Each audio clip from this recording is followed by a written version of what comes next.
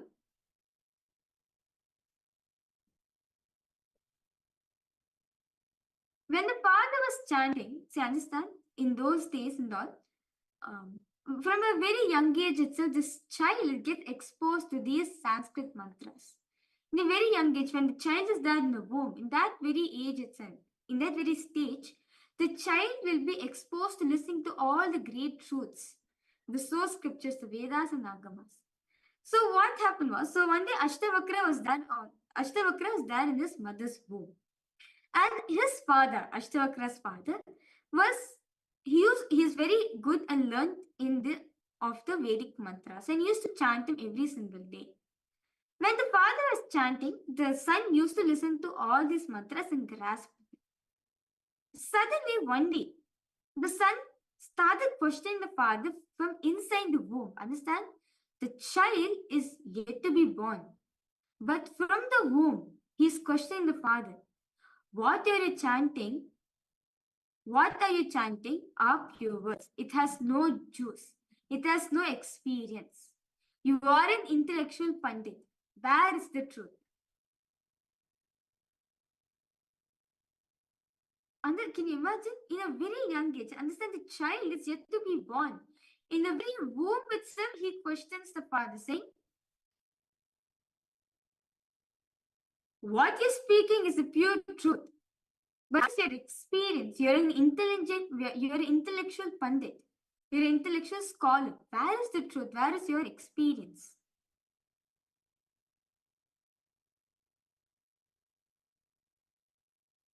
Then after that, the father was deeply hurt and he cursed the son, because the son who's yet to be born, the womb itself started questioning the father.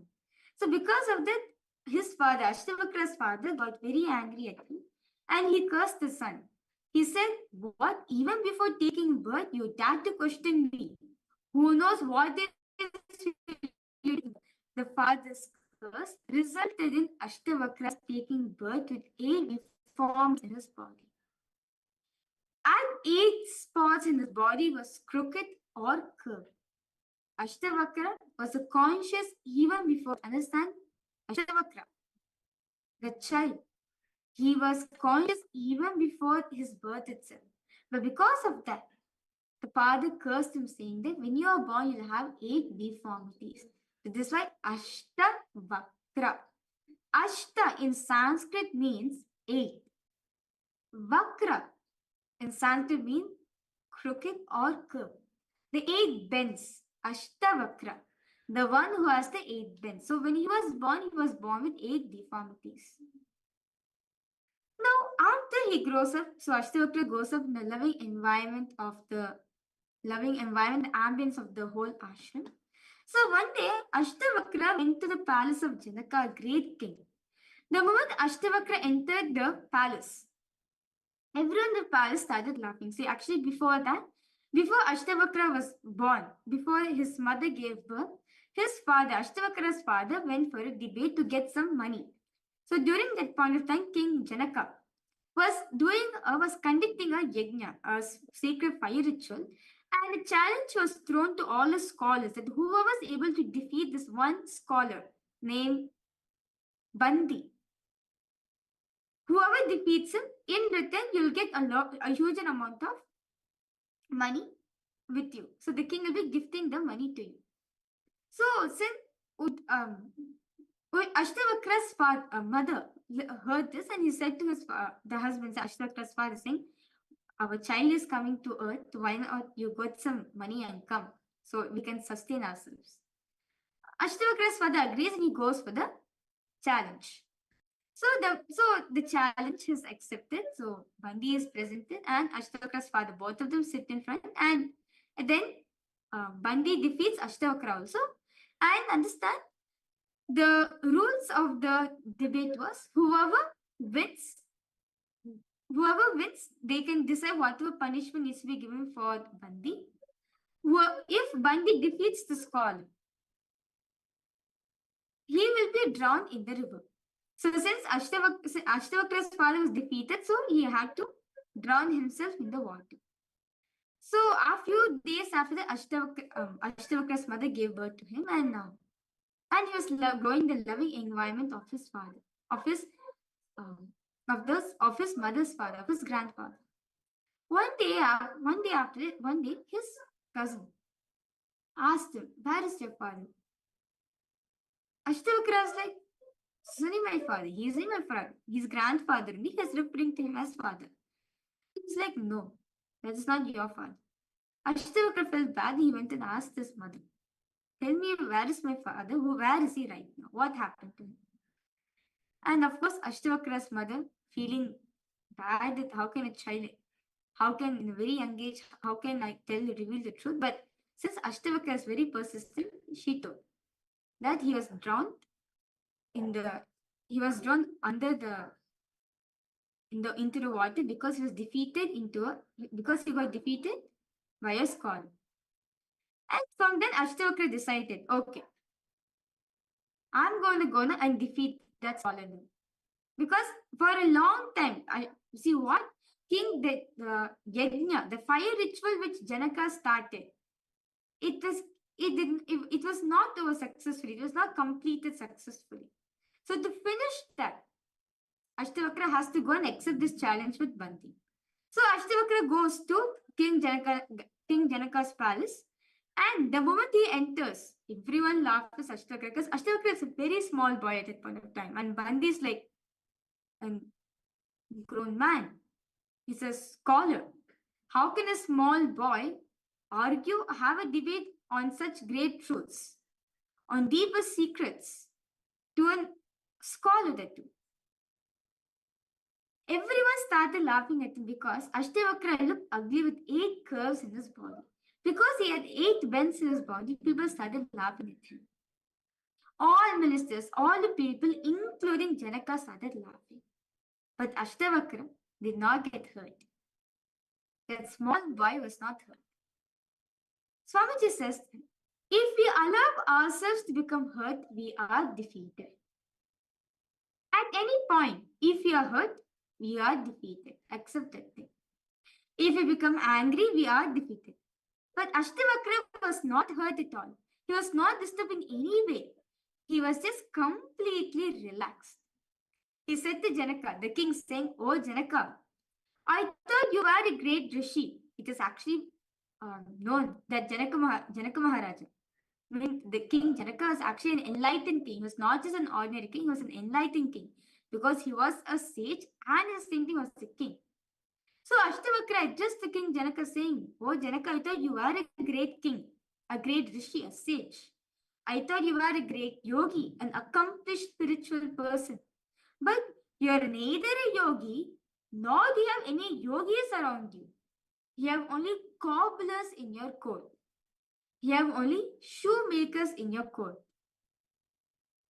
Ashtavakra boldly says, "You have only shoemakers at your court." You need to understand, Swamiji says, all of us need to understand this one thing. Straight to understand, Ashtavakra was a 12-year-old boy and he's addressing the king straightforwardly that you only have cobblers in your court.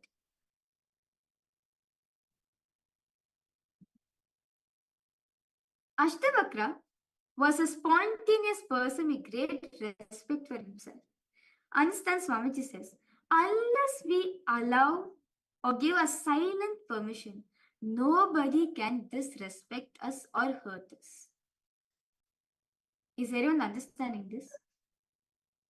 Jeremiah, Suvadaya, Ma Gabriel, Ma Cecilia. Request all participants to post if you have any thoughts, any questions you have. Do feel free to post in the chat section. So understand, if somewhere in you, if you're feeling hurt, somewhere in you, if you're feeling depressed, if you feel you're defeated by it, understand, somewhere you allow that part in you. Nityanandam, Ramaya, welcome for the program. How are you, Aya? Everyone understand? If you're allowing suffering in your life, that means if suffering is manifesting in your life, that means somewhere you have allowed it. Somewhere you have given permission for suffering to come in you. Ashtavakra, this small 12-year-old boy, was such an integrated being, such a beautiful being. He did not allow others to hurt him or depress him. Straight away he spoke with spontaneity to the king, saying, "O king, you neither have yogis, you are neither a yogi, nor you have yogis around you. You only have shoemakers, cobblers in your court." Ashtavakra explains that these people are seeing only my skin, but not my being. Cobblers only see the skin, not the reality. When the cobbler sees animal, he will think only about the skin, not the being. When a tailor sees you, he only sees your dress. He will measure your being only based on the dress you are wearing. When a jeweler sees you, he will first see only the jewelry you are wearing. He will first see only the jewelry. Which kind of jewelry? What kind of jewelry you are wearing? He will judge you based on the jewelry which you are wearing. He weighs you. People look at things only from their angles. They have their own ideas, they have their own imagination through which they perceive us. Janaka Maharaj, King Janaka was a great king and an intelligent. He understood the meaning of what Ashtavakra said. He immediately came down, touched Ashtavakra's feet, the 12-year-old boy's feet, and said, "Please forgive me. I understand what you say completely." Not only did he ask Ashtavakra to forgive him, but he also put forth one more statement saying, "Master, my lord." He called Ashtavakra as master. Janaka continued saying, "O Lord, just from your very words, I understood that what you spoke was from your own direct experience." Understand, Ashtavakra, such a small boy, he was just a 12-year-old boy, was able to directly tell the truth as it is to the king because he had no judgment within himself. He had the pure space of completion and integrity within himself. And the same experience was transmitted to the king. Ashtavakra was not hurt because he was so clear about his being that he was very clearly expressing the reality. And Janaka said, "Just by your very few words, I can understand what an enlightened being you are. Please teach me. Forgive me the wisdom that you. Please teach me. Give me the wisdom which you are having." Because Janaka asked for the truth, Ashtavakra taught him the wisdom.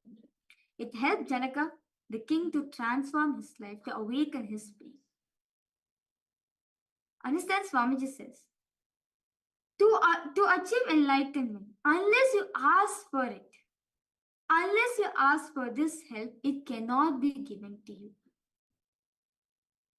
Understand, by you being here, Swamiji assumes that you're requesting for this help. I'm assuming that you need this help. That is why I'm giving this knowledge to you. That is why, see, the king Janaka, says to Ashtavakra, saying that you are here, you are such an enlightened being, and I too want to experience that. Help me to experience that truth. And of course, Ashtavakra transmits the same knowledge to him. Janaka asked, "How can knowledge be acquired? How can liberation be attained? And how is renunciation possible? Tell me, O Lord, he asks. It's actually a very beautiful question, Swami said. Janaka is a seeker from being. He might have loved Ashtavakras by mistake, but his being is a true seeker. He's a seeker of the reality. So understand, Swamiji says, we need to understand the word liberation. Liberation means not being disturbed, polluted, or touched by the inner or outer world goals. If we are not touched, polluted, or corrupted by other worlds or inner world goals, we are liberated. The moment we understand the purposelessness of this whole universe, we are liberated. Is everyone understanding?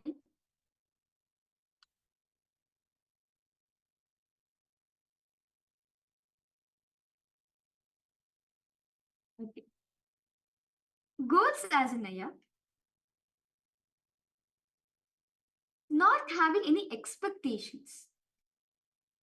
Not having certain expectations. See, the story which all of us just listened, right? The great sage Ashtavakra. He was just a 12-year-old boy. The king who asked for his knowledge. The only thing he even asked is, from his very being, he asked is only to achieve the experience of the truth. But goals as in expectations from the inner world. So, for example, we expect outside, we want, let's say, you want a house, you want to be a millionaire. All the expectations, desires which you're having, the inner world, we want to have peace, calm. The expectation which you carry, if you're not having that, if you're not corrupted by that, so you are liberated. Are you understanding now, Vaya?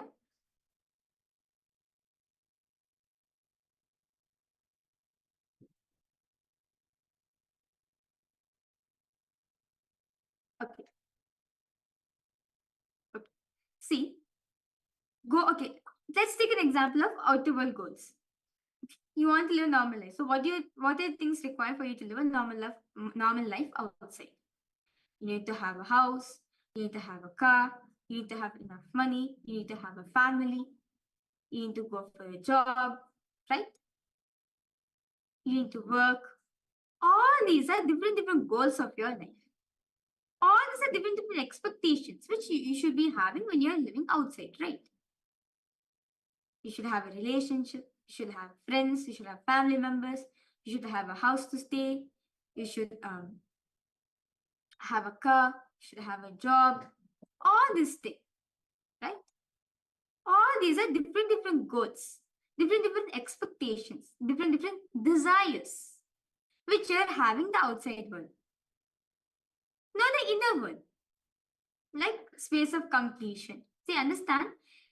Inner world, Swamiji, means like, you should not expect for anything. You should just be open to everything and anything. That's the space in which you should be having for enlightenment. You should not expect any result or outcome. If you expect anything, then that's it. Swamiji said, just by your very expectation itself, you will not experience liberation. Basically, when you're sitting for the program, you should be open-minded. You should not expect anything from this. Whether inner peace or outer peace. You should just be open to it. You will see you'll experience liberation. I hope this answers your question, Aya. So understanding, not having expectations for anything around you, either inside of you or outside of you. Not having any expectations is the space of liberation. Not allowing you to be touched by the expectations of the inner world and the outer world is liberation. You'll understand, as Swamiji says, that when you seek the source of the first person in you, what are you seeking? You're just open to the truth, right? You're not having some expectation. You're just openly seeking the truth. That will make you experience the purposelessness of the universe. That's the space of liberation. That is what Swamiji calls as liberation. Are you understanding now, Aya?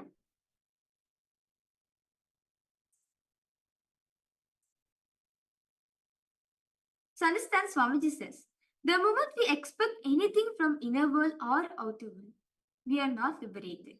See, even expecting for liberation, that also binds you. You should not expect for liberation. You should be open to it.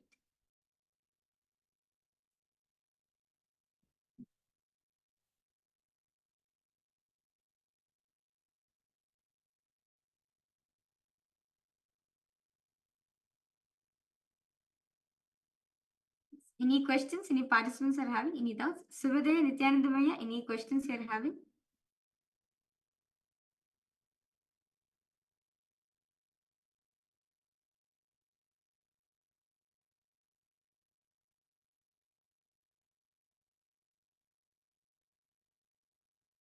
So understand, Swamiji says, see, whatever we think as purpose binds our life.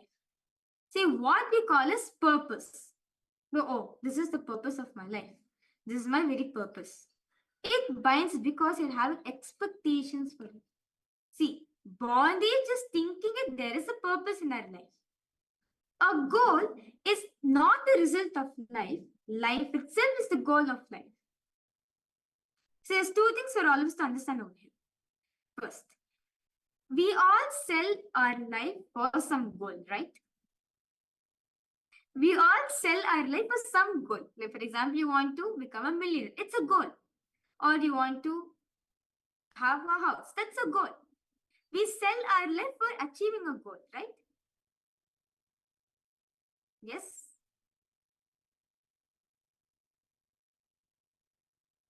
Yes. So we sell our life for a goal, for achieving a goal.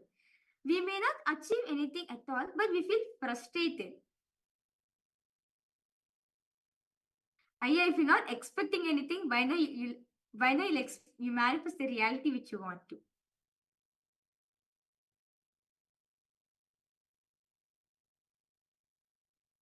See, it's all participants understanding. See, we expect for something.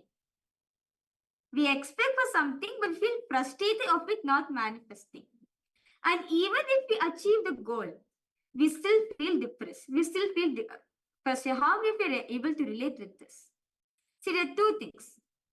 We expect for life. We set goals in our life, but we still feel frustrated about it. But even after achieving the goals of our life, we still feel depressed about it. How many of you are able to catch this point? Even after achieving all the goals of your life, you still feel like, no, I still have more to achieve. You feel depressed about it. You still are so frustrated about it. How many of you are able to clearly see this in your life? Even after having everything in your life, you still feel depressed. You still feel like, no, I have not achieved that in my life.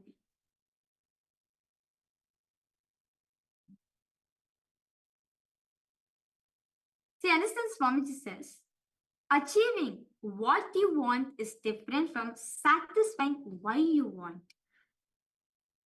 So you're understanding? Achieving what you want is completely different from satisfying why you want it.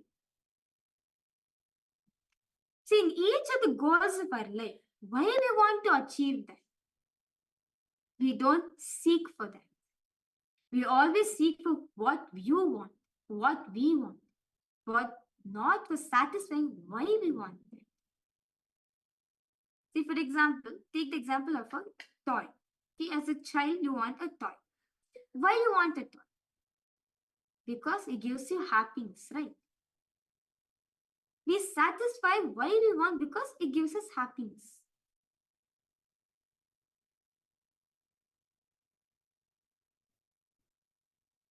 So understand, a living enlightened being, a Jivan Mukta means a person who can sit with himself, who does not need anything from the outer world to entertain him, excite him, and make him peaceful or happy. The moment anyone who realizes this truth, you experience living enlightenment. See, unclutching is nothing but what?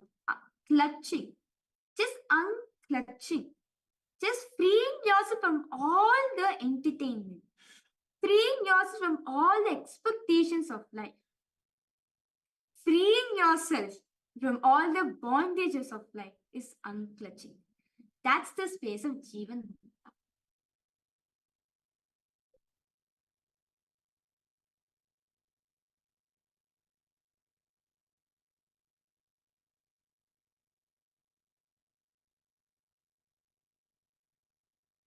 They don't understand it. Jeremy, your post there, you don't have any goals. I certainly have some goals which is still there, which you have something which you really want to satisfy. See, goals are not like higher goals, even material goals.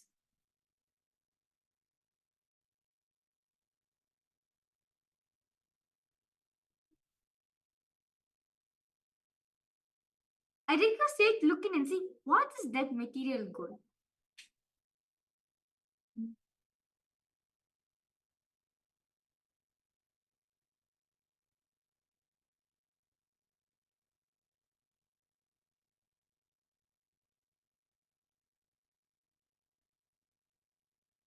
I request all participants now to contemplate and see. Just ask yourself, what are the goals am I seeking for? What are the goals of life that am I seeking for?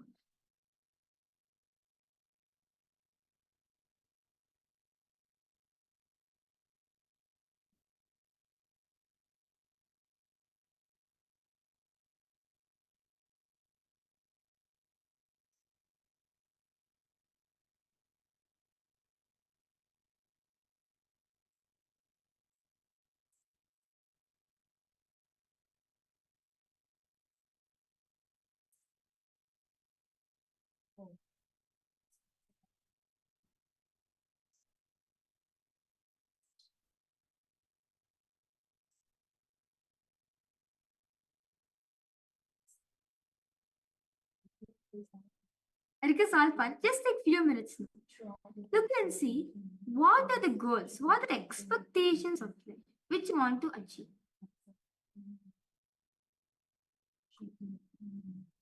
You can also write it down if you want to. As actually writing brings your focus and awareness that this is what you want to manifest.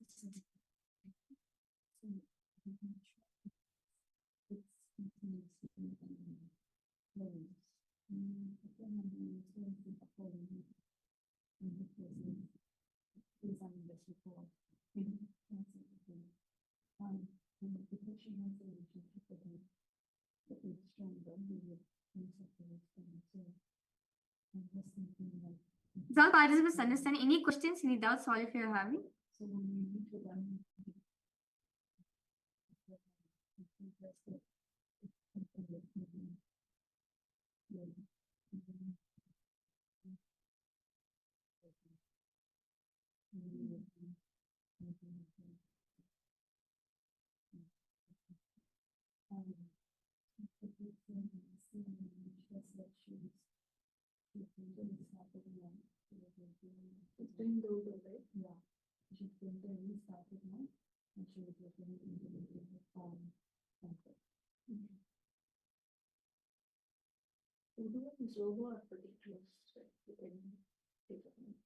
Just become aware of all the goals which you want to manifest in life.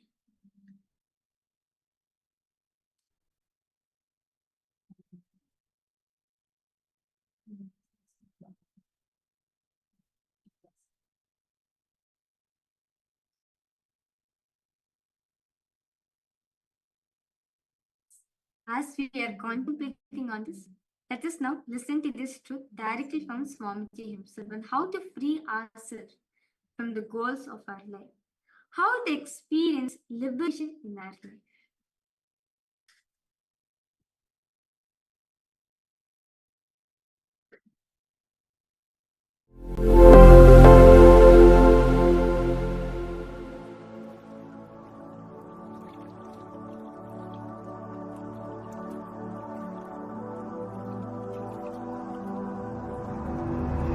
enlightenment, it is possible.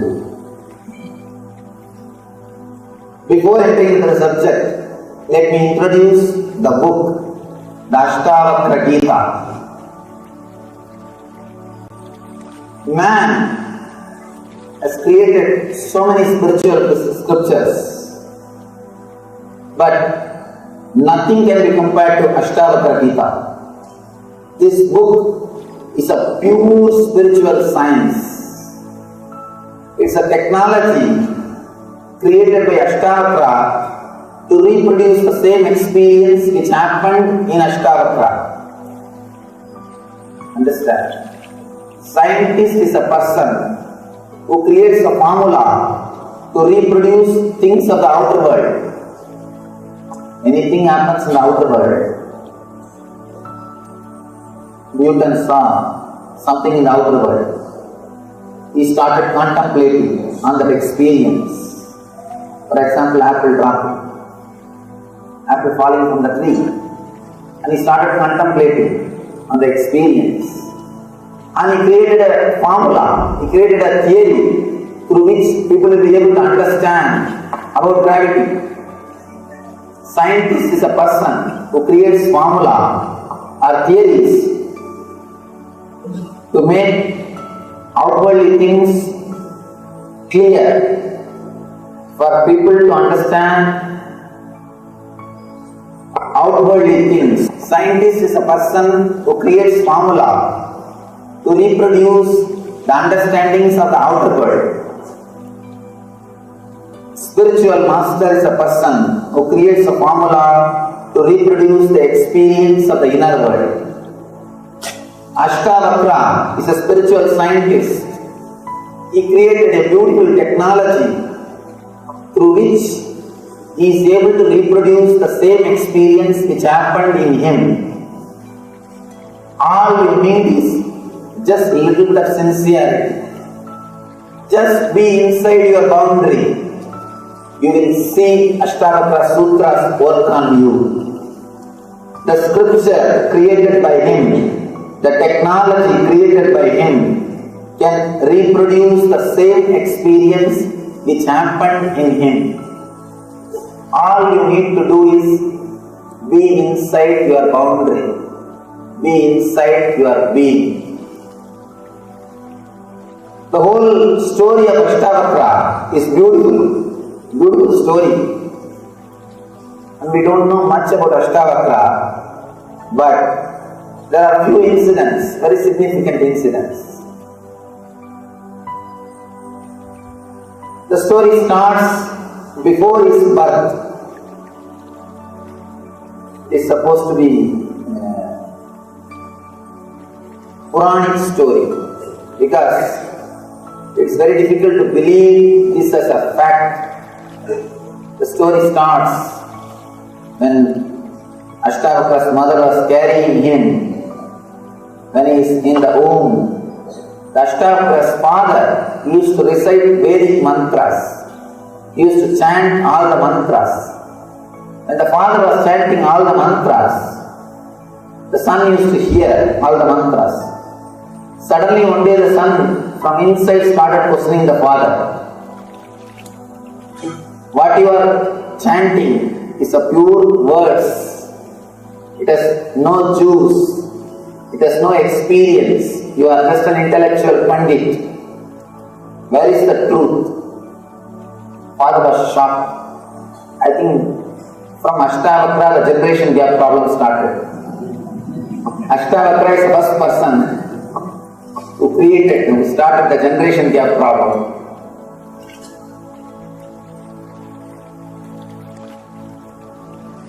Ashtavakra is asking, what happened to the knowledge? What happened to the wisdom? You are just reciting only words.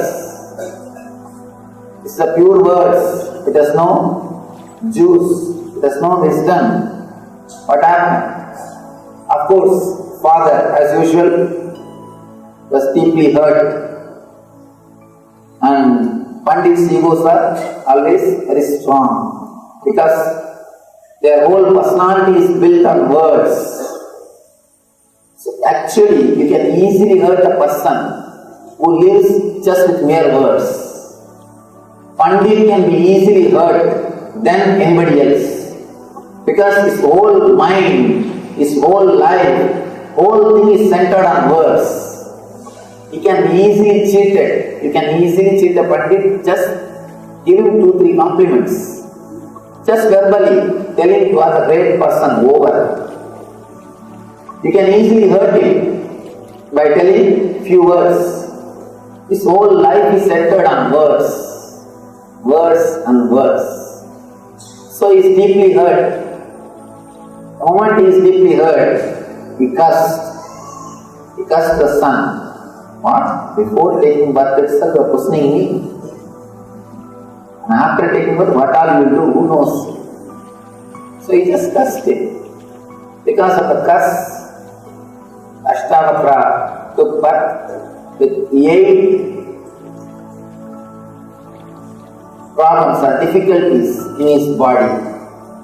And at 8 spots, his body was, he said that he had 8 curves in his body.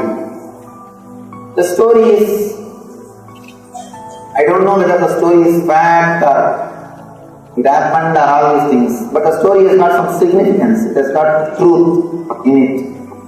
Let us understand the truth behind the story. Usually, the great masters who take birth on the planet Earth, they take conscious birth. Consciously they enter into the mother's womb and they enter into the body and start radiating their enlightenment. This story also says, the meaning of the story is Ashtavakra was conscious even before birth. That is the truth, that is the meaning of the story.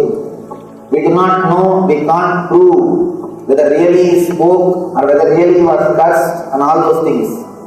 But the truth which our masters are trying to explain through this story is Ashtavakra was conscious of his being, he was conscious about his birth. Next, the next story, that's another beautiful story. He goes to Janakaraja's palace. Janaka was a great king. Goes to the palace of Janaka. The moment Ashtavakra entered Janaka's palace,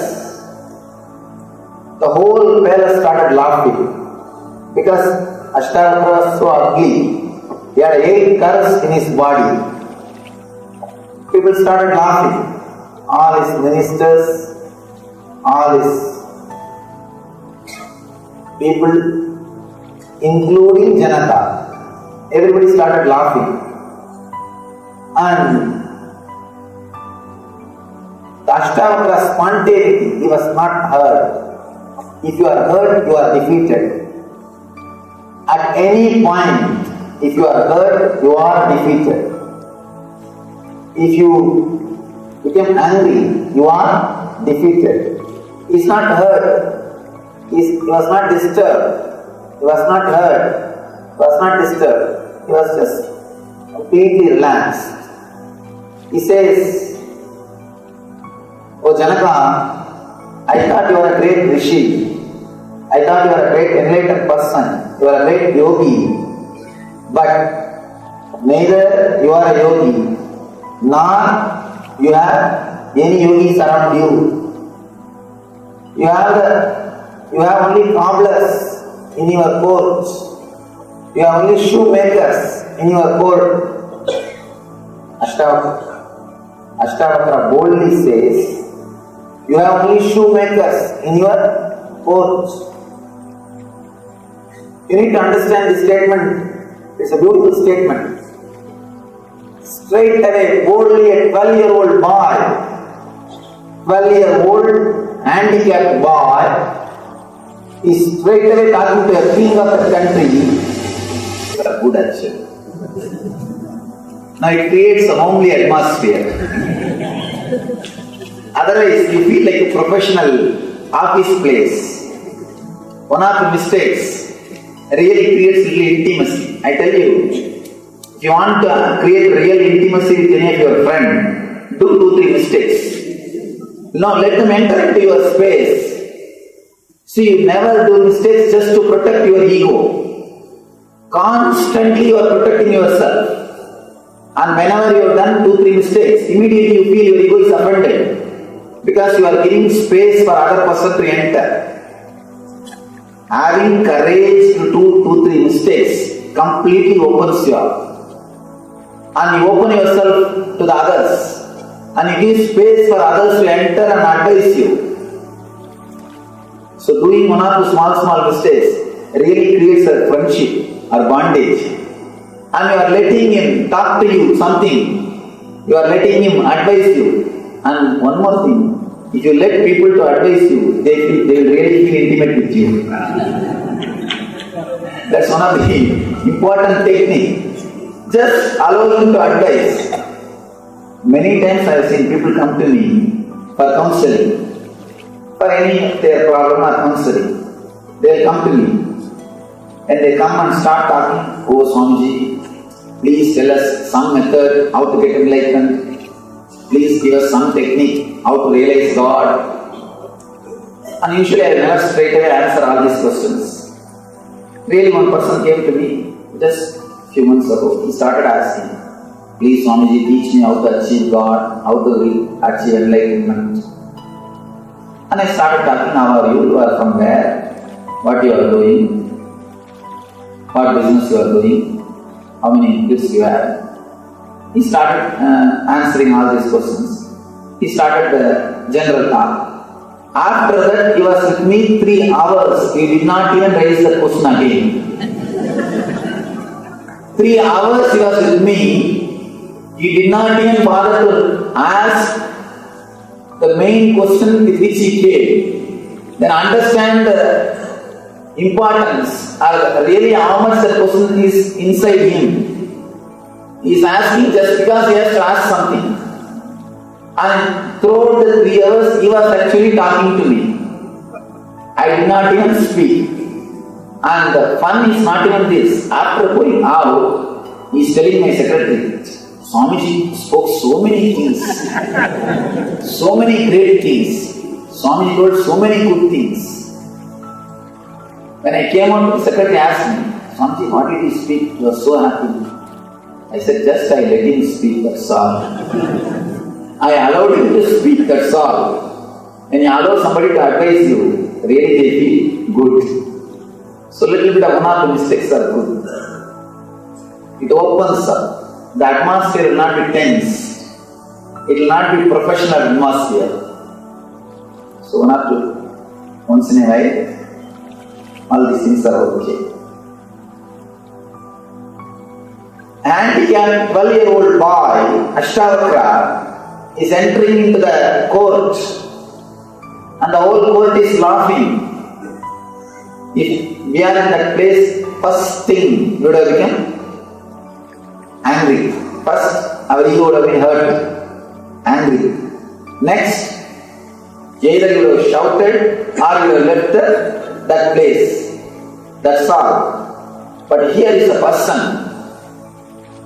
Nobody can disrespect a person who lives in spontaneity. Nobody can disrespect if he has got respect for himself. Nobody can give you suffering unless you give silent permission. Unless you allow, unless you give your silent permission, nobody can disrespect you. Nobody can hurt you.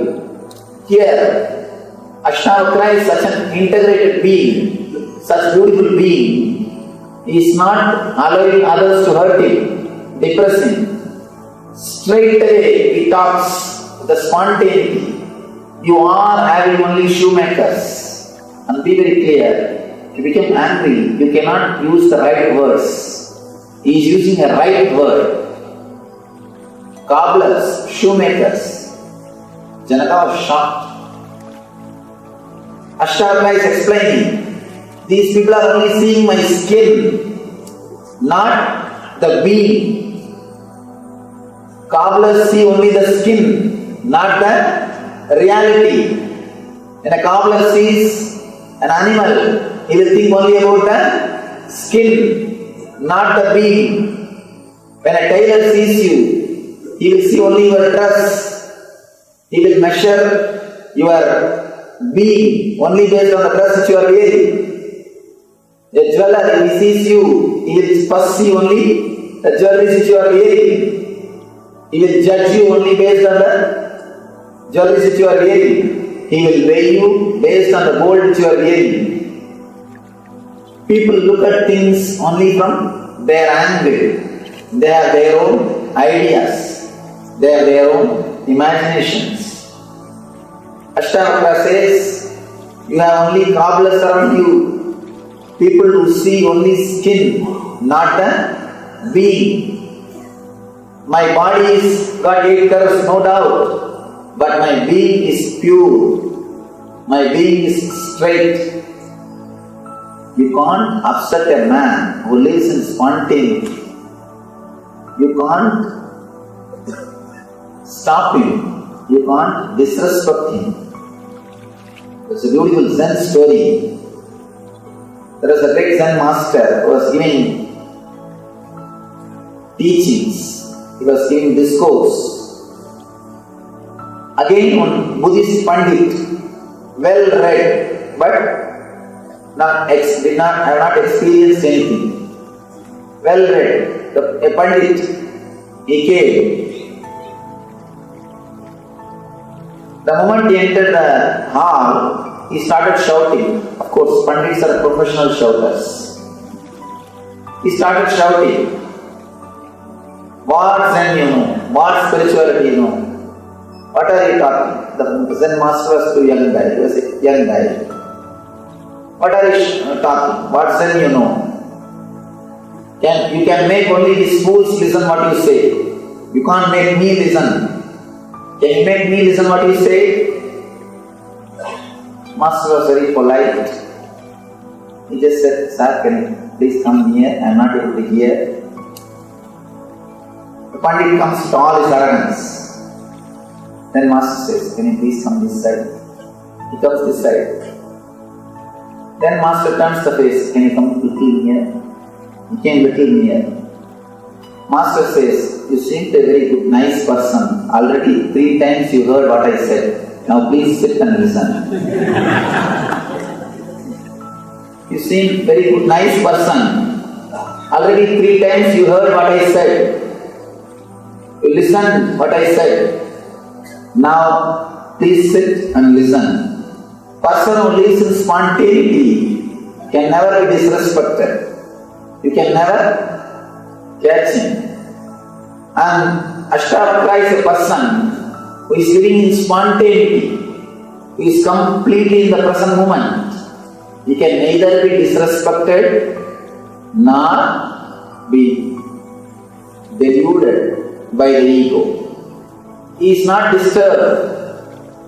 He is just clear about his being. And he says clearly, Janaka, you are having only cobblers around you. And Janaka really felt, really understood. Janaka is an intelligent person, a rare politician, an intelligent king, a rare being. Being a king and having intelligence is really something. Janaka is a king and an intelligent being. He understood the meaning of the words uttered by Ashtavakra. Immediately he comes down from the throne, touches the feet of Ashtavakra, and please forgive me. I understand what you said. And not only that, not only he asks Ashtavakra to forgive him, further he puts one more question. Master, O Lord, Bhagavan, he calls Ashtavakra as Bhagavan. O Lord, just from your very words, I understood what you spoke is from your experience. Please understand. If you want to find out whether somebody is really experienced person, enlightened person, or just an intellectual pandit, see when he was hurt, See when he was disrespected. When he is disrespected, how he behaves, that will clearly show whether he is an experienced person or an intellectual pandit. You can keep your face or pose, you can do everything as long as your ego is not hurt. The moment your ego is hurt, the pus which is inside will come out. If you have ego, simply the pus will come out. You will radiate the anger, violence and vengeance. When somebody is hurt, when he is disrespected, how he behaves, how he responds, see that will give you a clarity whether really is enlightened or an intellectual pandit. Here, Ashtavakra is completely disrespected. See, if you say a word and laugh about him, even that will not hurt so much. Just by seeing, if you laugh at somebody, the very being is rejected. The very being is rejected. See, you enter somebody's house. If you start talking, if people laugh, then you can understand they are not ready to accept what you speak. Only you are speaking, they are not ready to accept. But the moment you enter, if they start laughing, your very being is not accepted. Sometimes, if you don't open the mouth, people may think you are a fool. If you open it, you may confirm. You will confirm it. So, at the most, they may reject your speaking. But just by entering, if you start laughing, your very being is rejected. Here, the very being of the Ashtavakra is rejected, disrespected by the ministers of the court. But he was not offended. He is not disturbed. He was not disturbed. Of course, when we address the masters, we can't use the word was. We can use only the word is. We can't say the word was for them. We can't say he was. We can only say he is. Of course, when you mention the incidents of the past, you will not use the word was. But when you mention about the masters, they are available. We can't say. We can't use the word of past tense. He was not hurt, and he is so clear about his being, and he is clearly expressing the reality. Janaka says, just by your very words, your few words, I can understand you are an enlightened being. It is from your very being. Please teach me.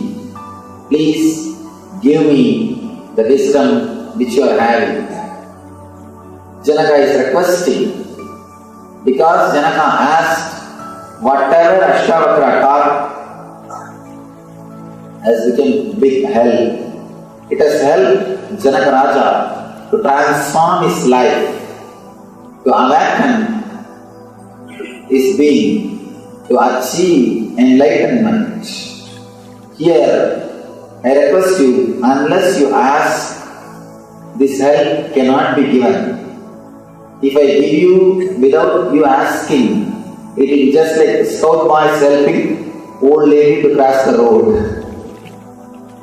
3 boys have to help one lady because she did not want to cross the road. So be very clear, I do not want to force help on you.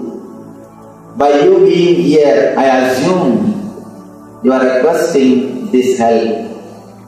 So, I am entering into the Sutra, I am entering into the Ashtavakra's Gita, assuming you need the help, you need the wisdom, you need the knowledge of Ashtavakra. Janaka Uvacha. Let me give the slokas in English itself, then I will give the explanations. Janaka said, how can knowledge be acquired? How can liberation be attained? How is renunciation possible? Tell me this, O Lord. Beautiful question.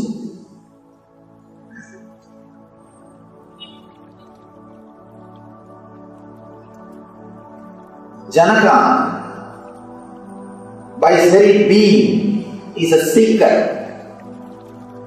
By mistake you might have laughed, that is different. By his very being, he is a seeker. Seeker of truth. Seeker of the reality.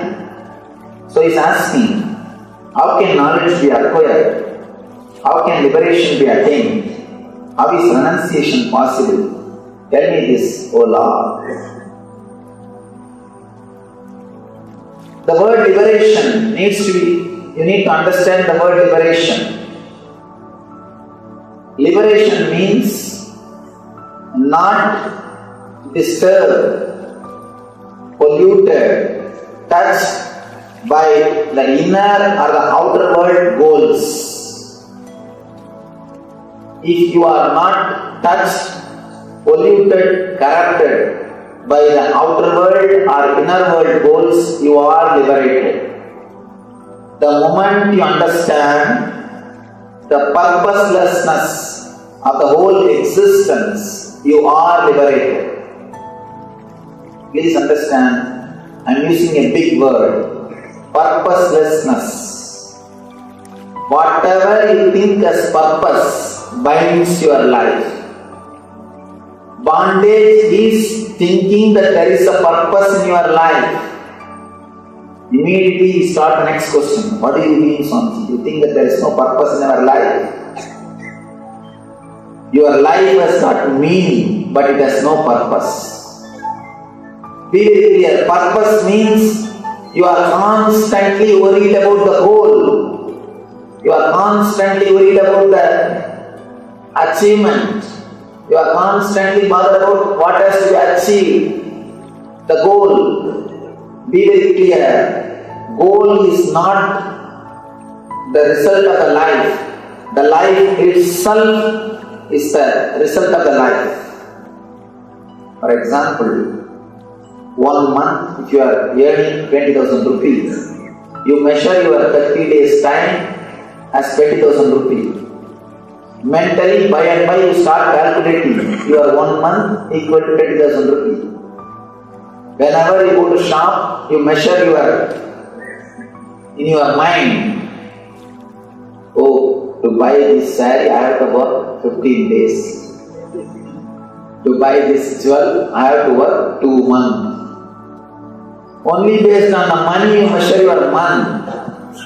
Be very clear. If somebody says, they will give you 100 years salary and lump sum and ask you to die, will you accept? No. But your mind is conditioned so much. You measure your whole life based on the money which you make every month. The value of your life is calculated by your mind based on the money which you make. You need to understand an important thing. Your life is not equal to money or wealth which you are creating. Money or wealth is beautiful as long as you use it. When you start measuring your whole life, when you start calculating your whole life just based on the money, when your whole life is minded, when your whole life is centered only on money, be very clear, you are seriously missing something in the life. Something seriously wrong with your thinking system. Money is beautiful as long as you use it. But when you start measuring your life based on the money which you make, you are living in a miserable condition. If you measure your whole life just based on the money you are making, you will be happy only on the first and second. when you receive your paycheck, when you receive your salary, for next 28 days you will be doing tapasya just for the 2 days. You will be selling your 28 day just to be happy in 1 day. Please do not sell your life. Do not sell your life for some goal. 2 things. If you sell your life for some goal, you may not achieve at all and feel frustrated. That may happen, first thing. Second thing, you may achieve the goal and feel depressed. Be very clear, there is an important word which we need to understand, depression of success. Depression of success. Depression which happens after failure is not real depression, because always somebody can give you hope. There are so many hundreds of the self-help books. How to books. If you want to become mad, read how to books. Straight way to hell. Direct way to hell. Is how to books, the self-help books. They are actually, if you are normally living with your problems, you may have 10 worries.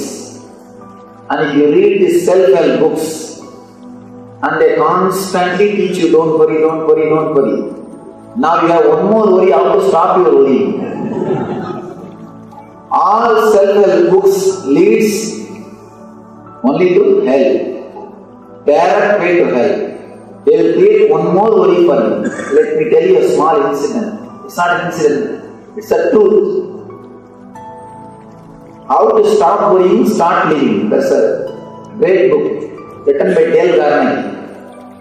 Dale Carnegie is author. And he wrote 2 books, How to Stop Worrying and Start Living. Another book, How to Win Friends and Influence People. Bestsellers. International bestsellers. One more information you should know. Next to Bible, his books are printed. Next to Bible. Understand? Means practically second Christ. Next to Bible, his books are printed and sold all over the world. In the first book he says, how to stop worrying and start living. How to stop the suicidal thoughts. The next book he says, how to have a good relationship with your wife. These are the 2 main ideas. Any of you read his books? Any of you have read his biography? Anybody who read his biography? He committed suicide because he was not able to live with his wife happily. Really, I tell you, it's truth. Please understand, I am not making any joke or anything, it's a truth.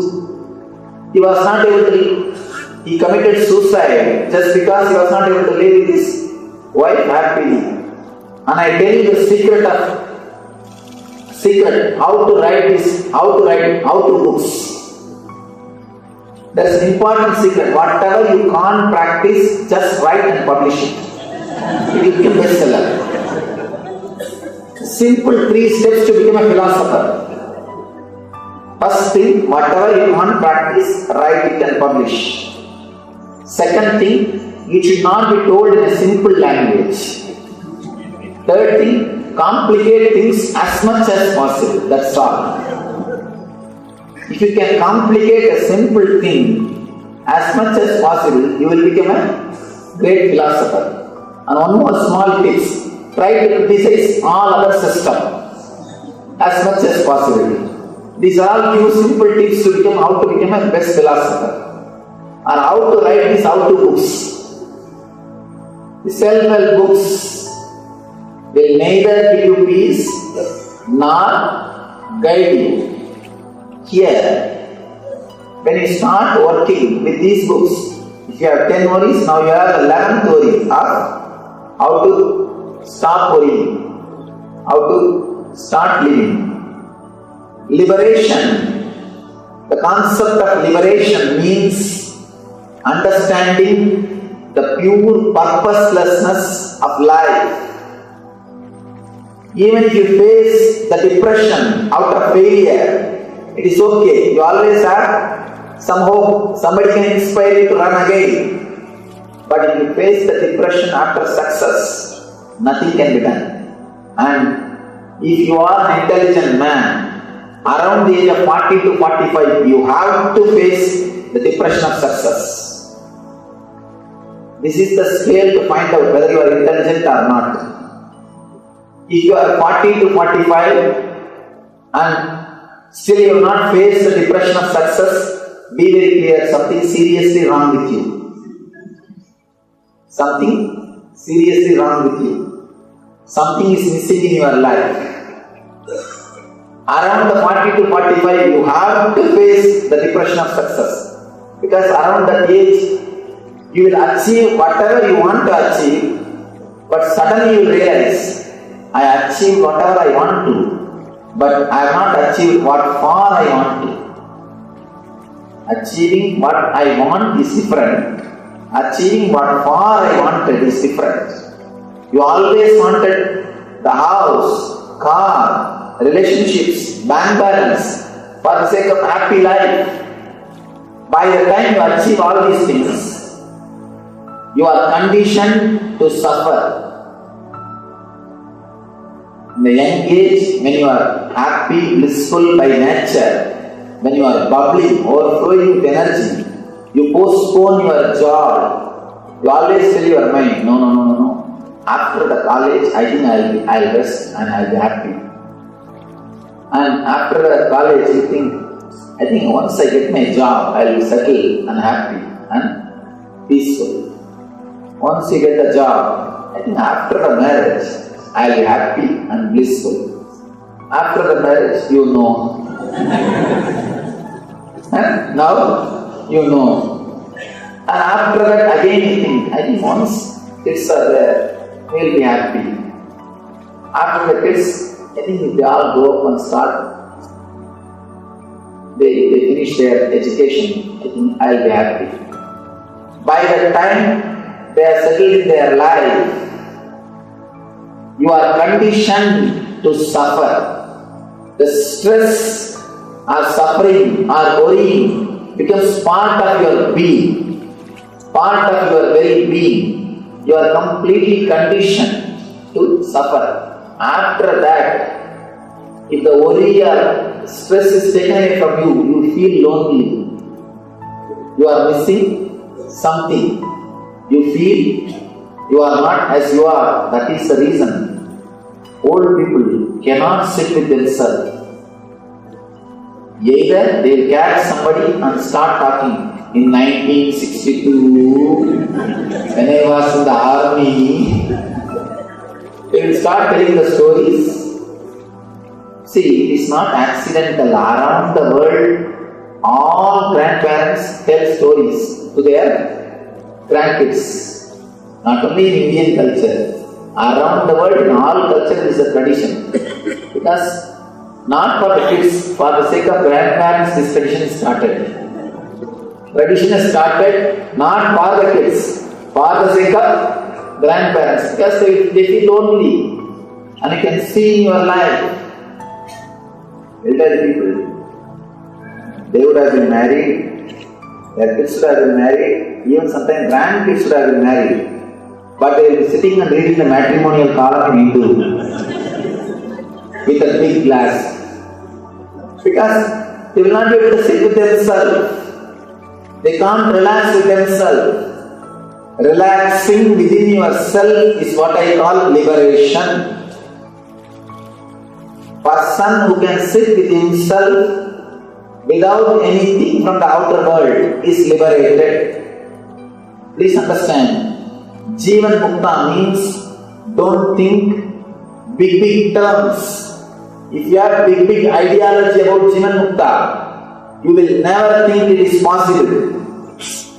Today's subject is enlightenment. It is possible. You will never understand it is possible. Understand, this is very simple and actual definition. Jivan Mukta means a person who can sit with himself, who doesn't need anything from the outer world to entertain him, excite him, or make him feel peaceful or happy. He can sit with himself. Liberation means understanding the purposelessness of the life. Understanding clearly, life cannot be measured by the money which we make. It is something more than the money which we make. Your life is not just 25,000 rupees per month. If you think that 25,000 is your life, you will be in hell for 28 days. You will be in heaven only for 2 days. You will be selling your 28 days for 2 days. A person who keeps the money as his goal, or the person who keeps something as his goal, he will be happy, blissful only when he achieves it for a few moments. Or he will be thinking he is happy. Person who understands whatever goals you achieve, nothing has got purpose. It has no purpose. When you understand the purposelessness, the life itself has no separate purpose, you will start living moment to moment. Every moment you will start respecting. You will start respecting the life every moment. You will start living in the present. When you drop the goal from your mind, your very work will become beautiful. Your very work will become joyful. You are not running for something. The very running is beautiful. The very running is beautiful. If you are running thinking of a goal, you will never see a beautiful garden which is around you. If you are just running just for pleasure, you will enjoy the garden and you will reach the goal, both. Infuse little bit of peace and bliss in your life. You will understand the purposelessness of life. If you think life has got purpose, you will never understand the meaning of life. The moment you understand life has no purpose, that moment you are liberated.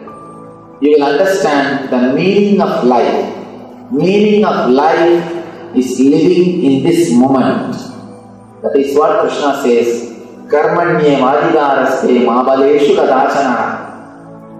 You have right only to do your duty. You have no right for results. Means, do not live a goal-oriented life. Do not think life has a purpose. Understand? Our whole life is just a small wave in the ocean of the cosmic energy. In this big cosmic energy, this cosmos, in this Brahmanda, you are just a small wave. You are a small wave. Suddenly the wave starts thinking, oh, I should protect myself. And he starts asking the neighbor waves, please, you be my wife, you be my husband, you be my son, let's all protect ourselves, let's all live together, and let's all live the happy life. And then the wave collects a few sands from the beach and says, this is my treasure. And the wave starts thinking, this is the purpose of life. And it is thinking, now it is protected. And last 2-3 sand pieces and 2-3 bubbles with another wave, and to another wave it gives. You see, I am lending all this money to you. You have to give back when I am asking. And the wave is thinking, he is completely secure, protected. He doesn't understand. Next moment he is going to disappear into the same ocean. Same way, they are all waves. Few minutes drama. Next moment we are going to disappear into the same ocean. Just like our wave is thinking, he is separate from ocean and wants to protect himself and start collecting few bubbles from the sea beach, and thinks he is rich or he is protected. Or he is secure, he has got life insurance. Life insurance is another big drama. You cannot use that word life insurance at all. It is a death insurance. See, after you die, your family or friends or relatives get that money who are waiting for it. So you cannot call that as a life insurance. It can be only called as death insurance. So be very clear. Just how the wave is thinking is secure by collecting few bubbles. Same way you are thinking you are safe by having few diamonds in your locker. That pebble and your diamond both are one and the same. Because few idiots want to possess this diamond, it has got market value, that's all. Few fools wanted to possess that stone, it has got market value, that's all. Otherwise, in reality, that and this is one and the same. Whether that stone or this stone are one and the same. Because few fools are competing to possess that same stone, it has got market value. Be very clear, no stone can protect us. How the wave is thinking, by collecting few pebbles, it is protected, its life is insured, it is secure. Same way we start thinking, having few things. Life is pure purposelessness. Even though it's little difficult to understand this truth because of our social conditioning, the moment you understand, you are liberated. And be very clear, person who understands the life is purposeless, he will start working 10 times more intensely than you. He will be working 10 times more intensely. Do not think you will become lazy. Always people ask me, Swamiji, you say life is purposeless. If we start thinking all these things, we don't want to work, what to do now? Be very clear. Because you created too much of negative thoughts about your work. Because you are conditioned, work is punishment. Work is hell. Working is wrong. Working creates stress. Because you are again and again taught all these ideas. Because again and again you are conditioned with these ideas. The moment you understand life is purposeless, you want to escape from that world. It is just because of your conditioning, not because of understanding. Now, if you really understand life is purposeless, the stress to achieve success, the pressure to achieve success, the peer pressure will be removed from you. The moment peer pressure is removed from your being, you are liberated. And I tell you, liberated person will be creative. Liberated person will be energetic. Liberated person, by his own understanding, will start working. Understanding the life is purposelessness will not lead you to laziness. If it is leading you to laziness, be very clear, you are having negative attitude towards your working. You had already built up the negative attitude towards your working. That's the reason you try to escape the moment you get this understanding. But sincerely, if you understand this beauty of purposelessness, if you understand life is purposeless, you will be continuously working without stress, without the pressure of goal, without constantly thinking about the goal. As on now, you are split personality. Half of your being is thinking about the goal, half of your being is thinking about the path. The moment you understand goal is useless, you are integrated. And you live in the path. The very path, the very life becomes liberation. Working out of liberation is what I call working as an enlightened being, enlightened CEOs. if you are working out of liberated consciousness, you live in leader consciousness. You achieve the state of the leader. Two things. Status of the leader is different, state of the leader is different. Status of the leader is related to society. Status of the leader is related to your society, position, your grandparents, your position, all these things. State of the leader is related to your understanding about the life. If you have this deep understanding, you will achieve the state of the leader consciousness. Man is liberated, they live in the leader consciousness. Here, Janaka asks how to achieve liberation. How the renunciation possible? Tell me this, O Lord. Renunciation, another beautiful word. Always people come and ask me, Swamiji, should we renounce everything to achieve enlightenment? Should we renounce everything to realize divine? I tell them, just renounce what you don't have, that's enough. You don't have to renounce what you have. Just renounce what you don't have. Fears, anxieties, unnecessary worry, unnecessary fantasies, too much of imaginations. All these things are not there in your real life, but you are living with all these things mentally. Mentally you are living with all these things. 99% of your worries never come true. Whatever 1% comes true is always good for you. Your unnecessary worries, give our prayers and requests to Ashtavakra, the great enlightened master, to help us to understand the technology created by him, the formula created by him to achieve the same state of Ashtavakra, the same state of enlightenment. Please close your eyes and pray to the ultimate energy who gave this science through Ashtavakra to all of us.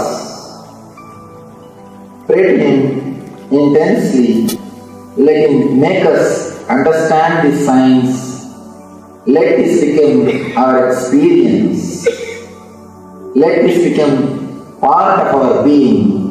Let us digest the teachings and the technology of Ashtavakra.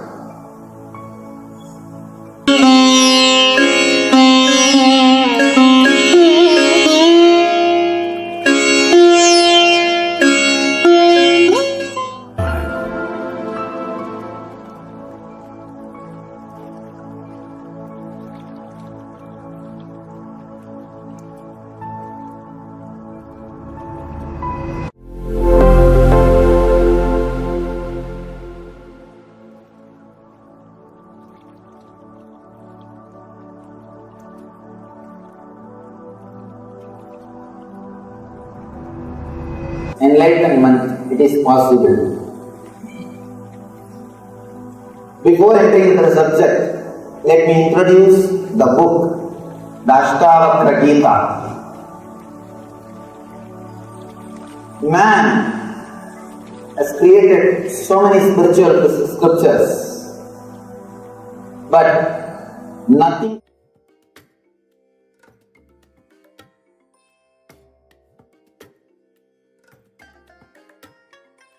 I bless you all. Let you all open all your three eyes and manifest the powers of Mahasadashiva. Om Nityananda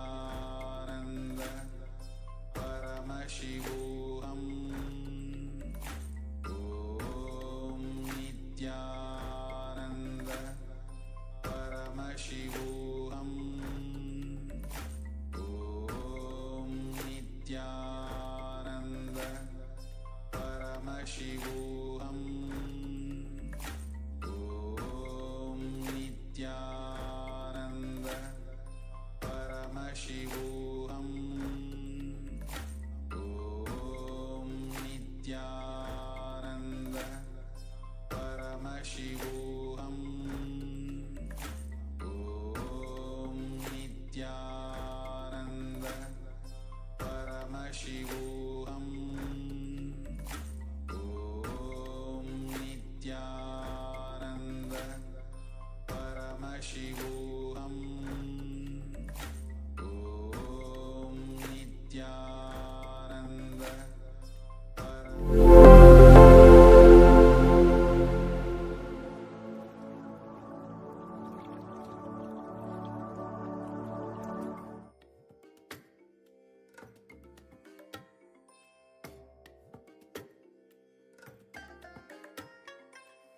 bless you all.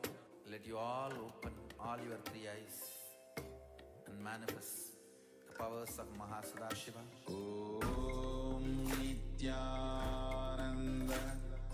Paramashivoham. Om Nityananda.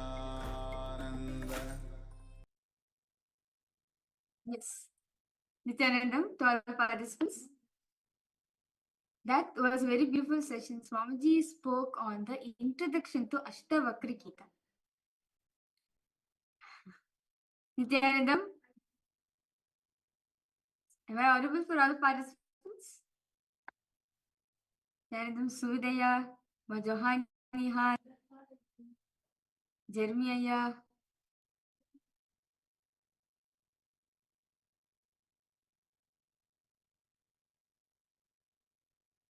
I request all participants to please post your understanding.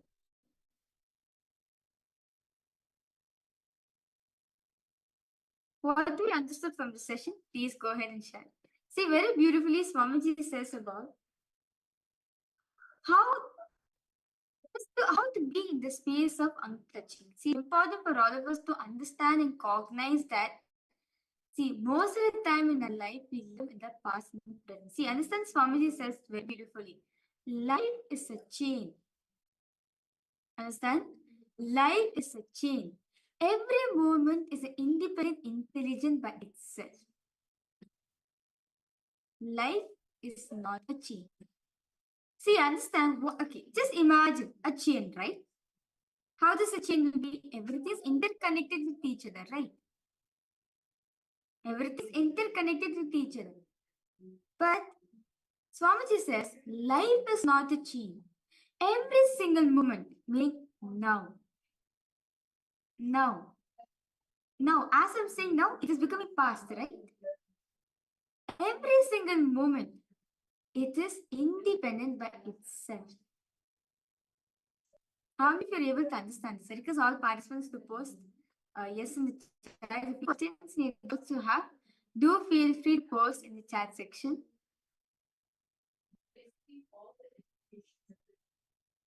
I request all participants to go ahead and post your understanding. What all of you understand from this session? As Swamiji spoke directly from, revealed the sacred scriptures, the sacred revelation from the great scripture, Ashtavakra Gita. It's important for all of us to understand it and cognize it in our life. So I request all participants to please go ahead and post your understanding. Nithyanandam, Jeremiah, Subhadaya, I request all of you to please drink water and come. It will feel better.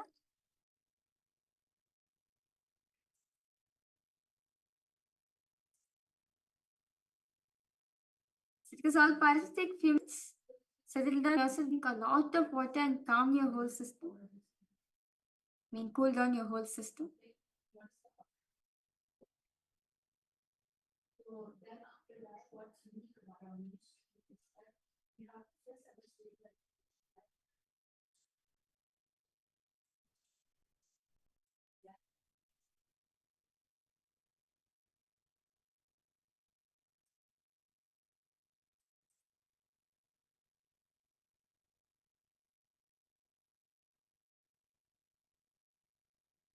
Let us understand this truth.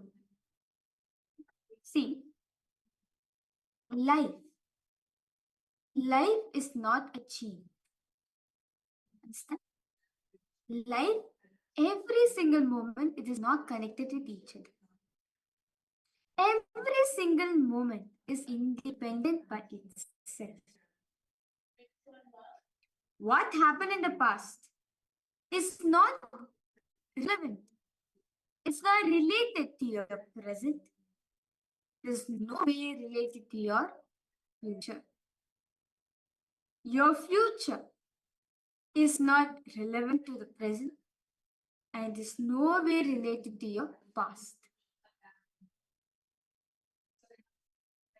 How many of you are able to understand this? Life is not a chain. Every single moment is independent by itself. See, Swamiji is saying that Life is not the interconnected chain as you think it is. Every moment is individual. Every moment is separate, independent by itself.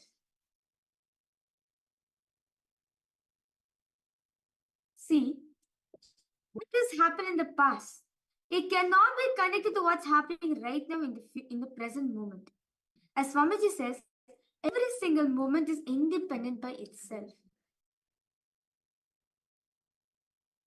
See, Swamiji says that the pain, Swamiji very beautifully gave an example there. See, the pain that you had 10 years ago, the pain that you had 9 years ago, the pain that you had 7 years ago, the pain that you experienced 3 years ago, and the pain you experienced yesterday, all are unconnected, independent, individual incidents.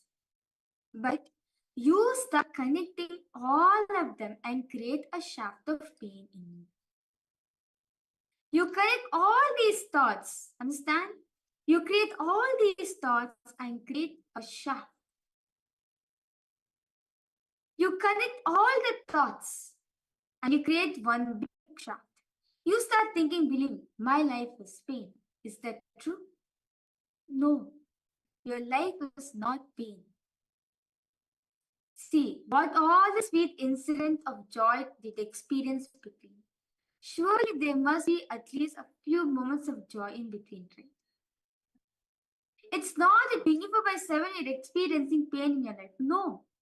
Here in the certain moments of joy, happiness, celebration which you're experiencing.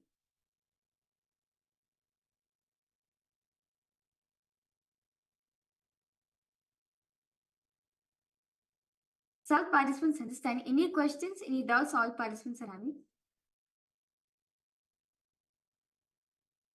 Rosita, any question what you're having?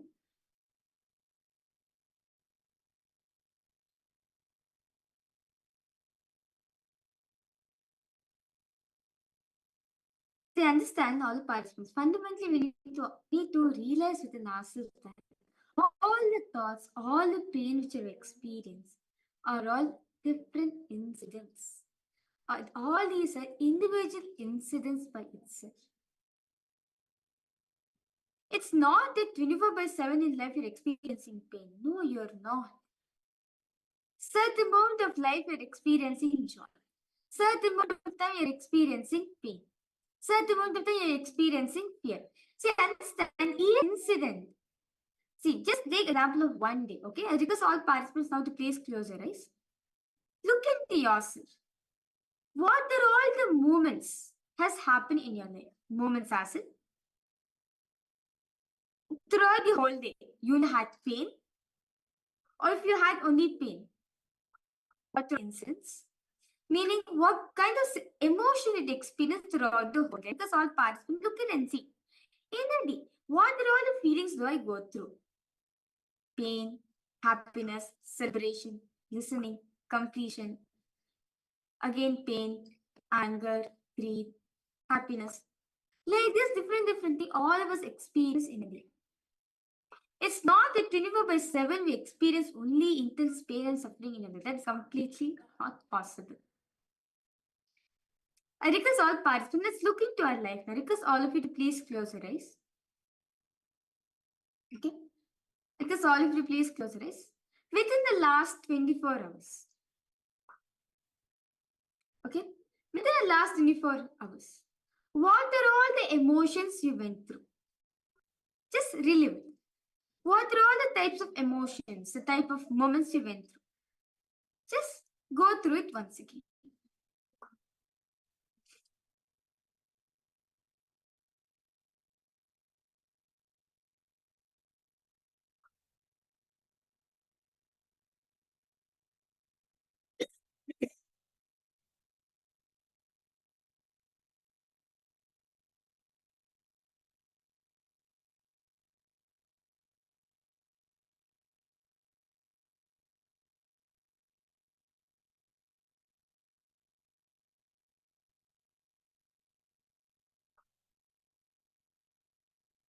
Just go through all the moments within the last 24 hours. What kind of moments did you have?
Slowly, very slowly, please open your eyes because all participants want to post.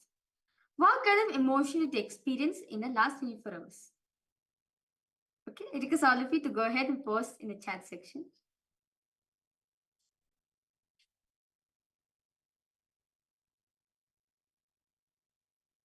What kind of emotions did you go through in a day? I request all the participants to please post.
Yes, I request all participants now to relax.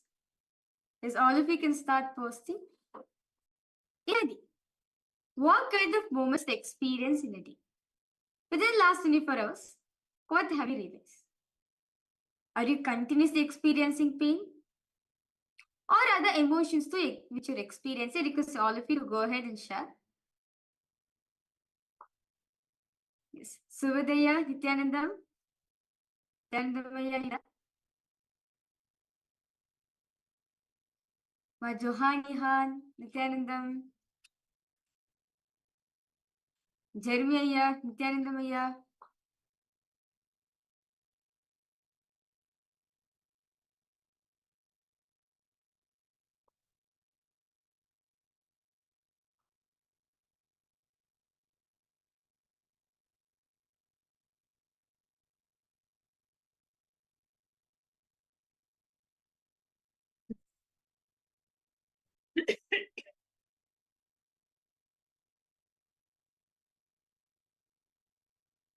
what are all the emotions do you go through there? Because all participants, please post.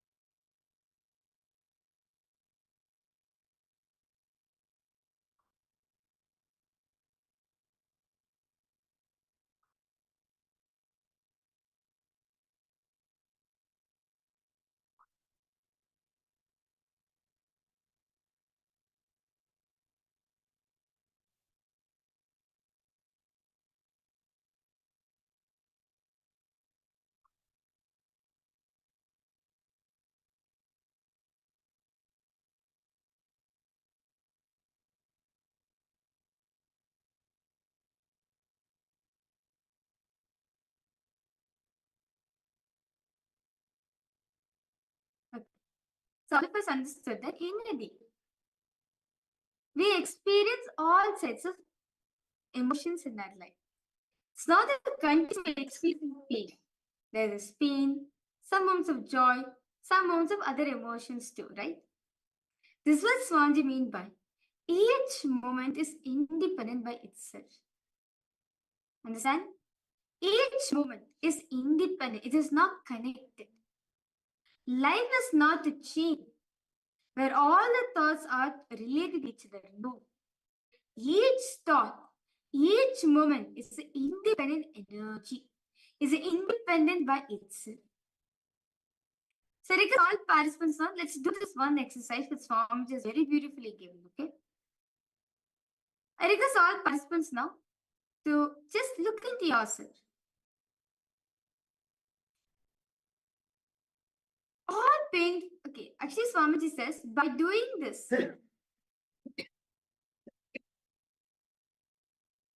Swamiji says very beautifully, by doing this exercise, all the painful situations you are experiencing currently, you see how the whole experience will get transformed. I think Jeremy, the session is many for you because as Aditya, you are asking how to release pain from you. This by doing this exercise, it will actually help you to come out of all the pains in your life. Well, and then Swamiji says that it is our individual decision whether are we ready to come out pain or zero.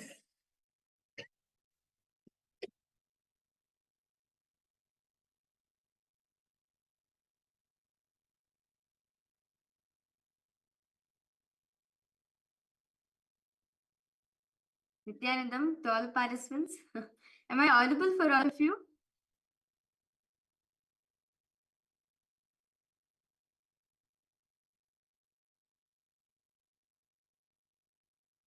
If you're able to see me and hear me, do post a yes in the chat.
Yes. Nityananda, all participants. Am I audible for all of you? Yes. Okay. Okay, see.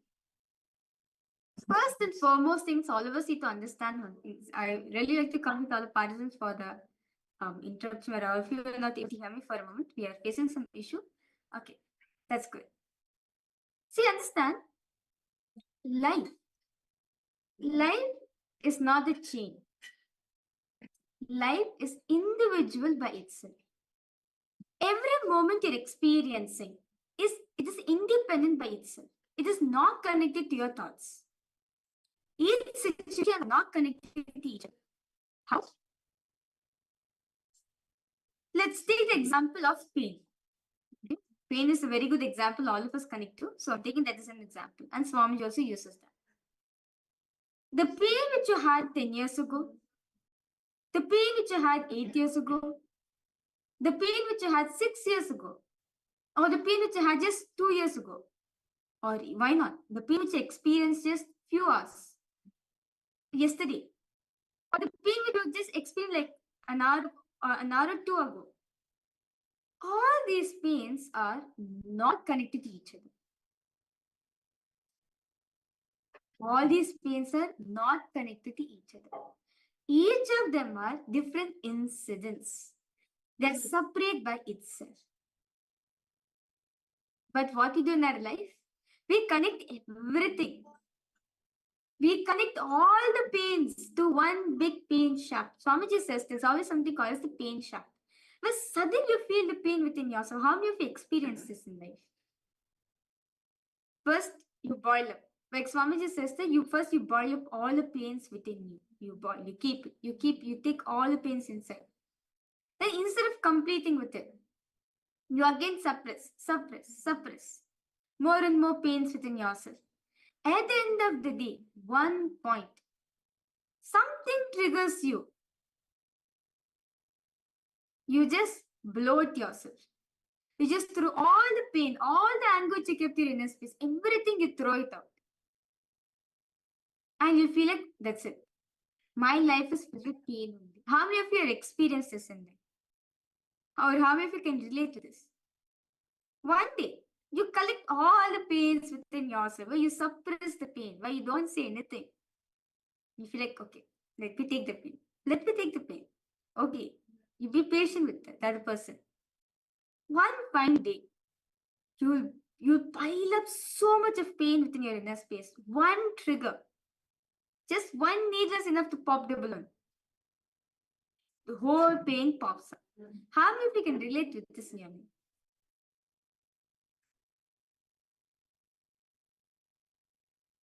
Yeah, it's not. That's what your mom does. That is what you're doing to yourself. Understanding? You're only collecting all this pain within you. Your mom is not the source of all pains which you're experiencing. No, she is not the reason. You have created that. You have linked all the pains into one. That is why you're experiencing one pain shaft as a big pain shaft in you. That is why till day you're not able to forget that pain. Till day you still carry the pain within yourself, right?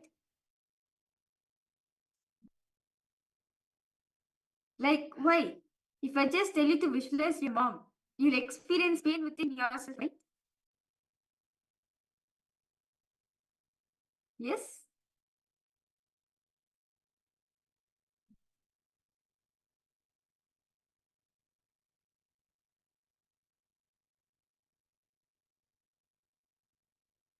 Because all participants, suppose any questions, any doubts all of you are having? Yeah, it's not because you behave like her. No. It's because you decided to collect all the incidents, decided to put all pain as one pain shaft. Yeah, no. You're connecting all the thoughts, that's why you're remembering it like that. But if you think each incident, if you take everything as a separate incident, independent by itself, then how can this pain can be related to this pain then? No. Like for example, let's say I have two, let's say the previous session, okay, not in this session, okay. Let's say, in the previous hour, I'm very happy. Okay, in the previous hour, you're very happy. You go out, you're so happy, you're enjoying your life. In the next moment, you're so sad, so angry. Okay, again the third hour, you sit and analyze. Is there any connection is there any connection in both of these? Is there any connection between these 2 hours? No, right? Logically also you try to see, is there any relation? Logically try to see. Is there any connection? No, right? Suddenly you are happy, suddenly you became sad, right? Yes. So understand, see, because every single thing is an independent thing. That is why you don't associate with the pain. That is why you don't associate the first hour to the second hour. But when it comes to pain, we always associate that as one single thing. How many of you are able to relate with this? When it comes to pain, we see the pain is the reason. Pain is the source for everything in my life. I request all participants, let's do this simple exercise, okay? I request all of you now to close your eyes and see in the last 24 hours, what are all the kinds of moments you had in your life? Meaning, what are the kinds of emotions you experience? Is it continuously pain? Here and there joy? Okay, normal mood? Here grief? Here everything. Just sit with yourself. Last 24 hours. If you want, you can write it down also.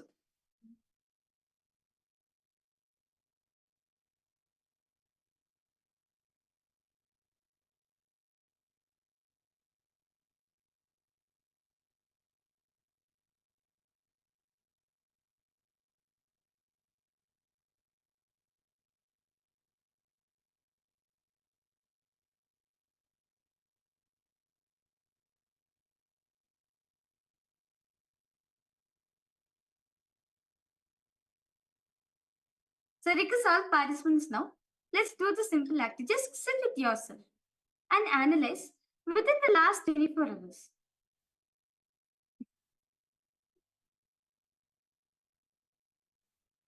Okay.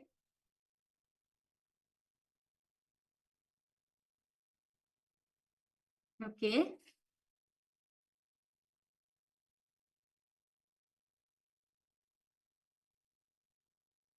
Okay.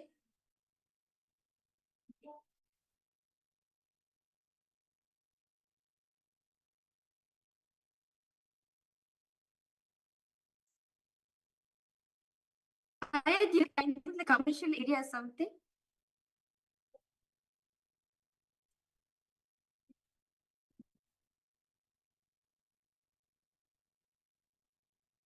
Okay. Okay, request you now just close your eyes. Just sit with yourself. Analyze for the last 24 hours. There are all the different moments had with life. Okay? Is it continuously having pain? Some amount of joy due to certain thing. If you want, you can also write in the reason. This time to this time, I had pain because this. This time to this time, I was happy because of this. This time to this time, I was in different mood because of this. Just sit and analyze within yourself for a few minutes.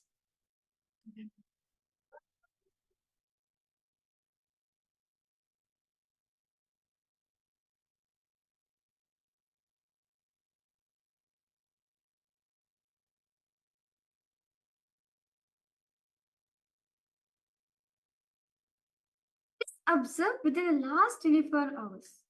What are all the emotions you went through? What are all the different moments you went through?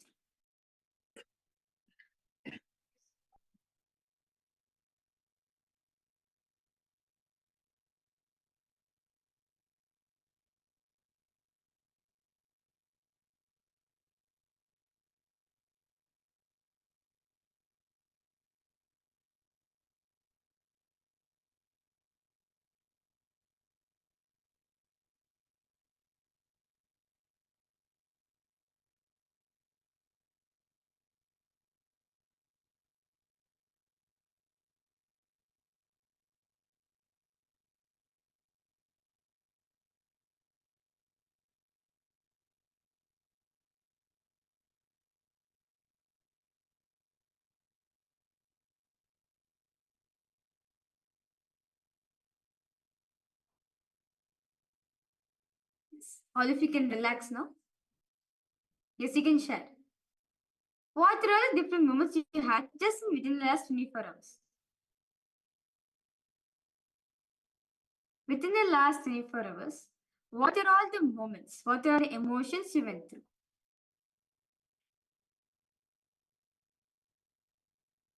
Okay, anger, joy. You can also post the reasons, Saya. Anger because of what? Joy because of what?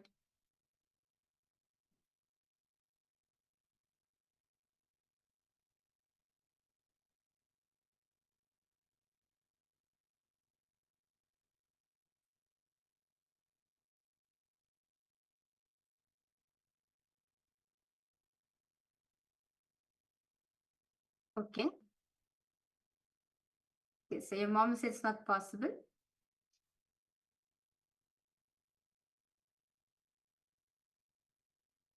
Okay.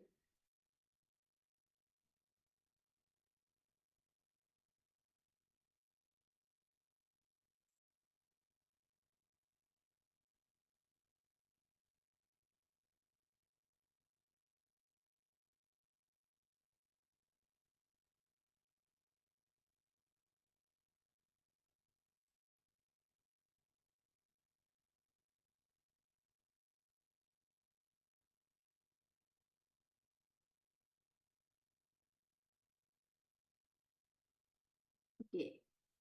Okay. So because of that, you're angry.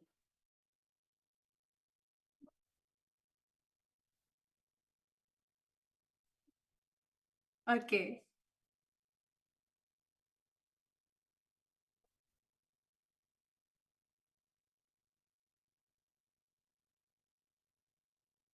Okay. Okay. So basically powerless. Okay. Pain. Okay.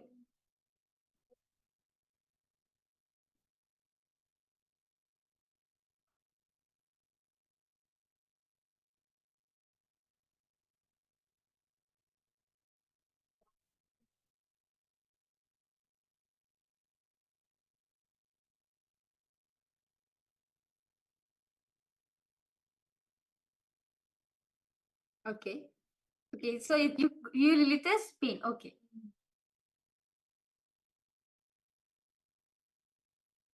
That's it. Only two emotions you experienced.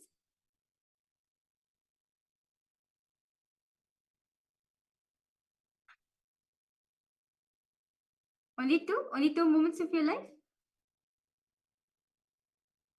Definitely there will be more.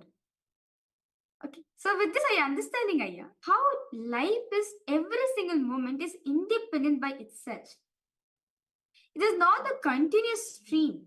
It is not continuous a chain. Each time, each moment is independent by itself. I understanding, Aya. See, why you're experiencing pain right now? Because you're choosing it to be. The same moment, you can choose how you want it to be. But what we do in our life, we always merge everything. The pain, suffering, good, bad, joy, happy, everything. We combine to one thing as pain. We always feel pain is the root for all the pain, everything in my life.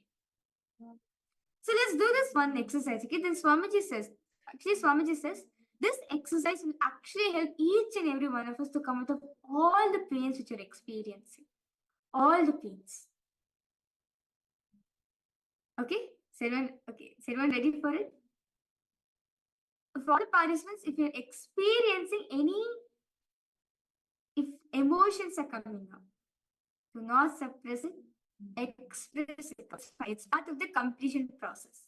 This part of you completing the incident. Okay? So request all of you to describe a painful situation which you're currently facing. Describe detailing any painful situation, which you're currently facing right now at the moment. It can be anything, or incident.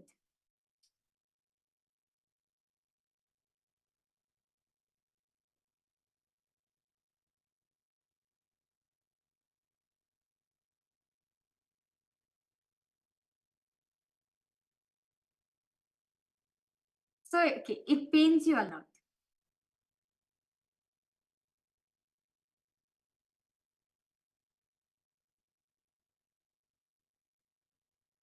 I just any what pain I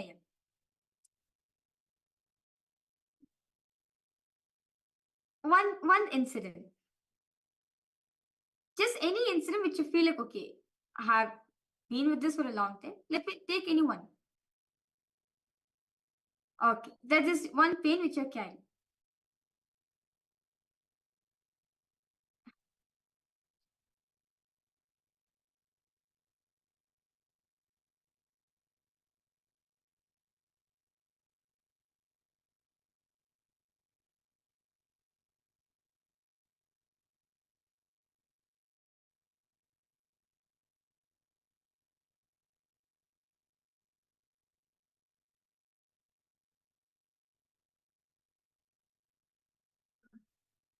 So request all participants now to take any pain situation which you're experiencing at the moment. Daily write it. If you're comfortable in writing, you can write it. Or if you're comfortable in posting, you can also post it, no problem. However, you can do it. Either you can write or type. Take one incident which you're currently facing pain at the moment. Any painful incident, any painful situation which you're currently facing at the moment, where the still hangover is there in you, where the effect of the pain is still there in you. Take any one.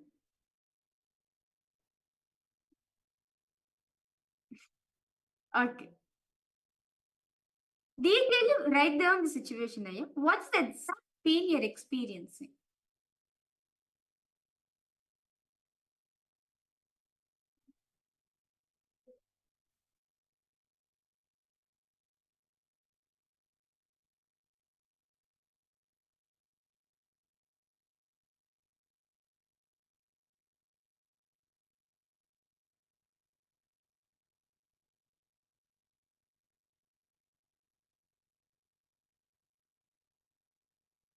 Okay. So that gives you pain. Okay.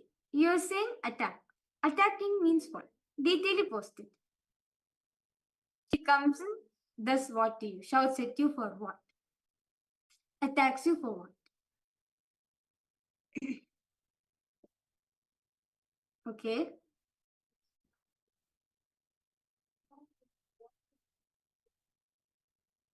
Okay. She shouts at you for what reason?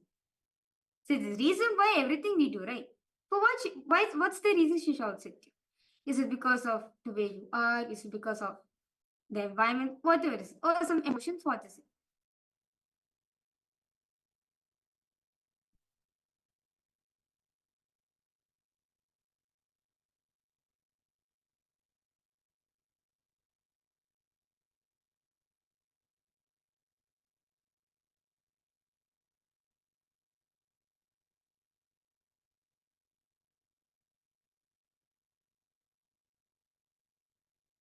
Okay. So now all of you have detailedly written one situation where you experience intense pain, where you're currently feeling that pain. Okay.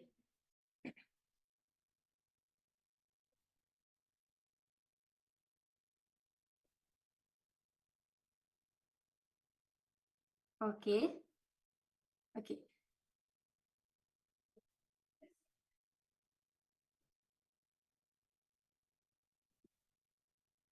So now all of you are taking this one incident. Okay, that's good.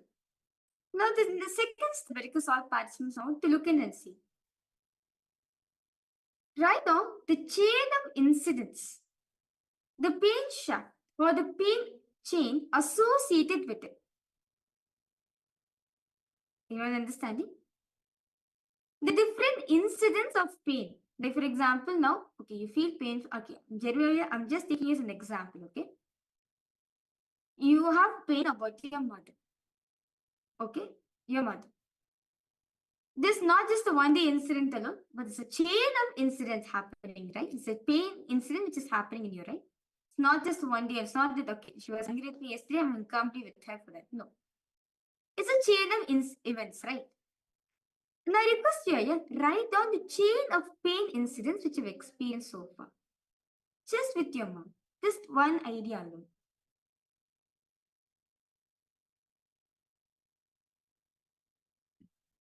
Are you understanding, Aya?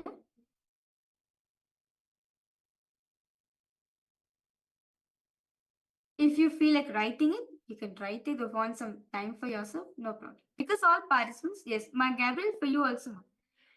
Okay. Now look at and see, Ma Gabriel.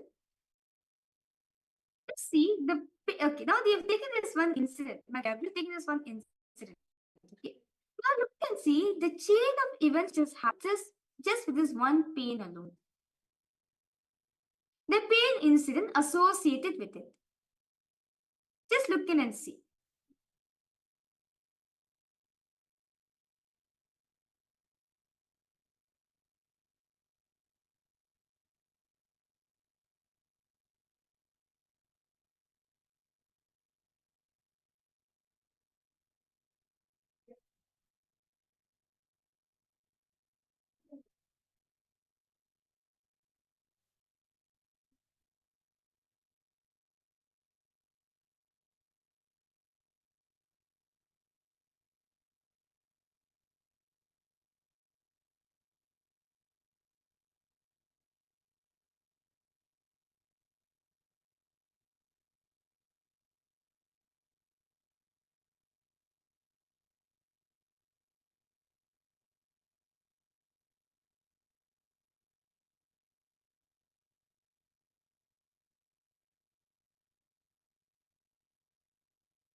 Is everyone done with this?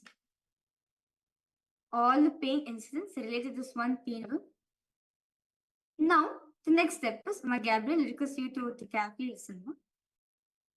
Now see how all these pain incidents, how each of these incidents are disconnected. They are separate from each other. Jeremiah, are you understanding, are you?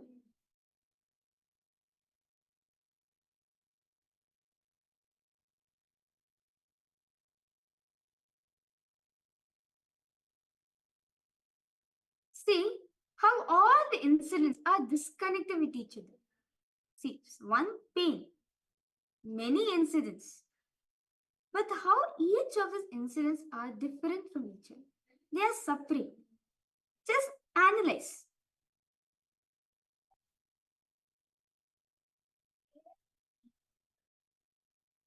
Jeremiah, if something is bothering you or something, you can go ahead and attend to that and come back again.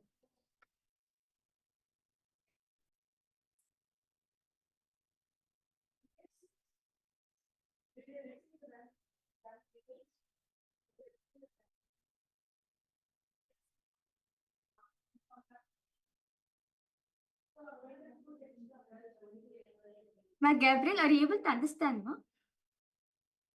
Ma Gabriel, Subudaya, Ma Rosita, is everyone able to understand how each of the incidents, yes, even though you're having one same pain, but different incidents have been occurred. And how all of these incidents are completely disconnected. Are you able to understand it, ma?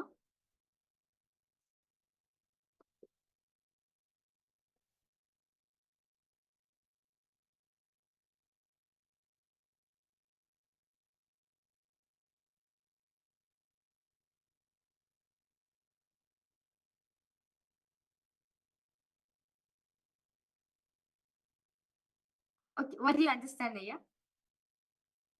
You can share your experience.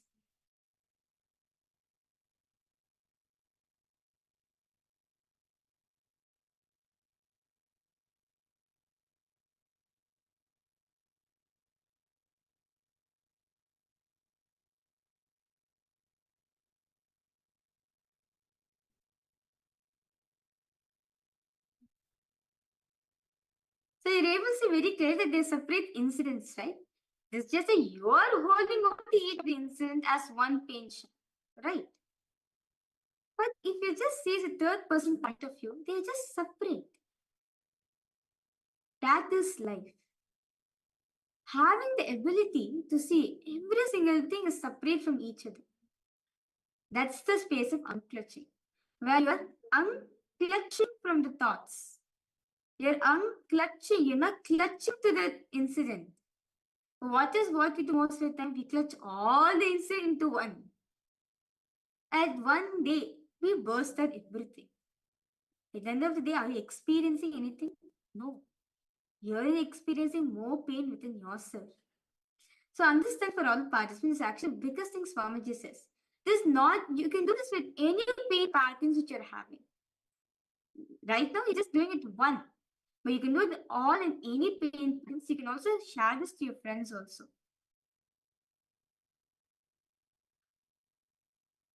So you're understanding.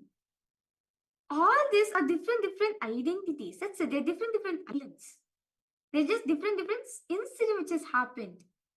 But does not mean they are the same. They are different.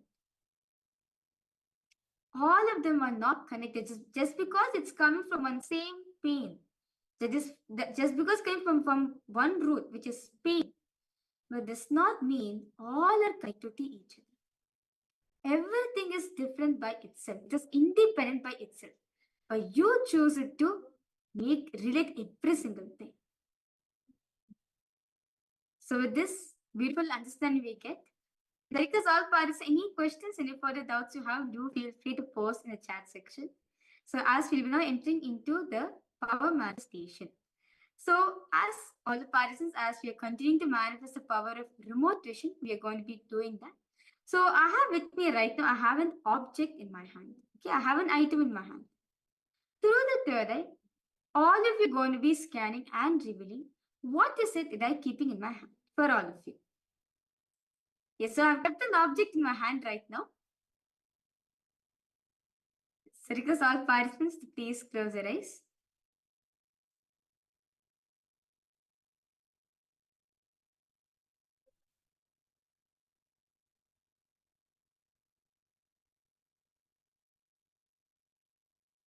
Good.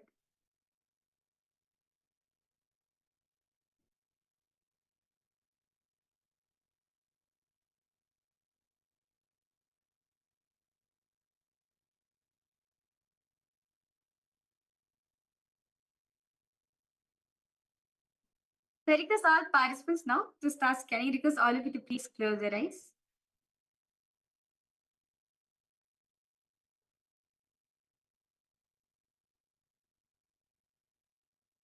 Visualize Swamiji in your inner space.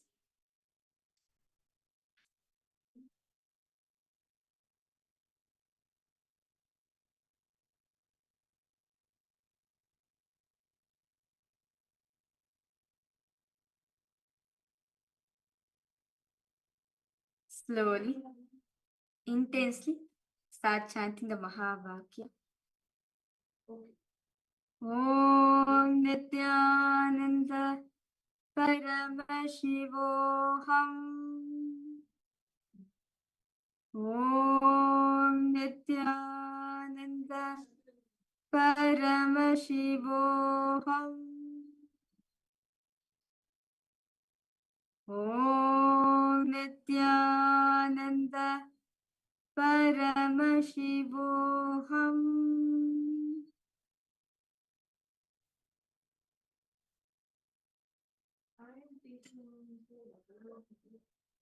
Intense chant Mahavakya. Connect to Swamiji.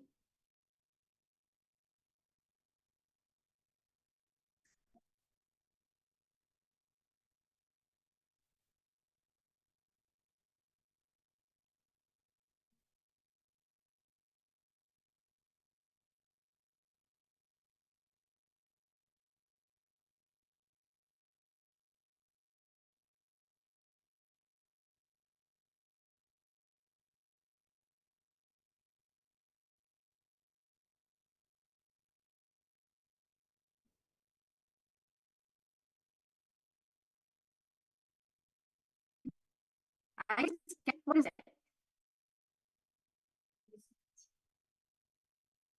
Ask Swamiji to reveal what is the object in my hand right now.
Slowly, very slowly, please open your eyes. All of you can relax. Because all participants now start posting whatever Swamiji has shown for you. Just post what did Swamiji show for all participants.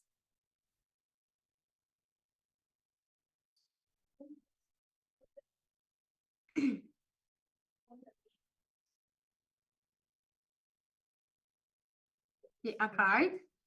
Then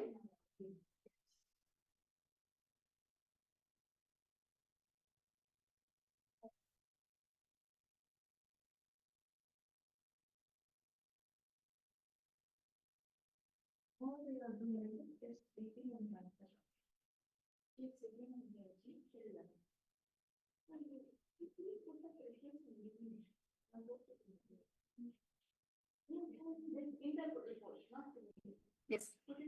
Ma Gabriel, what did Swamiji show you, ma? Ma Rosita, what is the color you're able to see?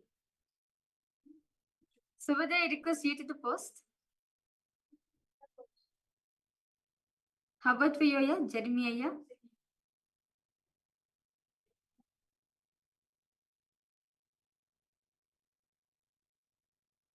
Okay. So I was holding an orange. Okay. Clear crystal. Okay. So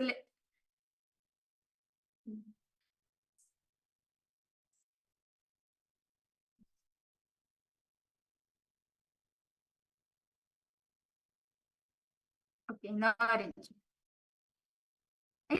That's it.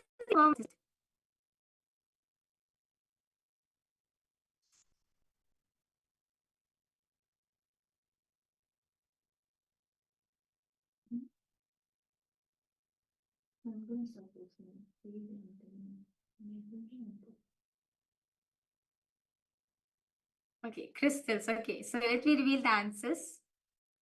So the exact object which I was holding for all the participants is my Linga. Yes, this is my, yes, you can see, they can take a close-up look. Yes, so this is the Atmalinga which is holding for all the participants. Yes. Yeah. Okay, so actually, he was actually in my bag actually. So this is the Atmalinga bag which I always keep him. So yes. So like yeah. So this is the bag which I keep like I always keep my Atmalinga wherever I go. So I made like a bag for him and I put my Atmalinga inside. Yes. Okay. Okay. So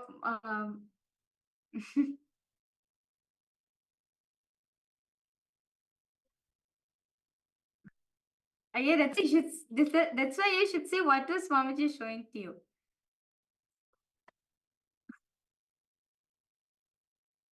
So ma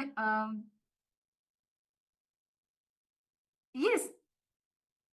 what I understand, it's not that Swamiji is only limited to showing you. He can tell you. He can make you feel it. He can make you smell it. He can make you hear it. He can make you see it. Everything he'll make you do it. So next time when you're Jeremiah, not just what you're able to see, everything that Swamiji is saying to you, post it, okay? Because I would say, my Rosita, you're able to see a card where well, there's a book in front of me. There's a notebook in front of me. There's a label, a card. Okay, at the start, you're saying you say something purple. Yes, actually, in front of me, I have my pencil pouch. So I have my pouch in front of me. It's in purple in color. Okay, yes. So Mark Crystal, yes. For Gabriel, that's wonderful, Mark. Yes. It was my Atmalinga which I was holding for all the participants. Yes. That's good. Shall we manifest one more round? Yes? Okay, let's now manifest one more round. So request all participants to please close their eyes.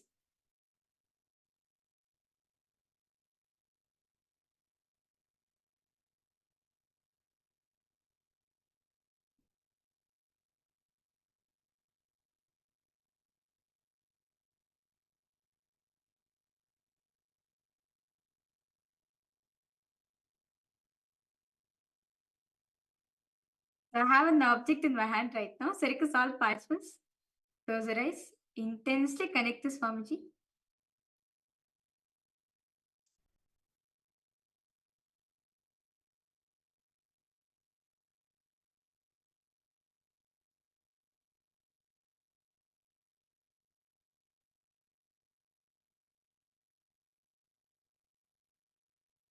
Slowly, intensely start chanting the Mahavatu. Om Nityananda Paramashivoham. Om Nityananda Paramashivoham.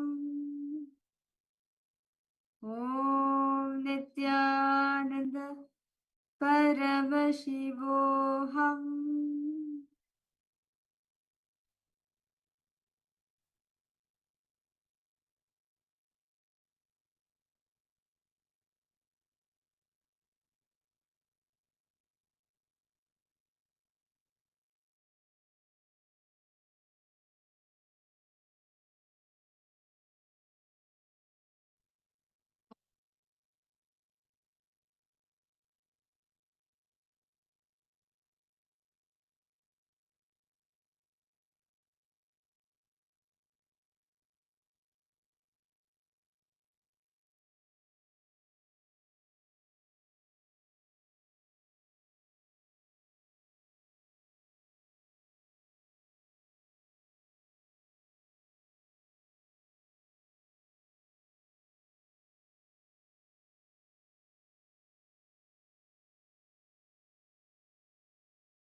Nityanandam to all participants. Yes. Because sorry now to open your eyes and start post.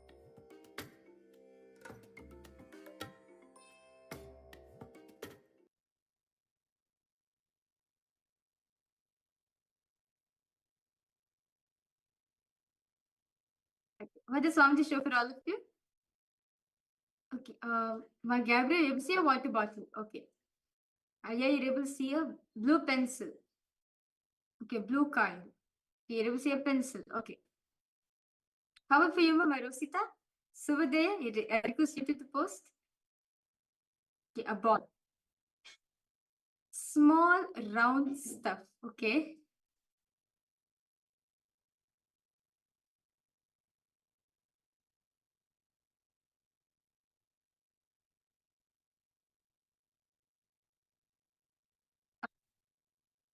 So let me reveal the answers for all participants. Yes. So the object which I was given for all the participants is the deity of Swami. They can it's a deity of Swamiji which I was holding for all the participants. So yeah. You can see he's a copper deity. So this part he was keeping for all of you. Yes. Okay. I can understand why all the participants are to be able to see me, yes, because in front of me I have my water bottle. Okay, in front of me I have something red.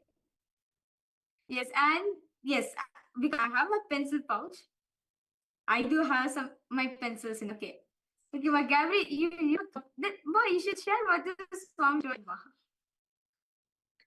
But Gabriel, see, that's why you should post what was Swamiji showing to you. You should not limit by okay, this is what I'm going to share. No, everything and anything Swamiji is showing, you should post. So this is the Atmamurti, this is the deity of Swamiji, which I worship every single day. So this is what I was holding for all the participants. And yeah, he is made up of copper.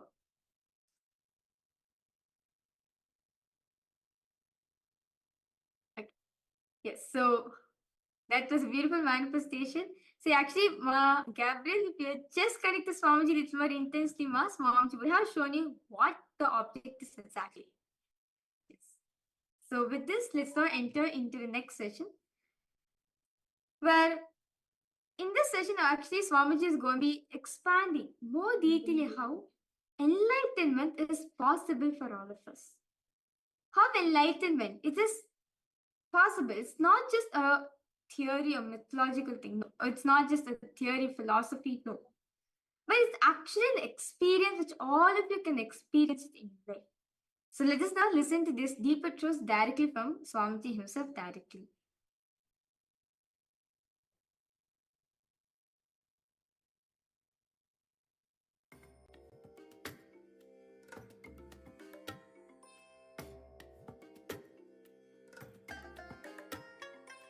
I bless you all. Let you all open all your three eyes and manifest the powers of Mahasadashiva. Om Nityananda Paramashivoham. Om Nityananda Paramashivoham. Om Nityananda Paramashivoham. Om Nityananda Paramashivoham. Om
Paramashivoham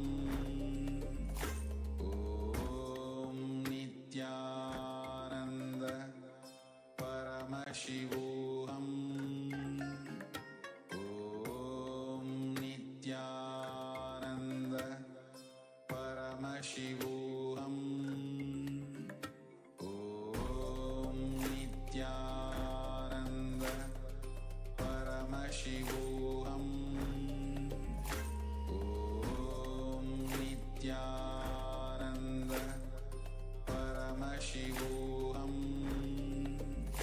Om Nityananda Paramashivoham Om Nityananda Paramashivoham Om Nityananda Paramashivoham.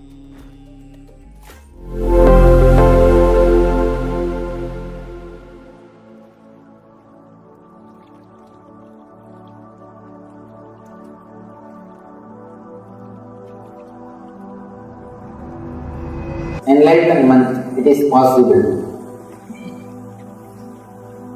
Before entering into the subject, let me introduce the book, the Ashtavakra Gita. Man has created so many spiritual scriptures, but nothing can be compared to Ashtavakra Gita. This book is a pure spiritual science. It's a technology created by Ashtavakra to reproduce the same experience which happened in Ashtavakra. Understand? Scientist is a person who creates a formula to reproduce things of the outer world. Anything happens in the outer world. Newton saw something in the outer world. He started contemplating on that experience. For example, apple dropping, apple falling from the tree. And he started contemplating on the experience. And he created a formula, he created a theory through which people will be able to understand about gravity. Scientist is a person who creates formula or theories to make outwardly things clear for people to understand outwardly things. Scientist is a person who creates formula to reproduce the understandings of the outer world. Spiritual master is a person who creates a formula to reproduce the experience of the inner world. Ashtavakra is a spiritual scientist.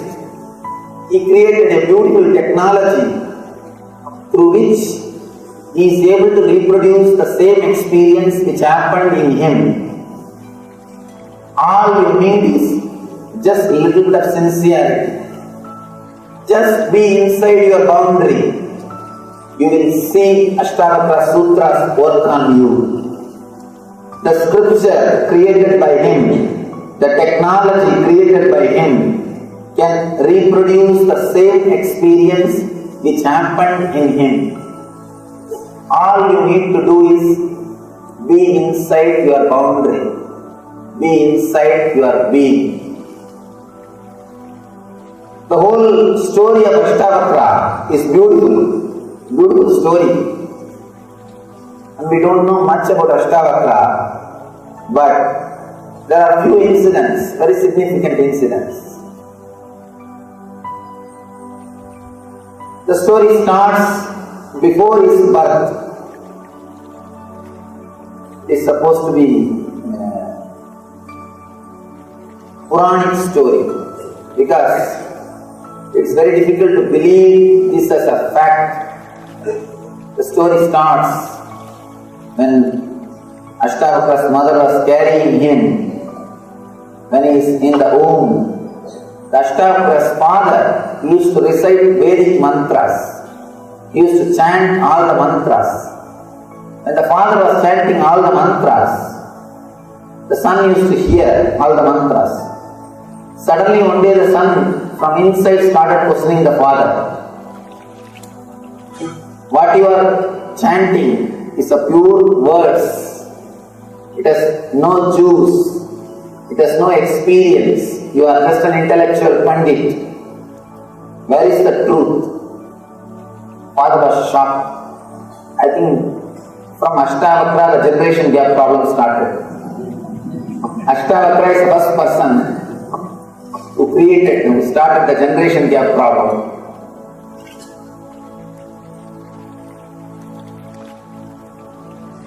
Ashtavakra is asking, what happened to the knowledge? What happened to the wisdom? You are just reciting only words.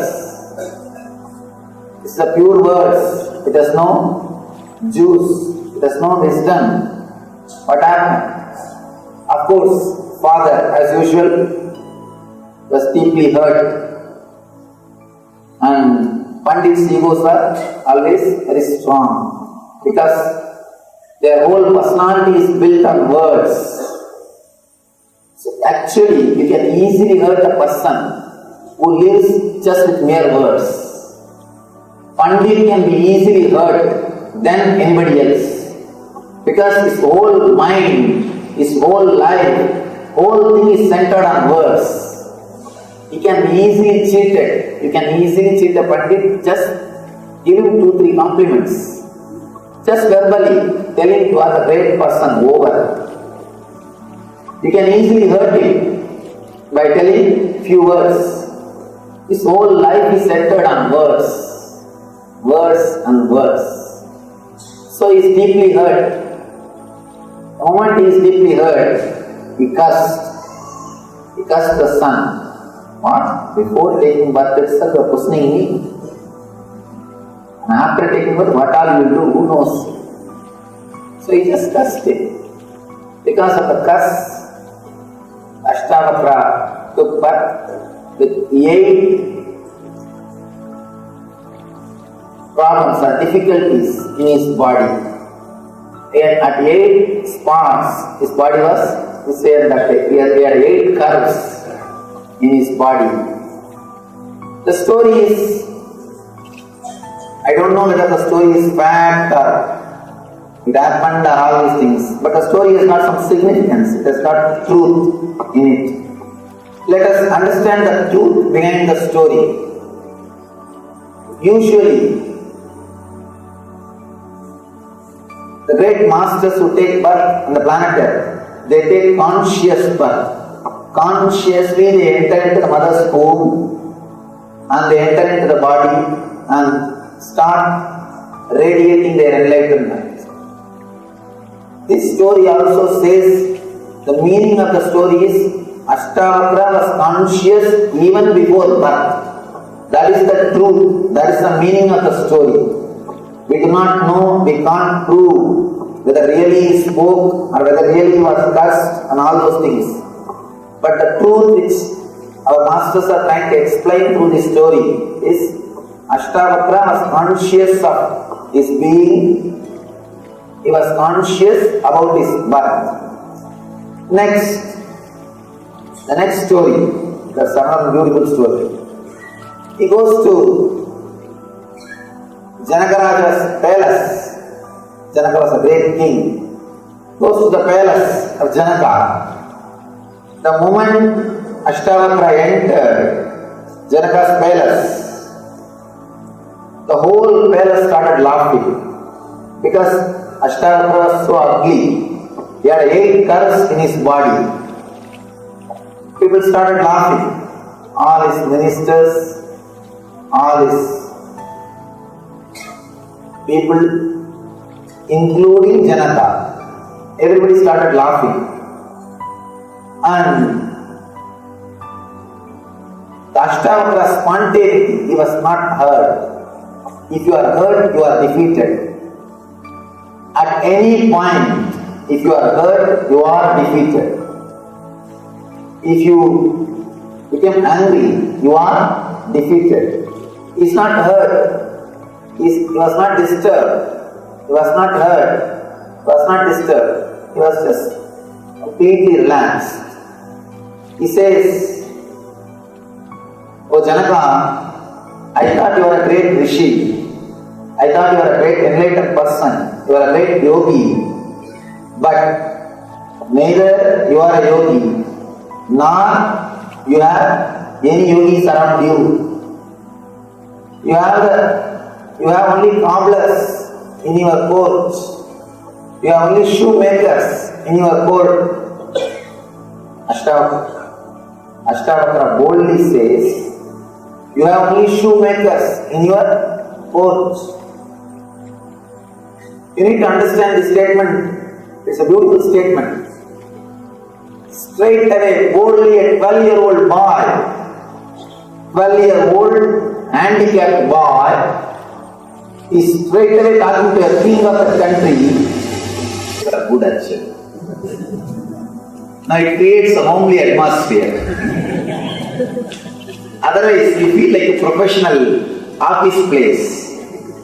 One of the mistakes really creates real intimacy. I tell you, if you want to create real intimacy with any of your friend, do 2-3 mistakes. Now let them enter into your space. See, you never do mistakes just to protect your ego. Constantly you are protecting yourself. And whenever you have done 2-3 mistakes, immediately you feel your ego is offended. Because you are giving space for other person to enter. Having courage to do 2-3 mistakes completely opens you up. And you open yourself to the others. And you give space for others to enter and advise you.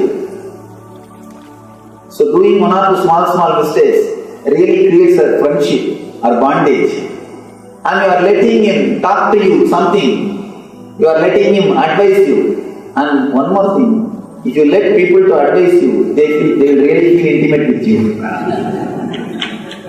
That's one of the important techniques. Just allow him to advise. Many times I have seen people come to me for counseling. For any of their problem or counseling. They will come to me.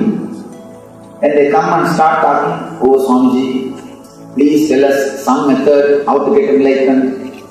Please give us some technique how to realize God." And usually I never straight away answer all these questions. Really, one person came to me just a few months ago. He started asking, "Please Swamiji, teach me how to achieve God, how to achieve enlightenment." And I started talking, "How are you? You are from where? What you are doing? What business you are doing? How many kids you have?" He started answering all these questions. He started the general talk. After that, he was with me 3 hours. He did not even raise the question again. 3 hours he was with me. He did not even bother to ask the main question with which he came. Then understand the importance or really how much the question is inside him. He is asking just because he has to ask something. And throughout the 3 hours, he was actually talking to me. I did not even speak. And the fun is not even this. After going out, he is telling my secretary, "Swamiji spoke so many things. So many great things. Swamiji told so many good things." When I came out, the secretary asked me, "Swamiji, what did he speak? You were so happy." I said, "Just I let him speak, that's all. I allowed him to speak, that's all." When you allow somebody to advise you, really they feel good. So little bit of one or two mistakes are good. It opens up. The atmosphere will not be tense.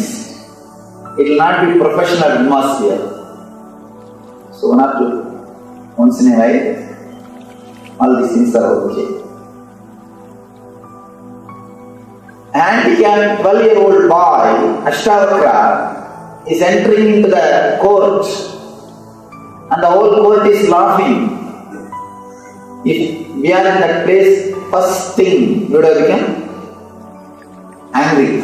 First, our ego would have been hurt, angry. Next, either you would have shouted or you would have left that place. That's all. But here is a person Nobody can disrespect a person who lives in spontaneity. Nobody can disrespect if he has got respect for himself. Nobody can give you suffering unless you give silent permission. Unless you allow, unless you give your silent permission, nobody can disrespect you. Nobody can hurt you. Here, Ashtavakra is such an integrated being, such beautiful being. He is not allowing others to hurt him, depress him. Straight away he talks with the spontaneity. You are having only shoemakers. And be very clear. If you become angry, you cannot use the right words. He is using a right word. Cobblers, shoemakers. Janaka was shocked. Ashtavakra is explaining, these people are only seeing my skin, not the being. Cobblers see only the skin, not the reality. When a cobbler sees an animal, he will think only about the skin, not the being. When a tailor sees you, he will see only your dress. He will measure your being only based on the dress which you are wearing. A jeweler, if he sees you, he will first see only the jewelry which you are wearing. He will judge you only based on the jewelry which you are wearing. He will weigh you based on the gold which you are wearing. People look at things only from their angle. They have their own ideas. They have their own imaginations. Ashtavakra says, you have only cobblers around you. People who see only skin, not the being. My body is got 8 curves, no doubt, but my being is pure. My being is straight. You can't upset a man who lives in spontaneity. You can't stop him. You can't disrespect him. It's a beautiful Zen story. There was a great Zen master who was giving teachings. He was giving discourse. Again, one Buddhist Pandit, well read, but have not experienced anything. Well read. A Pandit, he came. The moment he entered the hall, he started shouting. Of course, Pandits are professional shouters. He started shouting. What Zen you know? What spirituality you know? What are you talking? The Zen master was too young guy. He was a young guy. What are you talking? What Zen you know? You can make only these fools listen what you say. You can't make me listen. Can you make me listen what you say? Master was very polite. He just said, sir, can you please come near? I am not able to hear. The Pandit comes with all his arrogance. Then Master says, can you please come this side? He comes this side. Then Master turns the face, can you come little near? He came little near. Master says, you seem to be a very good, nice person. Already 3 times you heard what I said. Now please sit and listen. You seem very good, nice person. Already 3 times you heard what I said. You listened what I said. Now please sit and listen. Person who lives in spontaneity can never be disrespected. You can never catch him. And Ashtavakra is a person who is living in spontaneity, who is completely in the present moment. He can neither be disrespected nor be deluded by the ego. He is not disturbed. He is just clear about his being. And he says clearly, Janaka, you are having only cobblers around you. And Janaka really felt, really understood. Janaka is an intelligent person. a rare politician, an intelligent king, a rare being. Being a king and having intelligence is really something. Janaka is a king, an intelligent being. He understood the meaning of the words uttered by Ashtavakra. Immediately he comes down from the throne, touches the feet of Ashtavakra, and please forgive me, I understand what you said. And not only that, not only he asks Ashtavakra to forgive him, further he puts one more question. Master, O Lord, Bhagavan, he calls Ashtavakra as Bhagavan.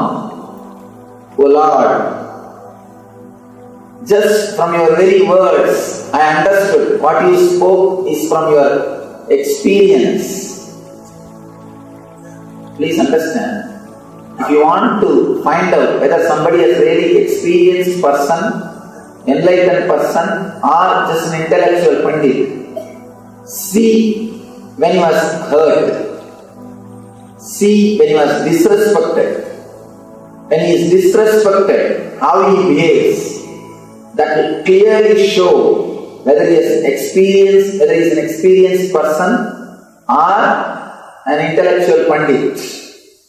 You can keep your face or pose, you can do everything as long as your ego is not hurt. The moment your ego is hurt, the pus which is inside will come out. If you have ego, simply the pus will come out.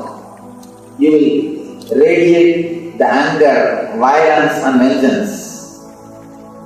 When somebody is hurt, when he is disrespected, how he behaves, how he responds, see that will give you a clarity whether really he is enlightened or an intellectual pandit. Here, Ashtavakra is completely disrespected. See, if you say a word and laugh about him, even that will not hurt so much. Just by seeing, if you laugh at somebody, the very being is rejected. The very being is rejected. See, you enter somebody's house. If you start talking, if people laugh, then you can understand they are not ready to accept what you speak. Only you are speaking, they are not ready to accept. But the moment you enter, if they start laughing, your very being is not accepted. Sometimes, if you don't open the mouth, people may think you are a fool. If you open it, you may confirm. You will confirm it. So, at the most, they may reject your speaking. But just by entering, if you start laughing, your very being is rejected. Here, the very being of the Ashtavakra is rejected, disrespected by the ministers in the court. But he was not offended. He is not disturbed. He was not disturbed. Of course, when we address the masters, we can't use the word was. We can use only the word is. We can't say the word was for them. We can't say he was. We can only say he is. Of course, when you mention the incidents of the past, you will not use the word was. But when you mention about the masters, they are available. We can't say. We can't use the word of past tense. He was not hurt, and he is so clear about his being, and he is clearly expressing the reality. Janaka says, just by your very words, your few words, I can understand you are an enlightened being. It is from your very being. Please teach me. Please give me the wisdom which you are having. Janaka is requesting because Janaka asked whatever Ashtavakra taught has become big help. It has helped Janaka Raja to transform his life, to awaken his being, to achieve enlightenment. Here, I request you, unless you ask, this help cannot be given. If I give you without you asking, it is just like scout boys helping old lady to cross the road. 3 boys have to help one lady because she did not want to cross the road. So be very clear, I do not want to force help on you. By you being here, I assume you are requesting this help. So, I am entering into the Sutra, I am entering into the Ashtavakra Gita, assuming you need the help, you need the wisdom, you need the knowledge of Ashtavakra. Janaka Uvacha. Let me give the slokas in English itself, then I will give the explanations. Janaka said, how can knowledge be acquired? How can liberation be attained? How is renunciation possible? Tell me this, O Lord. Beautiful question.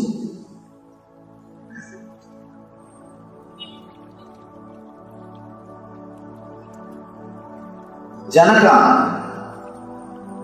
by his very being, is a seeker. By mistake you might have laughed, that is different. By his very being, he is a seeker. Seeker of truth, seeker of the reality. So he is asking, how can knowledge be acquired? How can liberation be attained? How is renunciation possible? Tell me this, O Lord. The word liberation needs to be, you need to understand the word liberation. Liberation means not disturbed, polluted, touched by the inner or the outer world goals. If you are not touched, polluted, corrupted by the outer world or inner world goals, you are liberated. The moment you understand the purposelessness of the whole existence, you are liberated. Please understand, I am using a big word, purposelessness. Whatever you think as purpose binds your life. Bondage is thinking that there is a purpose in your life. Immediately you start the next question. What do you mean, Swamiji? You think that there is no purpose in your life? Your life has got meaning, but it has no purpose. Be very clear. Purpose means you are constantly worried about the goal. You are constantly worried about the achievement. You are constantly bothered about what has to be achieved. The goal. Be very clear. Goal is not the result of the life. The life itself is the result of the life. For example, 1 month, if you are earning 20,000 rupees, you measure your 30 days time as 20,000 rupees. Mentally, by and by, you start calculating your 1 month equal to 20,000 rupees. Whenever you go to shop, you measure in your mind, oh, to buy this saree, I have to work 15 days. To buy this jewel, I have to work 2 months. Only based on the money you measure your month. Be very clear. If somebody says, they will give you 100 years salary and lump sum and ask you to die, will you accept? No. But Your mind is conditioned so much. You measure your whole life based on the money which you make every month. The value of your life is calculated by your mind based on the money which you make. You need to understand an important thing. Your life is not equal to money or wealth which you are creating. Money or wealth is beautiful as long as you use it. When you start measuring your whole life, when you start calculating your whole life just based on the money, when your whole life is minded, when your whole life is centered only on money, be very clear, you are seriously missing something in the life. Something seriously wrong with your thinking system. Money is beautiful as long as you use it. But when you start measuring your life based on the money which you make, you are living in a miserable condition.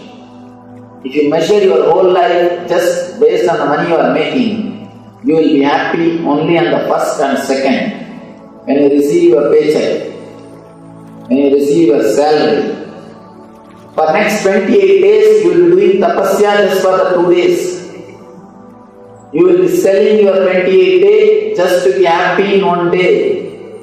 Please do not sell your life. Do not sell your life for some goal. 2 things. If you sell your life for some goal, you may not achieve at all and feel frustrated. That may happen, first thing. Second thing, you may achieve the goal and feel depressed. Be very clear, there is an important word which you need to understand. Depression of success. Depression of success. Depression which happens after failure is not real depression. Because always somebody can give you hope. There are so many hundreds of the self-help books. How-to books. If you want to become mad, read how-to books. Straight way to hell. Direct way to hell. These how-to books, the self-help books, they are actually, if you are normally living with your problems, you may have 10 worries. And if you read these self-help books, and they constantly teach you, don't worry, don't worry, don't worry. Now you have one more worry, how to stop your worrying. All self-help books leads only to hell. Direct way to hell. They will create one more worry for you. Let me tell you a small incident. It's not an incident, it's a truth.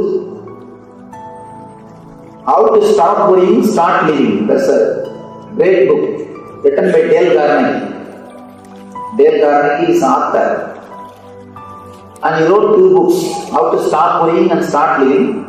Another book, How to Win Friends and Influence People.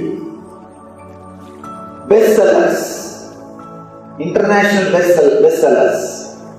One more information you should know. Next to Bible, his books are printed. Next to Bible. Understand? Means practically second Christ. Next to Bible, his books are printed and sold all over the world. In the first book he says, how to stop worrying and start living. How to stop the suicidal thoughts. The next book he says, how to have a good relationship with your wife. These are the 2 main ideas. Any of you read his books? Any of you have read his biography? Anybody who read his biography? He committed suicide because he was not able to live with his wife happily. Really, I tell you, it's truth. Please understand, I am not making any joke or anything, it's a truth. He was not able to, he committed suicide just because he was not able to live with his wife happily. And I tell you the secret, how to write how to books. That's an important secret. Whatever you can't practice, just write and publish it. It will become bestseller. Simple 3 steps to become a philosopher.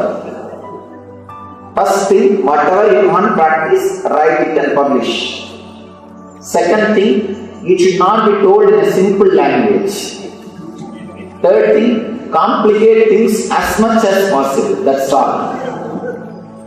If you can complicate a simple thing as much as possible, you will become a great philosopher. And one more small tips, try to criticize all other systems as much as possible. These are all few simple tips to become how to become a best philosopher. And how to write these how-to books. The self-help books will neither give you peace nor guide you. Here, when you start working with these books, if you have 10 worries, now you have 11th worry of how to stop worrying, how to start living. Liberation. The concept of liberation means understanding the pure purposelessness of life. Even if you face the depression out of failure, it is okay. You always have some hope. Somebody can inspire you to run again. But if you face the depression after success, nothing can be done. And if you are an intelligent man, around the age of 40 to 45, you have to face the depression of success. This is the scale to find out whether you are intelligent or not. If you are 40 to 45 and still you have not faced the depression of success, be very clear, something seriously wrong with you. Something seriously wrong with you. Something is missing in your life.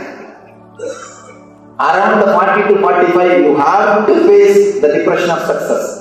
Because around that age, you will achieve whatever you want to achieve, but suddenly you will realize, I achieved whatever I want to, but I have not achieved what far I want to. Achieving what I want is different. Achieving what far I wanted is different. You always wanted the house, car, relationships, bank balance, for the sake of happy life. By the time you achieve all these things, you are conditioned to suffer. In the young age, when you are happy, blissful by nature, when you are bubbling, overflowing with energy, you postpone your joy. You always tell your mind, no. After the college, I think I'll rest and I'll be happy. And after the college, you think, I think once I get my job, I'll be settled and happy and peaceful. Once you get the job, I think after the marriage, I'll be happy and blissful. After the marriage, you know. And now, you know. And after that, again you think, I think once kids are there, we'll be happy. After the kids, I think if they all grow up and start, they finish their education, I think I'll be happy. By the time they are settled in their life, you are conditioned to suffer. The stress or suffering or worrying becomes part of your being, part of your very being. You are completely conditioned to suffer. After that, if the worry or stress is taken away from you, you feel lonely. You are missing something. You feel you are not as you are. That is the reason old people cannot sit with themselves. Either they will catch somebody and start talking. In 1962, when I was in the army, they will start telling the stories. See, it is not accidental. Around the world, all grandparents tell stories to their grandkids. Not only in Indian culture.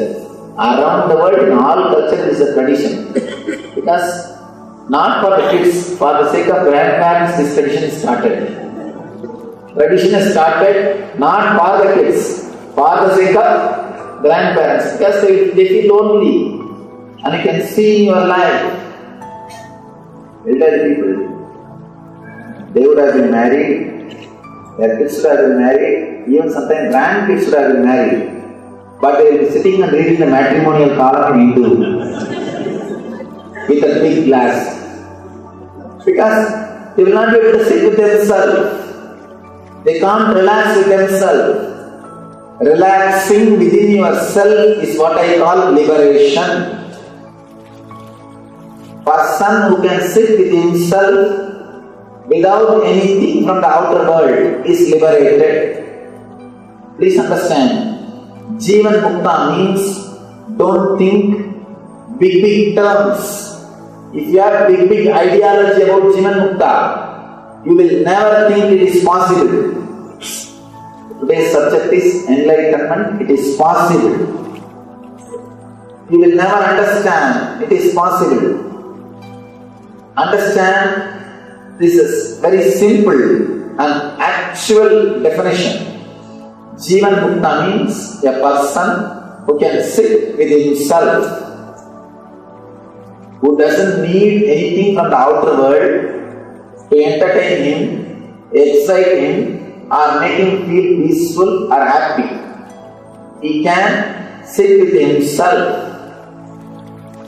Liberation means understanding the purposelessness of the life. Understanding clearly, life cannot be measured by the money which we make. It is something more than the money which we make. Your life is not just 25,000 rupees per month. If you think that 25,000 is your life, you will be in hell for 28 days. You will be in heaven only for 2 days.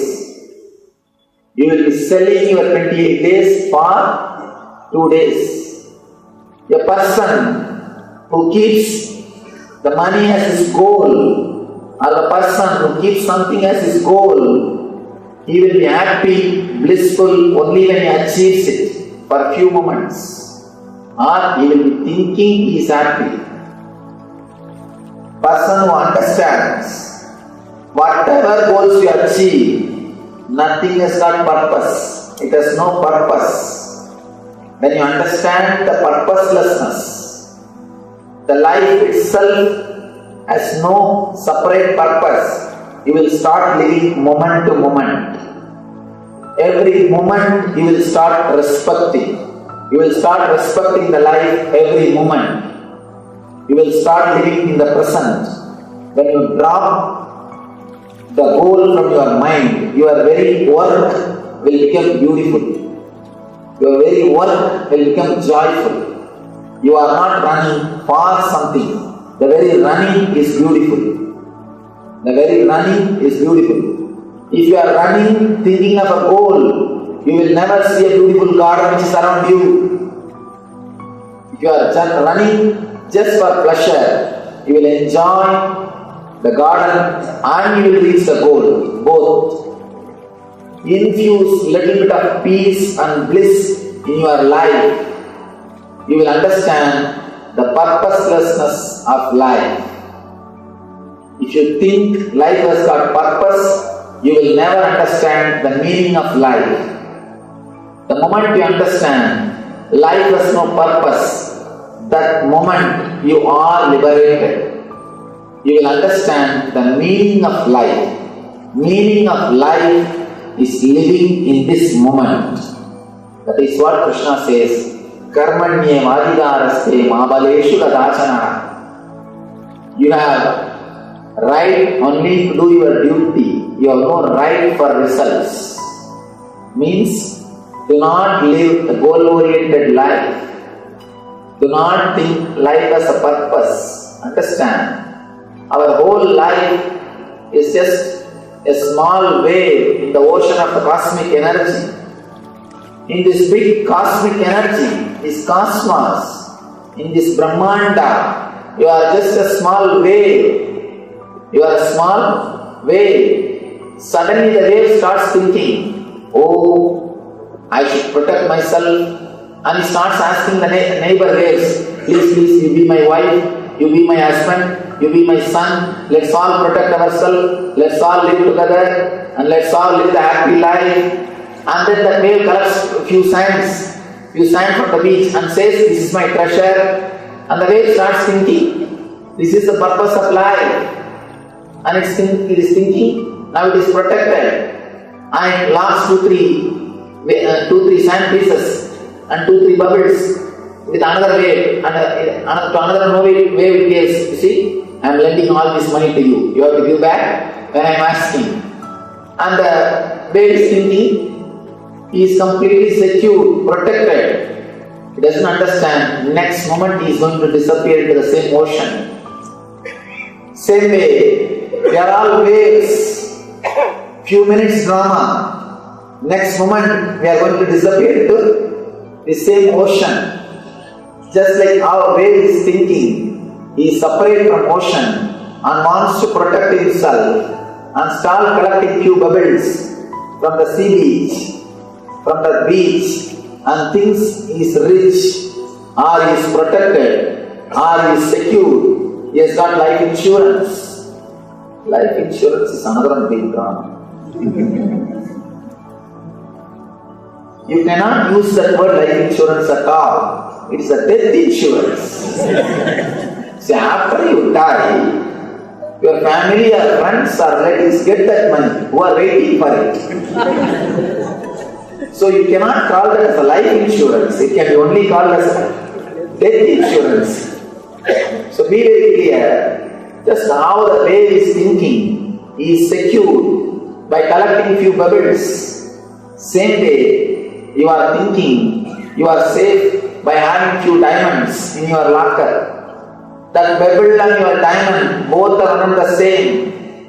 Because few idiots want to possess this diamond, it has got market value, that's all. Few fools wanted to possess that stone, it has got market value, that's all. Otherwise, in reality, that and this is one and the same. Whether that stone or this stone are one and the same. Because few fools are competing to possess that same stone, it has got market value. Be very clear, no stone can protect us. How the wave is thinking, by collecting few bubbles, it is protected, its life is insured, it is secure. Same way we start thinking, having few things. Life is pure purposelessness. Even though it's little difficult to understand this truth because of our social conditioning, the moment you understand, you are liberated. And be very clear, person who understands the life is purposeless, he will start working 10 times more intensely than you. He will be working 10 times more intensely. Do not think you will become lazy. Always people ask me, Swamiji, you say life is purposeless. If we start thinking all these things, we don't want to work, what to do now? Be very clear. Because you created too much of negative thoughts about your work. Because you are conditioned, work is punishment. Work is hell. Working is wrong. Working creates stress. Because you are again and again taught all these ideas. Because again and again you are conditioned with these ideas. The moment you understand life is purposeless, you want to escape from that world. It is just because of your conditioning, not because of understanding. Now, if you really understand life is purposeless, the stress to achieve success, the pressure to achieve success, the peer pressure will be removed from you. The moment peer pressure is removed from your being, you are liberated. And I tell you, liberated person will be creative. Liberated person will be energetic. Liberated person, by his own understanding, will start working. Understanding the life is purposelessness will not lead you to laziness. If it is leading you to laziness, be very clear. You are having negative attitude towards your working. You had already built up the negative attitude towards your working. That's the reason you try to escape the moment you get this understanding. But sincerely, if you understand this beauty of purposelessness, if you understand life is purposeless, you will be continuously working without stress, without the pressure of goal, without constantly thinking about the goal. As on now, you are split personality. Half of your being is thinking about the goal, half of your being is thinking about the path. The moment you understand goal is useless, you are integrated and you live in the path. The very path, the very life becomes liberation. Working out of liberation is what I call working as an enlightened being, enlightened CEOs. If you are working out of liberated consciousness, you live in leader consciousness. You achieve the state of the leader. Two things. Status of the leader is different, state of the leader is different. Status of the leader is related to society. Status of the leader is related to your society, position, your bank balance, your position, all these things. State of the leader is related to your understanding about the life. If you have this deep understanding, you will achieve the state of the leader consciousness. Man is liberated, will live in the leader consciousness.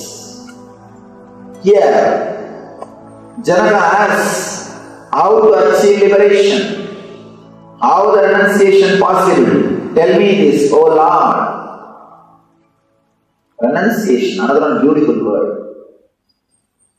Always people come and ask me, Swamiji, should we renounce everything to achieve enlightenment? Should we renounce everything to realize divine? I tell them, just renounce what you don't have, that's enough.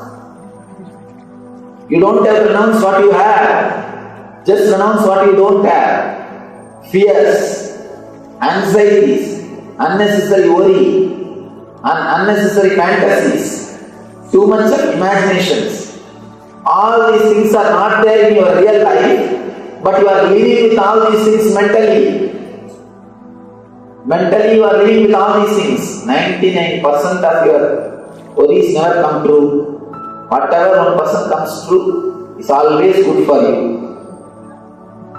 Your unnecessary worries, give our prayers and requests to Ashtavakra, the great enlightened master, to help us to understand the technology created by him, the formula created by him to achieve the same state of Ashtavakra, the same state of enlightenment.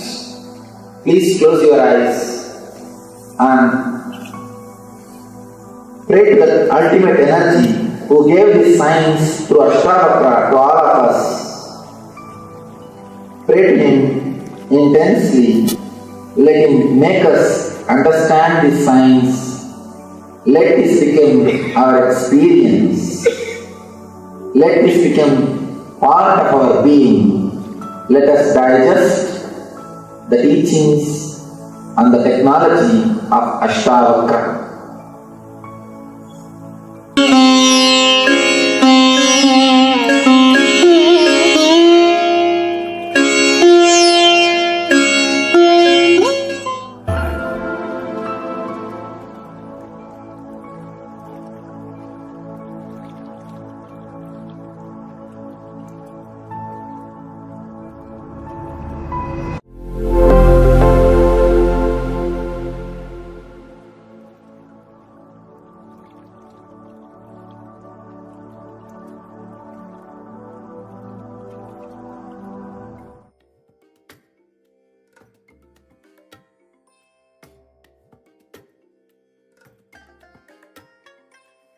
bless you all. Let you all open all your three eyes and manifest the powers of Mahasadashiva. Om Nityananda Paramashivoham. Om Nityananda Paramashivoham. Om Nityananda Paramashivoham. Om Nityananda Paramashivoham. Om Nityananda Paramashivoham. Om Nityananda. Yes. Nityanandam to all participants once again. That was a very beautiful revelation. Swamiji spoke on how enlightenment is a guaranteed for all of us. Understand, Swamiji told very beautifully in this session that enlightenment is not just a possibility for us to experience, but it is a guaranteed experience all of you going to have it in today's initiation. So I request all participants, please post what you understood. Yes, Ma Mihri, Nityananda Ma, welcome for the program. Nityananda Ma Mihri.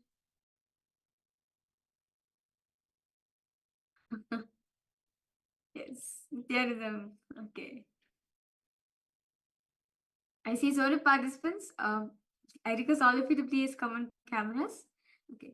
So very beautifully in this session, Swamiji spoke how enlightenment is a guarantee for us.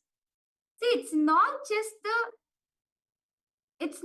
a so-called experience where a few people can experience this in this world. No.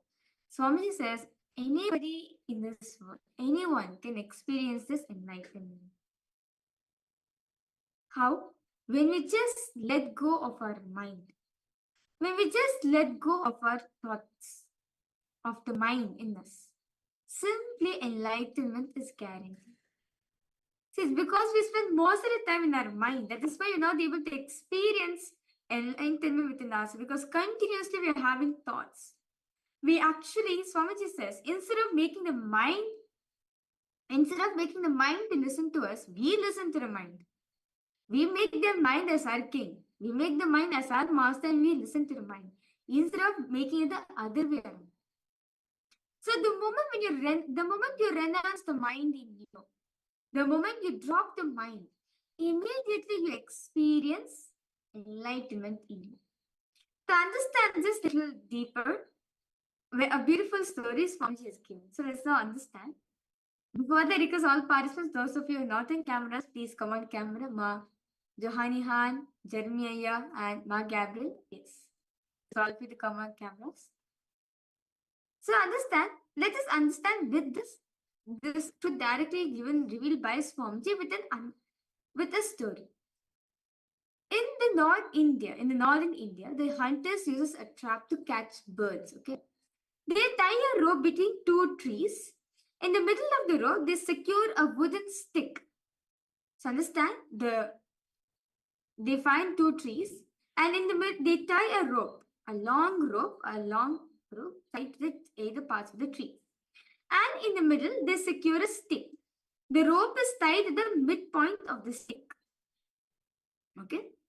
And this is actually a hunter's trap for birds. So you may think, how can a bird can be trapped with just a small stick?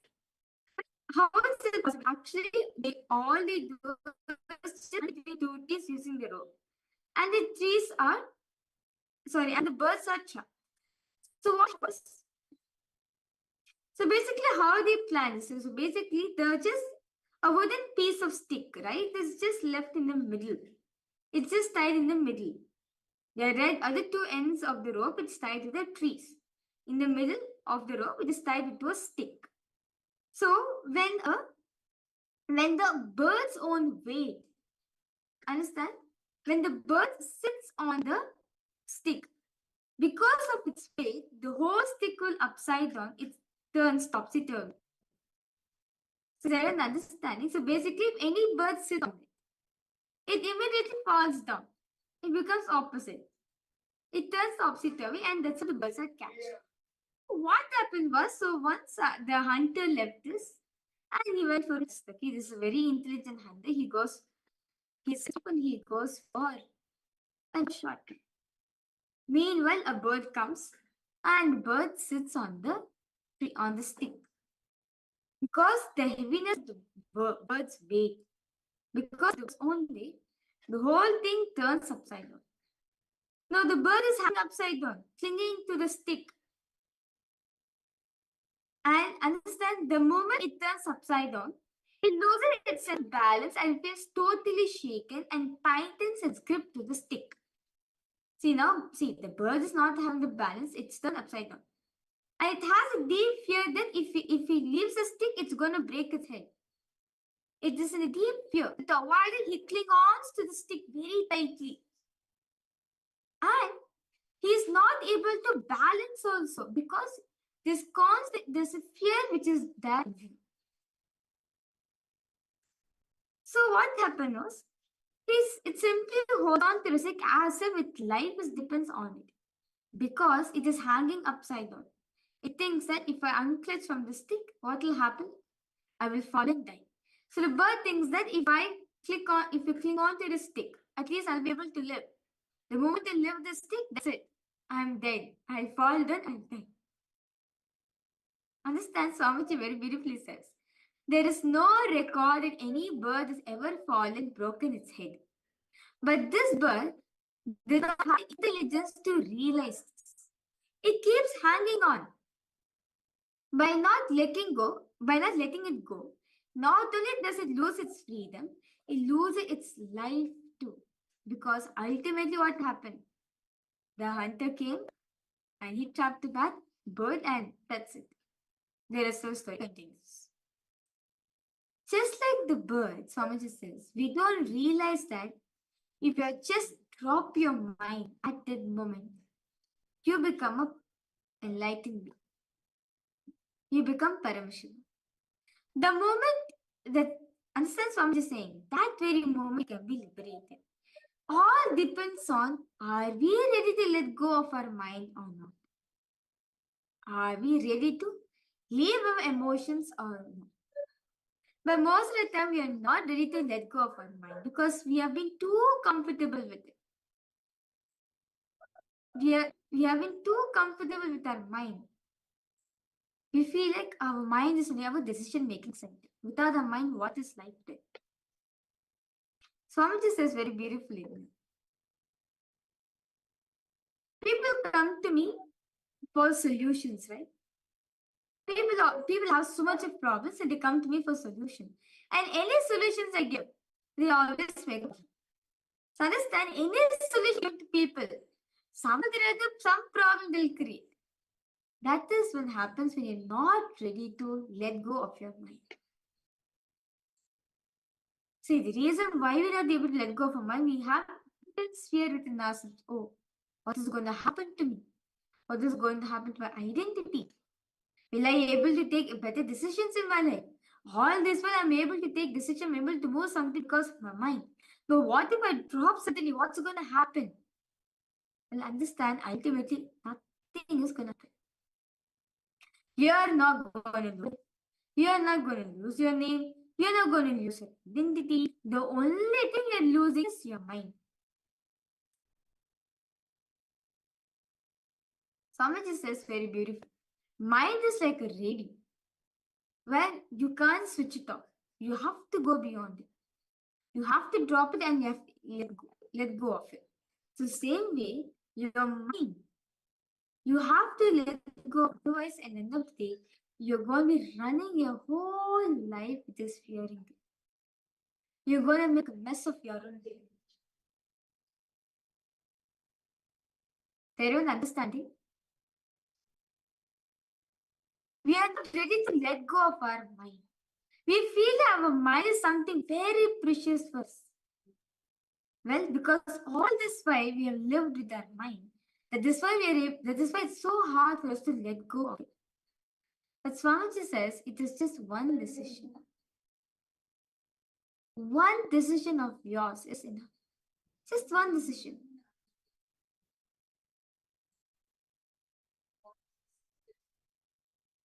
Just one decision. But we are not really taking one decision because we are too comfortable living in our mind. We are too comfortable living in our mind. We feel so secure only when mind is there. But when the mind is not there, we feel like we have lost the biggest component in our life. So all participants understanding. How many of you are able to understand that? Because all of you to post any doubts, any questions you have, do feel free to post in the chat section.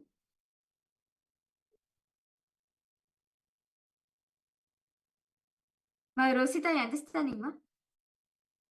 We are not ready to let go of our mind. Any questions you have, do feel free to post in the chat section.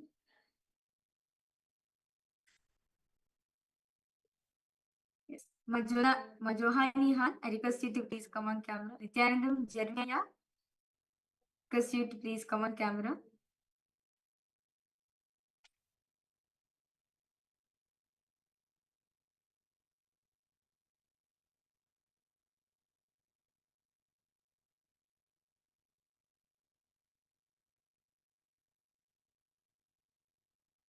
How many of you are able to understand this?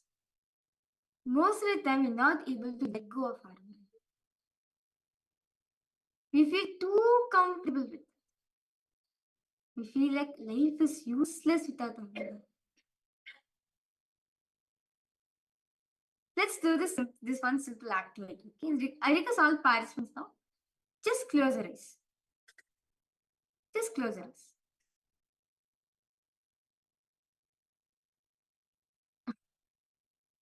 When will be ready to let go of the mind? The moment you decide, ma, even now also you can decide. It's just one decision. If you decide to let go of your mind, that's it, it's gone. But still, the mind will be trying to come back to you, but you have to consciously drag it away from you. You understand? It's the question of whether are you ready to drop it or not. If you're ready to drop it, even now you can experience it. Even now you can drop it. So let's do this one simple exercise. Okay, because all participants now, just visualize. Okay, just close your eyes. Just imagine, mind is not there. Just close your eyes and visualize in yourself. If mind is not there, what happens to you?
Just imagine life without mind.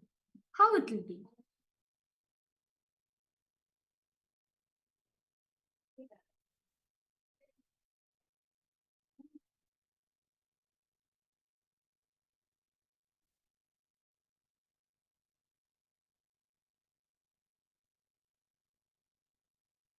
Slowly, very slowly, please open your eyes. I request all participants to go ahead and start sharing. What did all of you understand? What did all of you get?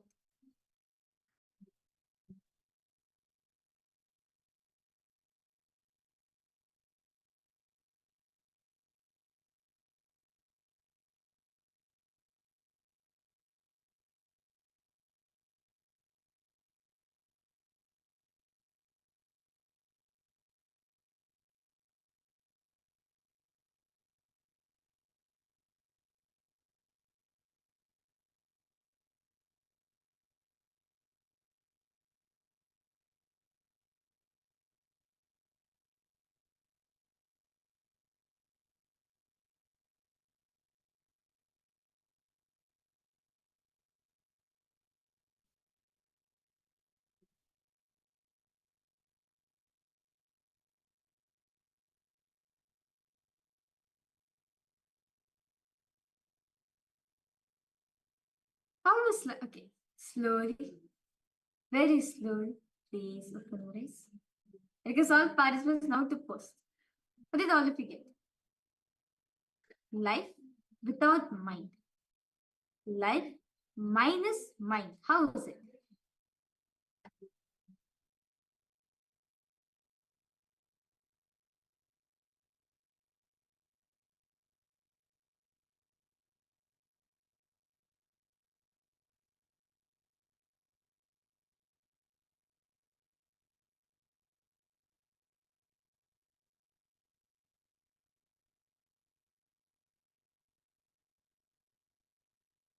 So all participants go ahead and post. Yes. Jeremiah request you to post. Ma Gabriel.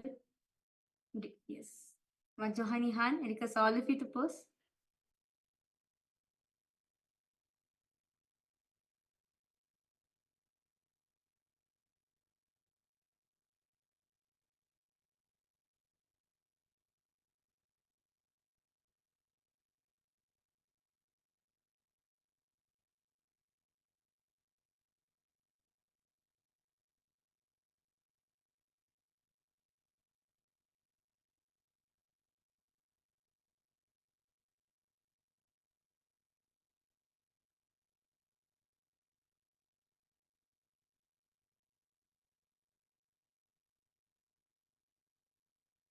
To experience your breath and your very being. Okay. Marosita, you posted. Without the mind, seems free, can enjoy life. That's nice. How about for you, Jeremiah? What did you get?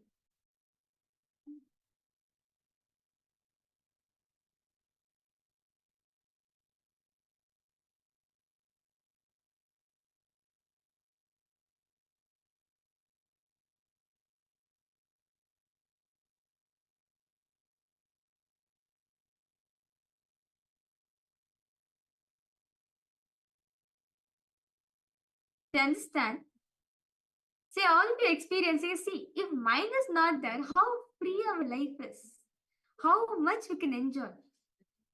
And understand the root why you're not experiencing life. The reason why you're not able to enjoy your life is the mind which you're carrying in your inner space. It's the mind which you're carrying in your inner space. That's the reason why you're not able to enjoy life. So, very beautifully for this, Swamiji has given us an unclutching meditation. Where just decide now to drop everything. Just drop everything. Drop your very mind. You'll see the amount of energy getting infused into your system will be extraordinary. You'll actually feel like a new you within yourself. You'll see that I do not need mind anymore to run my life. You'll feel that. Let's now enter into this meditation. Because all of you can please close your eyes. Just relax yourself completely. Don't be stressful. Don't be forced or anything. No. Just be completely free.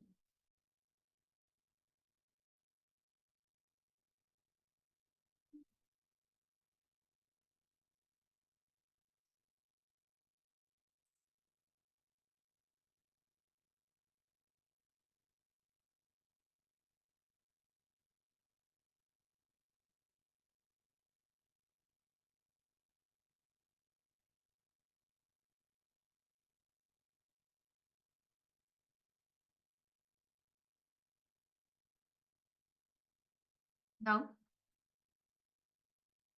decide to let go of everything as you hold on to.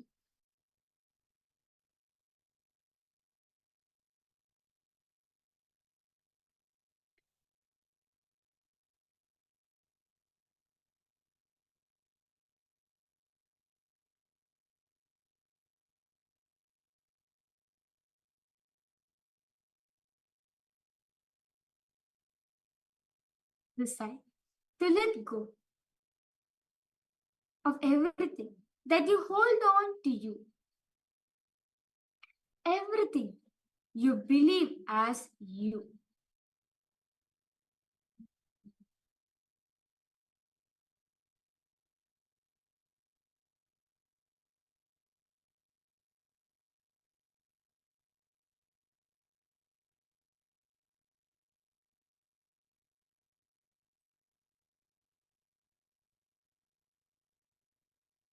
What you believe as you, yours,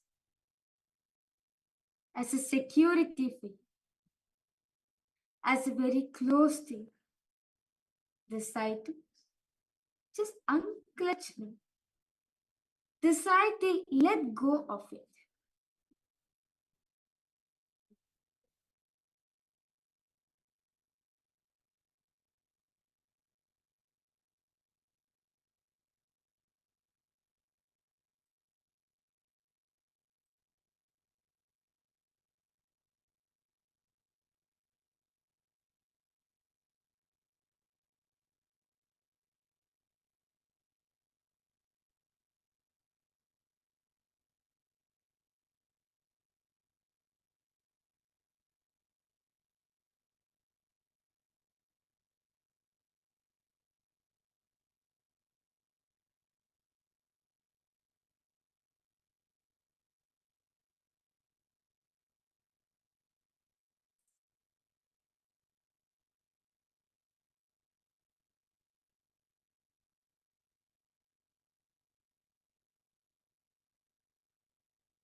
Now, decide to unclutch from your education. The knowledge which you have got, the education which you got, decide to unclutch from it.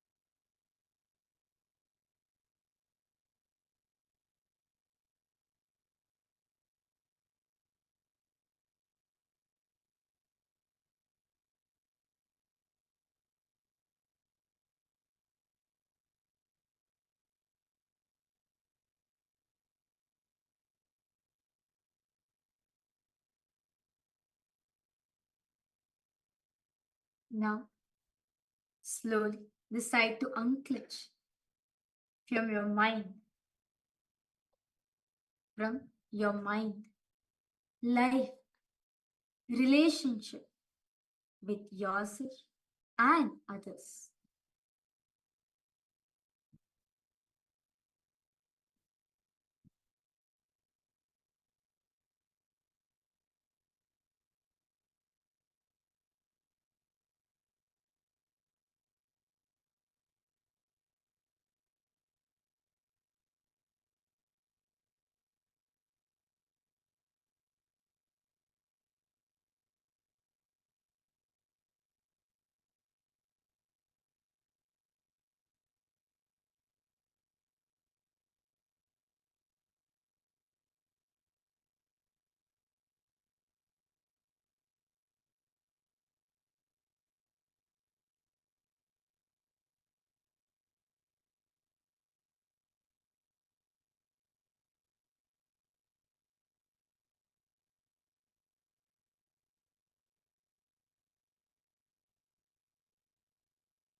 Now, decide to unclutch from your bank balance, your belief about you, your social image, your inner image, everything. Decide to give it up.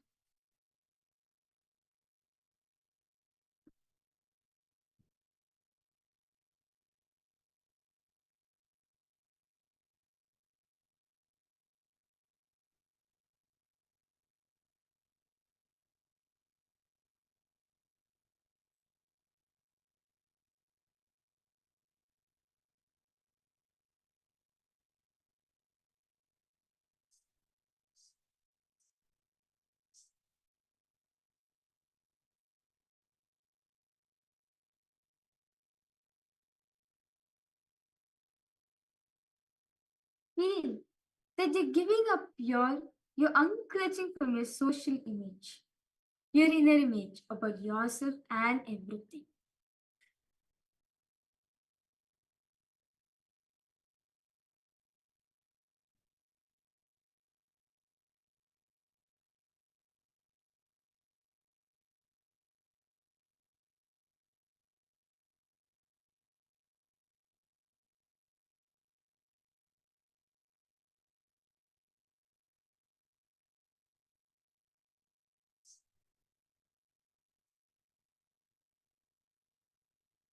Now, unclutch from your very life itself. Unclutch from the very cognition of life. What you understand as life, what you experience as life.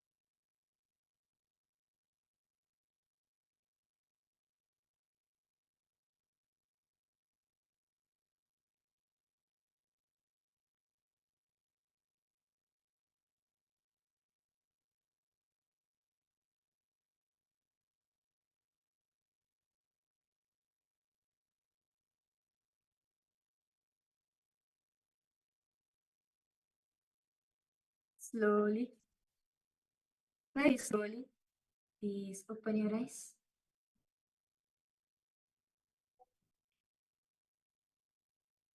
Make this all participants now. Please open your eyes.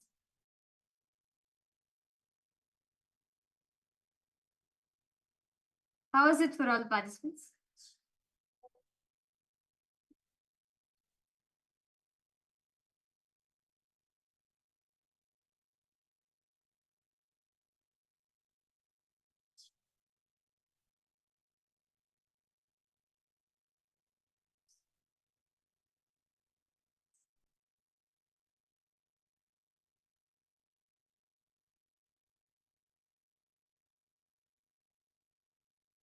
Nityanandam, Marosita. Because all participants to drink some water, all of you will feel better.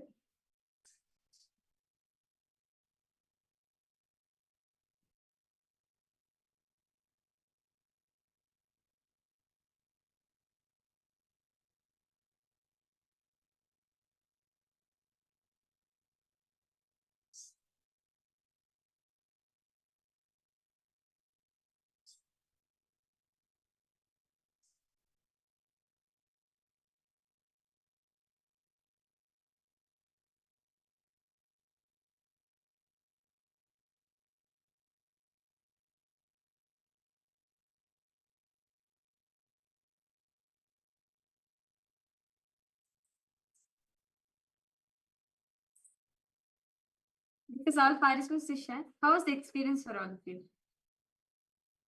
How did all of you feel? Unclutching from everything, from your very mind itself.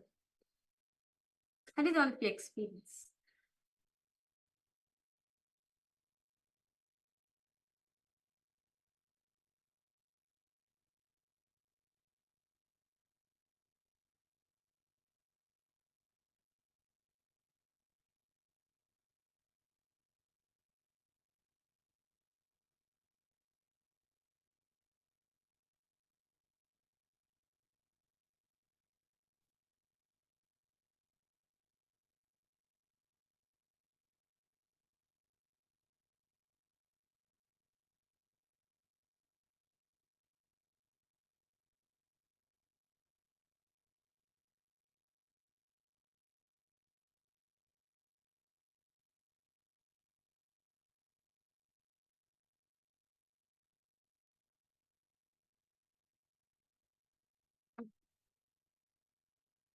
You understand? When you want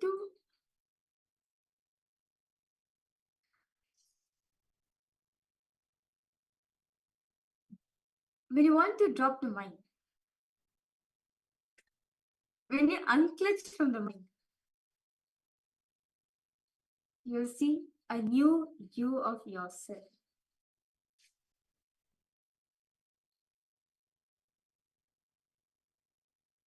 Okay, how was the experience for you here?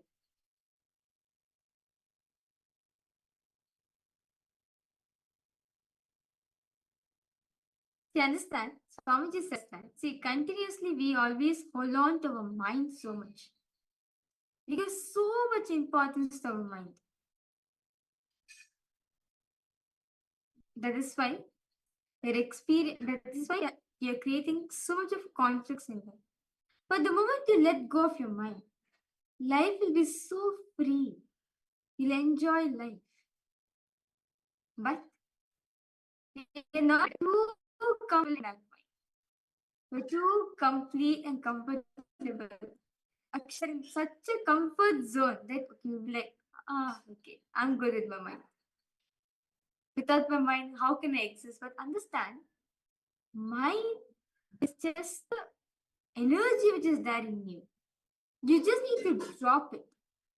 If you drop it, you'll see how life will, you'll experience liberation. Swamiji says that the moment you drop your mind, the moment you decide to consciously drop your mind, that is enlightenment. Where you decide ferociously that I am not the mind. Mind is not me. I am not going to give any power to the mind. You'll see how every single moment of life, anything happens, you'll always find joy. You'll only find happiness in it. Any questions? Any doubts all participants are having?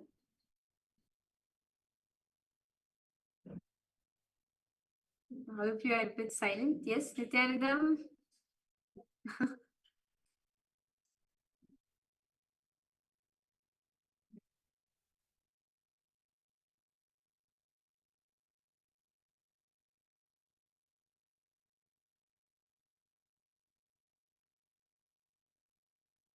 I request all participants to nicely lighten up your whole area so you actually feel better.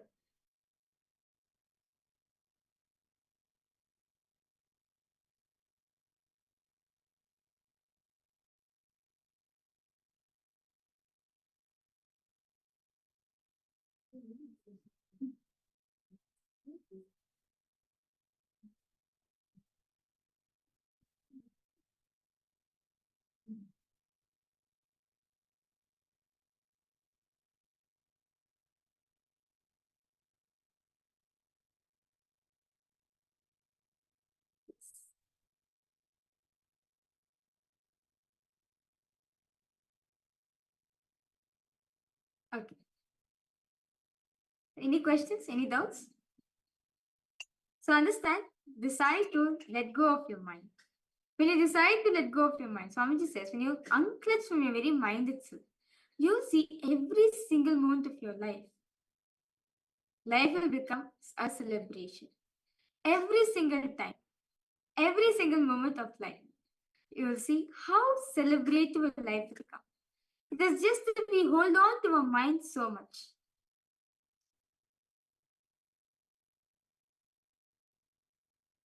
It is just that we hold on to our mind so much. That's why we are not able to manifest life. Meaning, like, you're creating a lot of conflicts within yourself. Swamiji says, the root for all your conflicts is your mind. Your mind only starts all your confusion. But the moment you drop your mind, the moment you let go of your mind, unclutch from your mind, you'll experience enjoyment. You'll experience joy every single action you do. With any activity, whether you're walking, talking, anything, just being the space of pure unclutching, you'll see how life becomes such a celebrative thing in you. So, all requires, Swamiji said, it's one decision of us. Just one decision. if you decide to come out from it, if you decide to unclutch from it,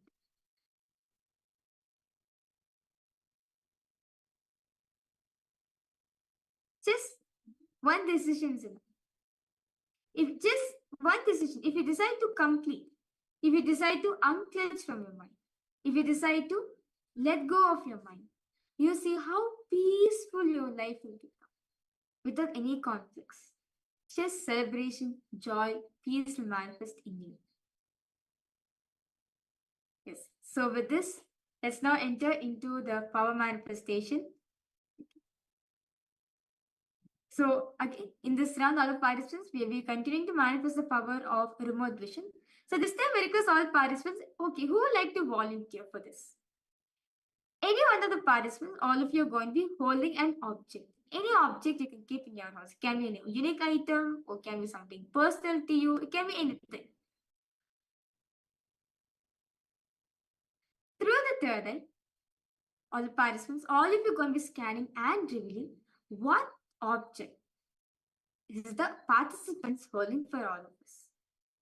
Okay, so who would like to volunteer for this round?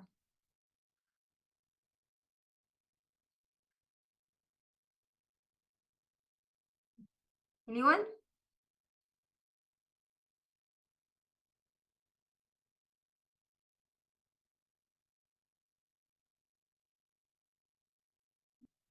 Why are you?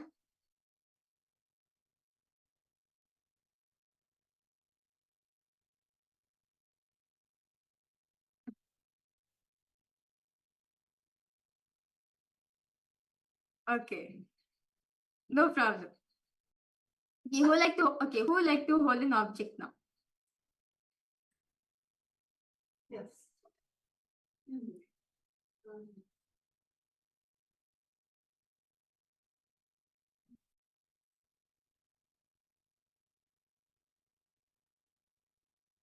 Okay. So for all the participants, okay, I'll keep an object for all of you. Okay, I'll keep an object for all of you. Through the third eye, all of you are going to find out what object is it.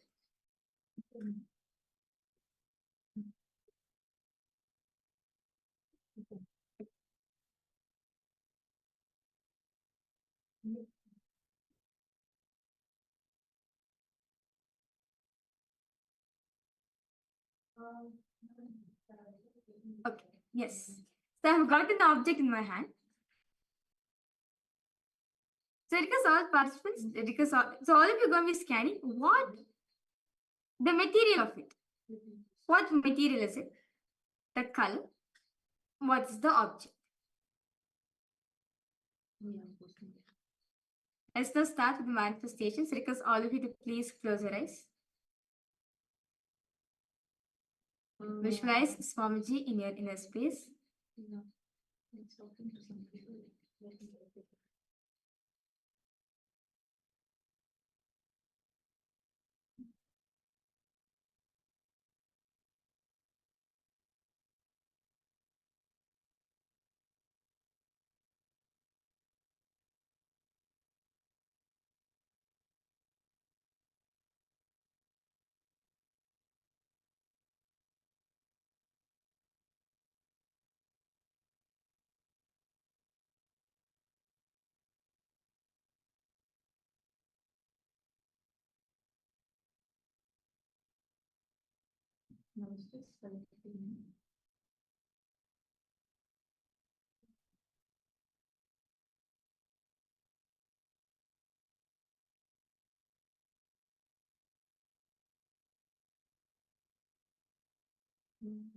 I got till 3 p.m.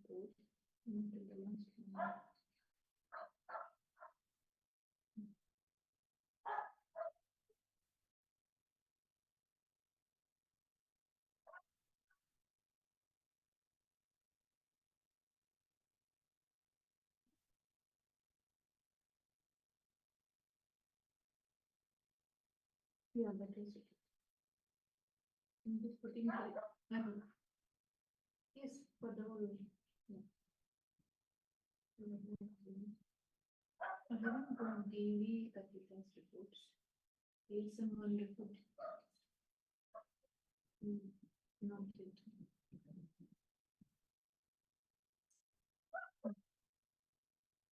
Slowly, intensely start chanting the Mahavakya. Okay. Om Nityananda Paramashivoham. Om Nityananda Paramashivoham.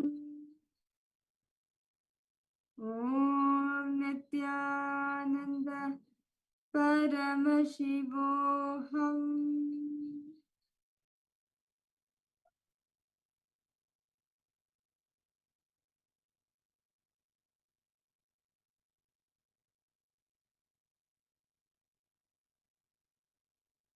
Intensely chant the Mahavakya as you're connecting to Swamiji.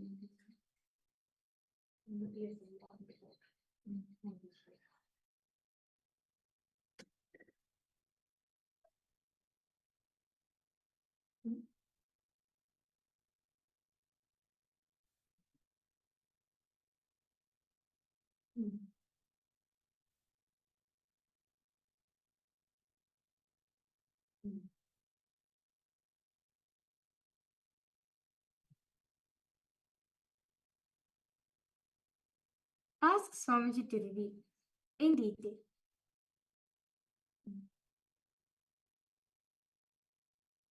the color, the material. What's the object? The exact object I'm holding for all of you.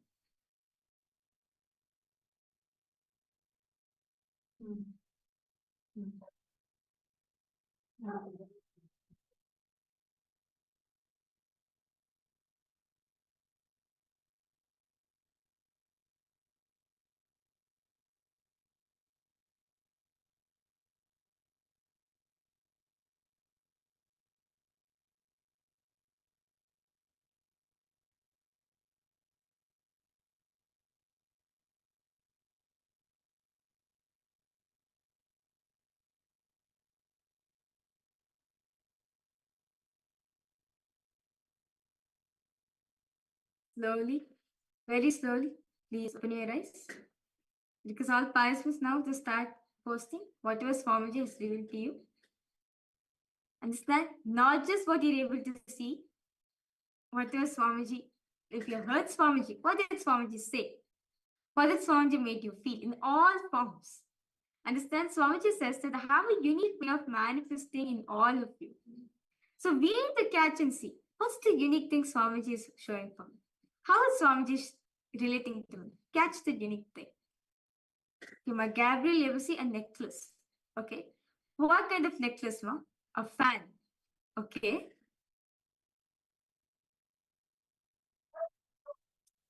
Okay. What's the color? All of the parts. What's the color you're able to see?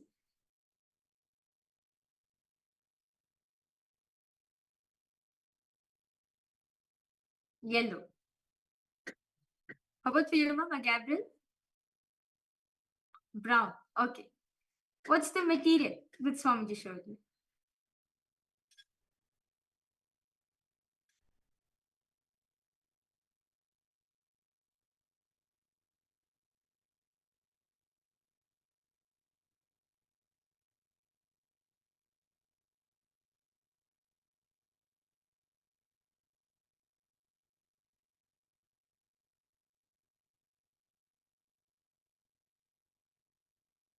Soft.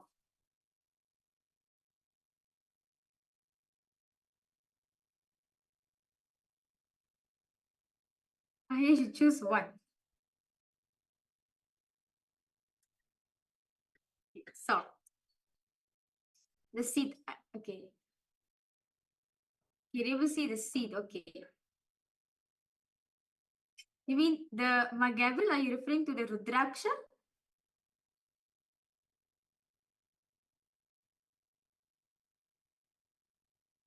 Okay. How much for you, Jeremiah? What were you able to see exactly? Nothing?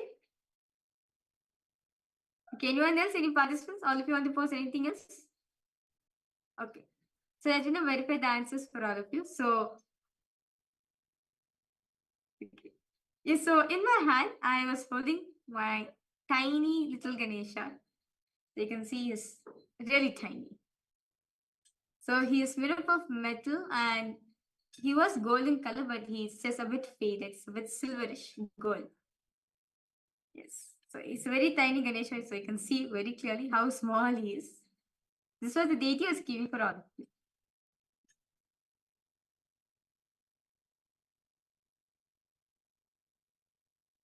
Yes. Okay, that's no problem. Well, that's fine. All of you are starting to see. That's very wonderful. Actually, all of you are seeing the things which is there around me. Like for example, the Rudraksha is actually around me. Like the colors which all of you are able to see are actually around me. It's not that you want exactly I'm holding, but it's around me. So let's now manifest one more round. Okay. So I've kept an object for all the participants. So let's now start. So intensely close your eyes.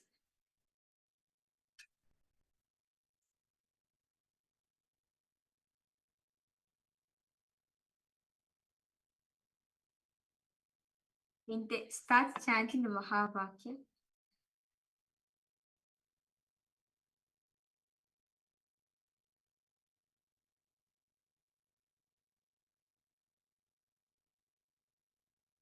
Just allow Swamiji to flow through.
Slowly, very slowly, please open your relax.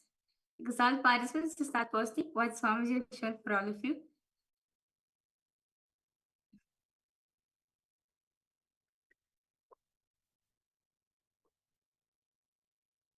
What did Swamiji show for all of you? Then, because all participants post, that's fine. However it is, whether it's right or wrong, just post. See, understand all the participants, each time you're posting, you are building your confidence. That's it. You're only establishing your connection with Swamiji. Okay, see? Purple, something purple. Okay.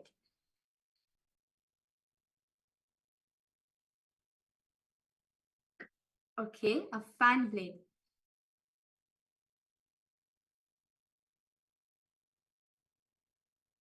That's fine. There is Swamiji showing you that. That's fine. Just post as it is. See, do not cut or anything. Do not erase what your Swamiji showing. No. However, it's showing exactly the same. If he's showing you a fan blade, that's fine. Post it. No problem.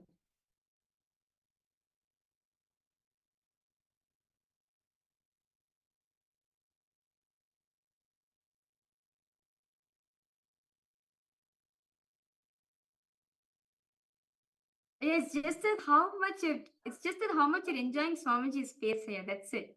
You just posting exactly how Swamiji is showing to you. That's it.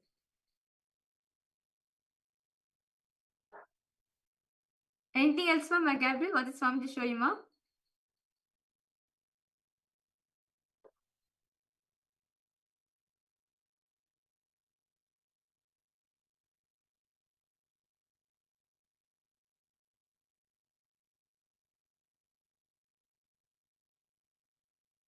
Jeremy, anything else Swamiji showed you? Ma Johan, Ma Mihri, Ma Rosita, anything else Swamiji showed for all of you?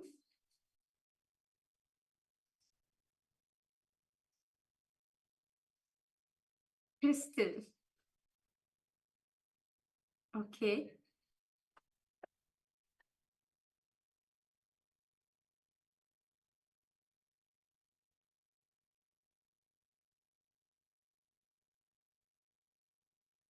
Okay. That's fine. How about Philma, Gabriel? Anything else?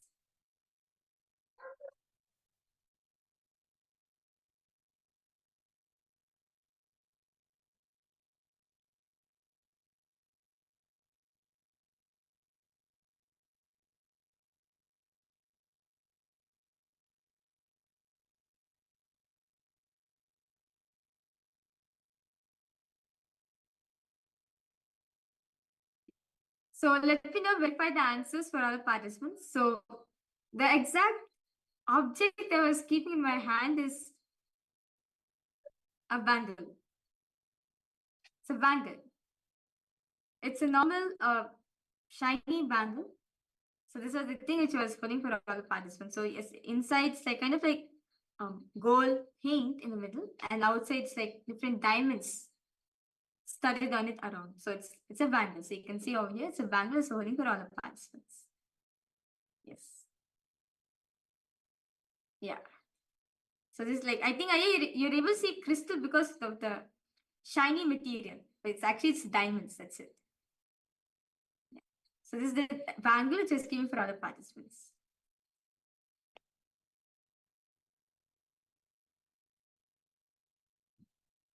Yes.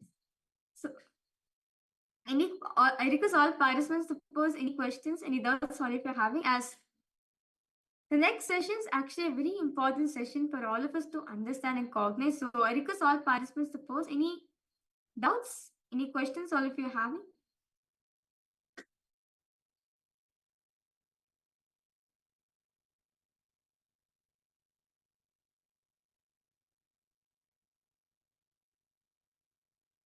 See, in the previous session, all of us learned about how enlightenment is a possibility for all of us.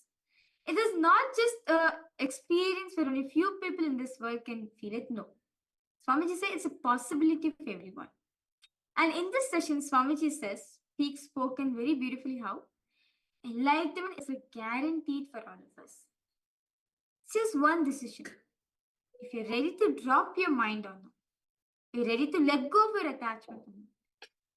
The moment you're ready to let go of your attachment, you experience enlightenment. Like that's how many of the great rishis, great saints of Hinduism, they just let go of their attachment. They just let go of their mind. That's the exact moment they experience enlightenment within themselves. And Swamiji says that is living enlightenment.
Nityanandam, Ma Chandrasekhar Priya, Nityanandam Ma.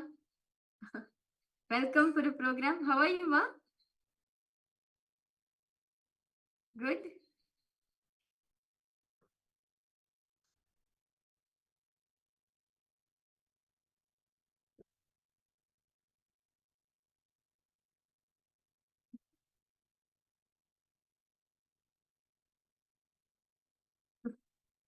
It's been a long time seeing you, Ma. So how are you?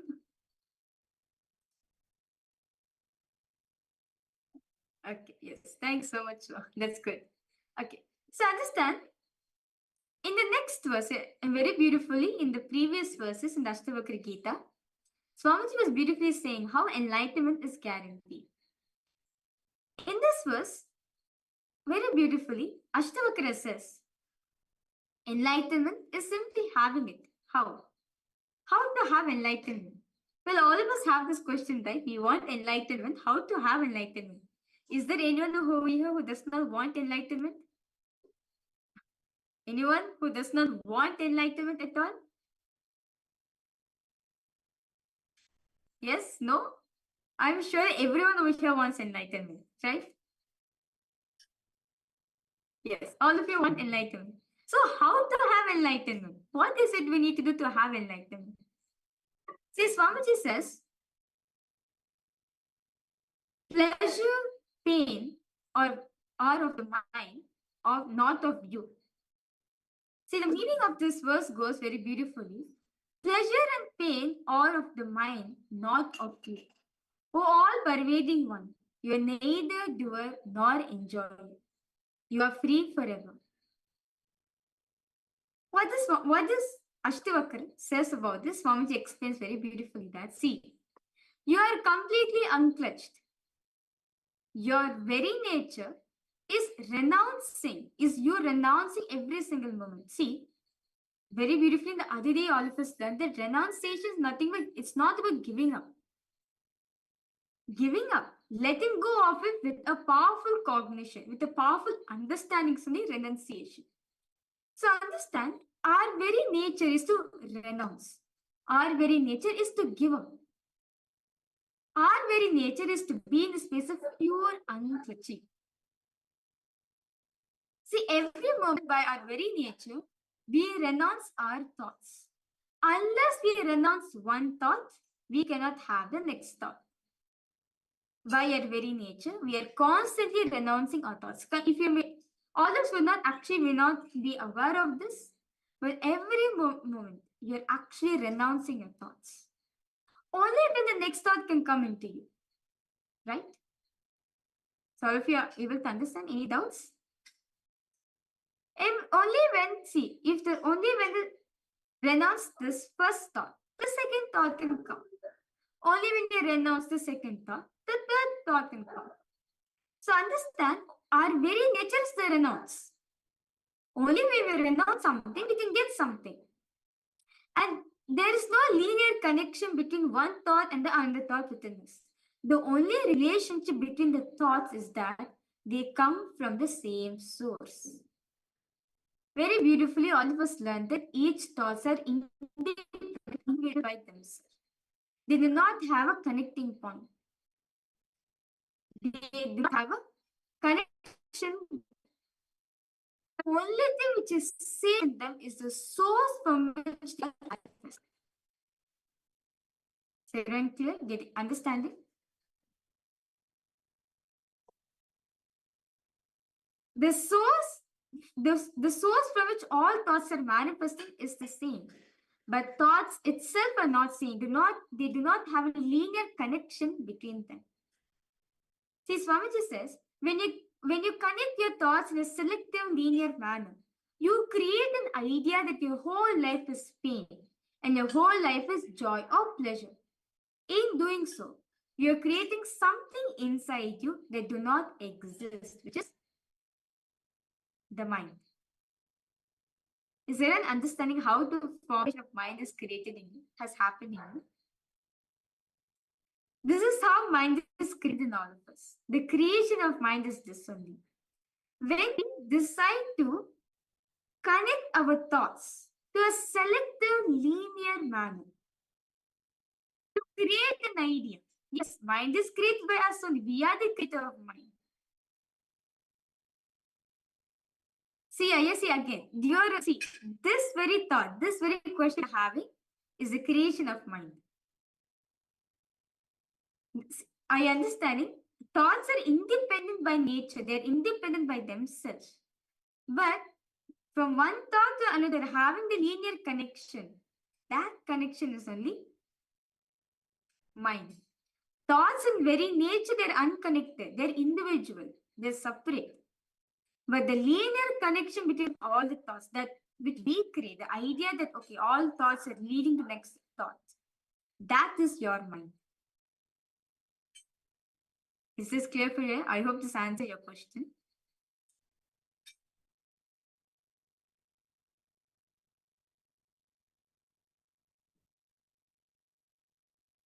So let's do this one exercise, okay? Actually, let's understand. See, if it's close your eyes, immediately a gush of thoughts running into you. But actually, you see all the thoughts which are arising, we completely disconnected. We completely disconnected. They do not make any sense at all. For example, first thought will be, oh, I need to attend the program. Okay, so you attend the program. Second thought will be, I'm feeling hungry. Let me go have some food. Third thought will be, oh, I need to go. Let's say today's Saturday. I need to go visit my parents. I need to go visit my friends. The fourth thought will be, oh, we are running out of groceries. So I need to go purchase some groceries. Then fifth thought will be, okay, I did not do my laundry. I need to go do my laundry. Then sixth thought will be, I'm feeling so tired. Let me go sleep. Then seventh thought will be, no. I have not drank water at all throughout the whole day. Let me drink some water and come. And seventh thought will be, the other day I started reading one book, but I did not continue. Let me go now and continue. Then, like this, so many thoughts are arising. Is there any relation between all the thoughts? Is there any connection between all these thoughts? Sivan, understand? You started your thoughts with what? You have to attend the Paramashivoham program. And at the end, you're ending your thoughts with, I need to go read one book which I left the other day. Is there any connection? No. Then what is it that makes the linear connection? That is your mind. The mind is responsible for connecting one thought to another in a selective linear manner. That is the mind. So I request all participants, let's do this for a few minutes. Okay, request all of you to please sit up. Sit straight. This actually brings lots of awareness within your own self. I request all participants now, if you are, whichever way you're comfortable, either in writing or typing, whichever way you're comfortable, all of you are going to be transcribing your own mind. Okay? All of you are going to be transcribing your mind right now. Just for 3 minutes. Whatever comes in your mind, whatever comes, just transcribe it immediately. Okay? This will actually bring lots of awareness within yourself. You yourself be like, what? So much thoughts in me, everything is disconnected. Where is the connection you'll be thinking? Okay? So what you're going to do, all the participants, all of you are going to be just sitting with yourself. Okay? You're going to be sitting alone with yourself. Just transcribing every thought coming into you as it is, without any edit, without any error here and there. Do not suppress any thoughts. Do not edit any thoughts. Do not suppress anything. As it is, write it. As it is, transcribe it. Okay? So because participants now to please close your eyes.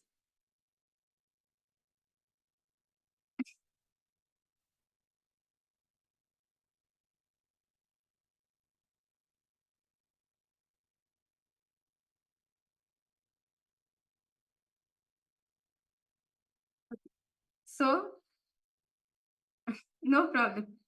Your time starts now. Start transcribing your thoughts, your mind, your inner space.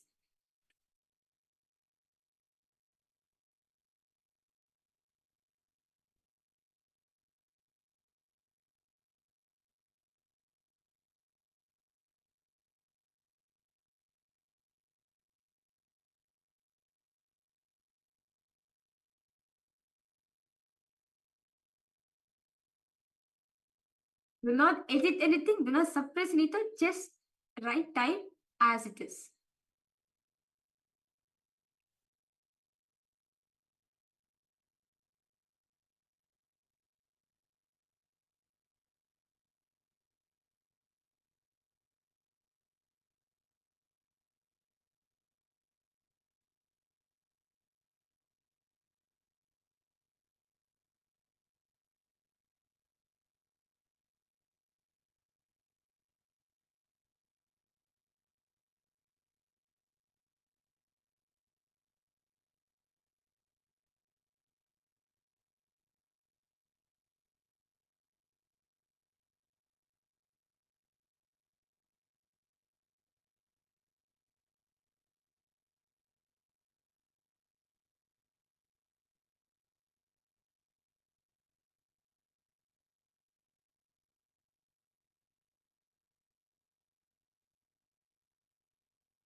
Just transcribe your thoughts as it is.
Five, 4, 2, and 1. All of you can relax.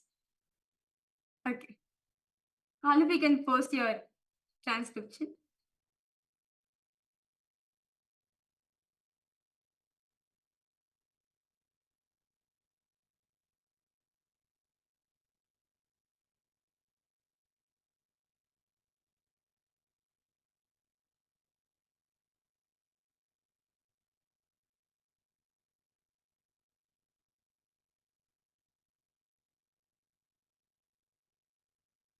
Okay. Okay, but Chandrasekhar Priya posted. Her hair is very nice. The jewelry in the hair, especially why is my hair so itchy? Okay, you're already catchy, that's fine. Okay, I think because of Brahma Muhurta, let's thoughts are coming. Okay, after the yoga, what is the sun outside? Is my back straight? Okay. I'm scared of being judged. Okay. Yeah, not, you're not going to be judged at all.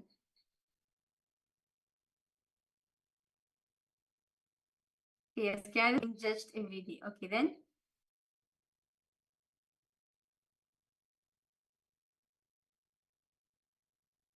Okay. Okay. Okay.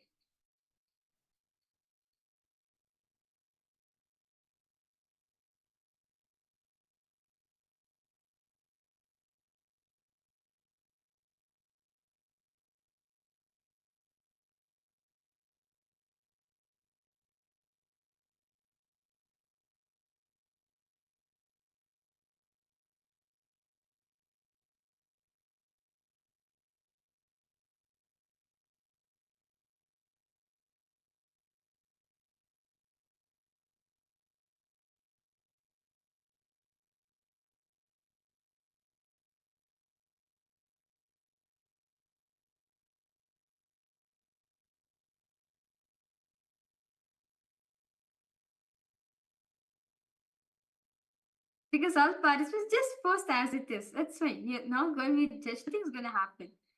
Just, okay. Okay. So I had thoughts like, sometimes I have thoughts like, what if the world comes to an end? Okay.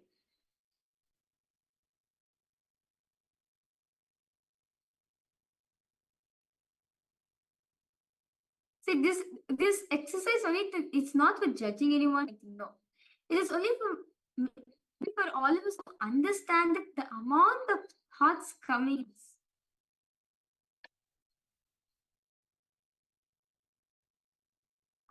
Okay.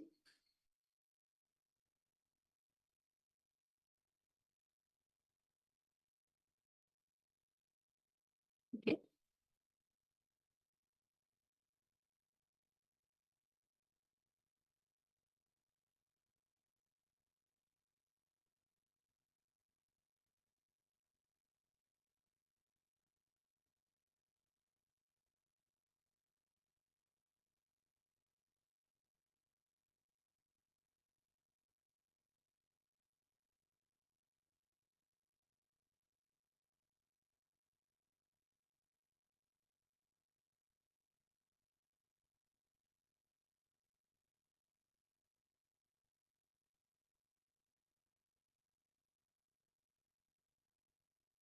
Just post as it is, because all participants don't edit or anything, do not suppress. Just post as it is. That's it.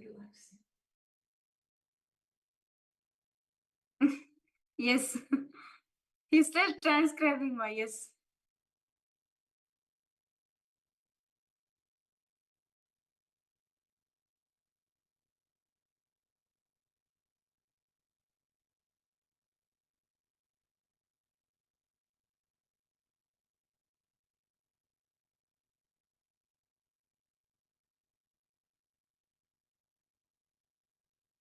Okay, I'm hungry. I still have okay. Okay, I still have to pay the car note. Okay. Do they have vegan food? Okay. Okay. So many places use beyond. Okay, impossible. I wish they knew. Okay, I still need to pay. Okay. Vegan food. Okay. Okay.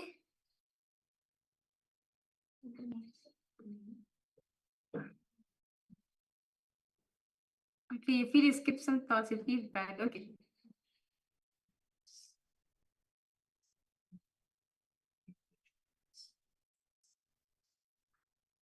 See.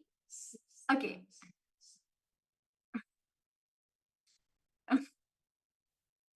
Can you tell I'm hungry? Okay.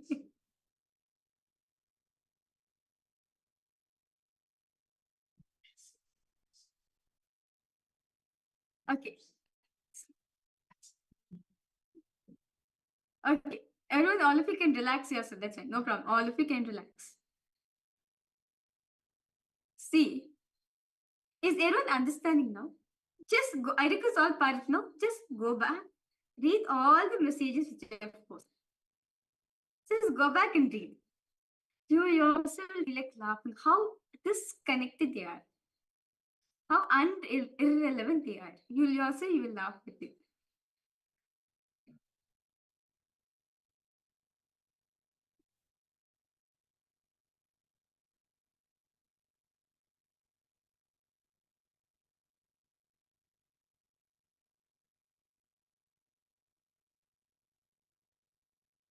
They're not understanding. It is all the time. All the time, all the thoughts are not connected. They are disconnected.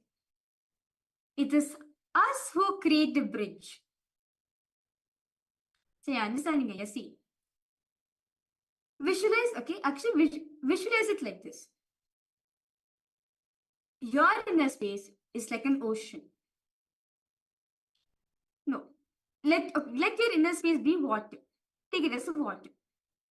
Each thoughts are like bubbles arising in you. Just visualize it, okay? Each thoughts are bubble arising in you.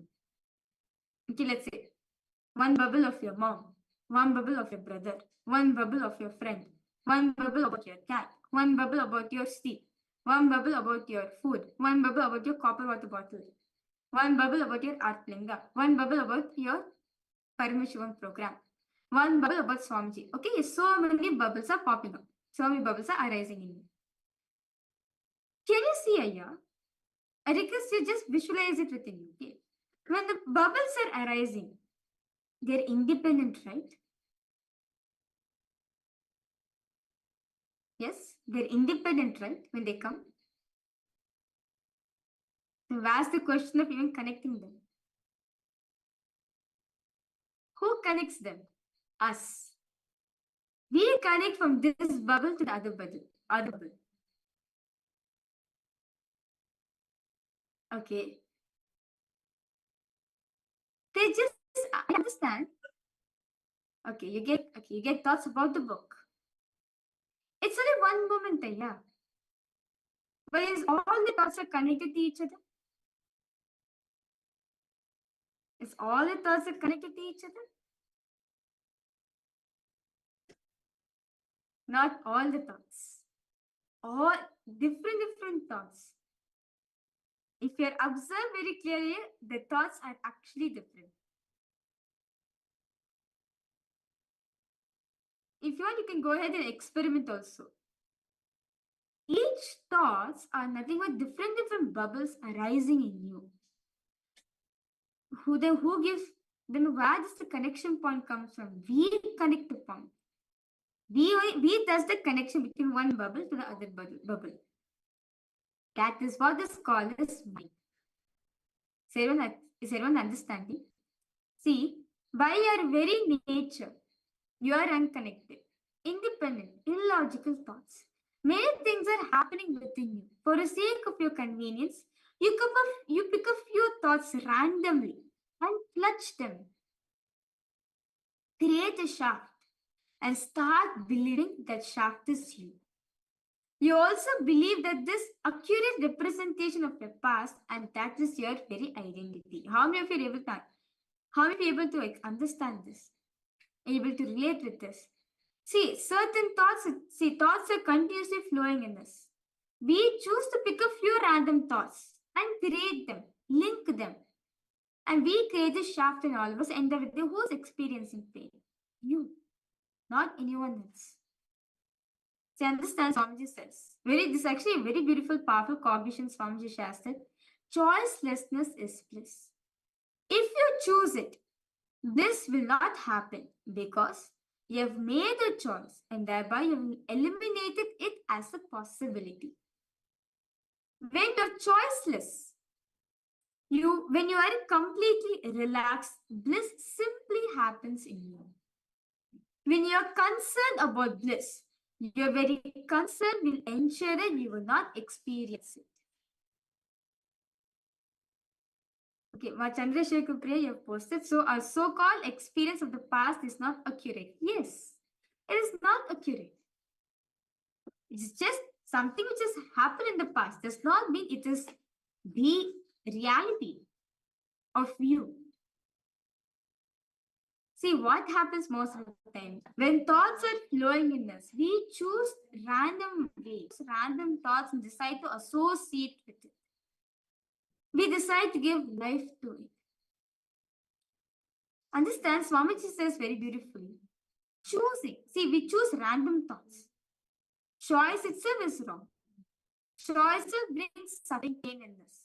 If you're having concern about experiencing bliss, the concern itself will not let you experience bliss. If you're choosing thoughts to complete, that means the thoughts itself will not ensure that you're completing with it. Now, what should we do in a situation like this? Just be as you are. Just be simply relaxed. Allow the bliss to happen to you. That is the moment Swamiji means by unclutching. Just be relaxed. Do not hold on to anything. Do not clutch on to any thought currents. Just be in a relaxed manner as you are. See, do not try to renounce a depression because by your very nature it will be flowing. It will be going away. Your very nature is just joy. That's it. Just like how joy disappears from your mind, depression also disappears from your mind. See, the moment we try to eliminate depression, the moment we interfere into it, you will actually extend it and give more life to it. Is everyone understanding? Anything which you give your power, anything which you give life to it, you're only expanding, you're only extending that life into you.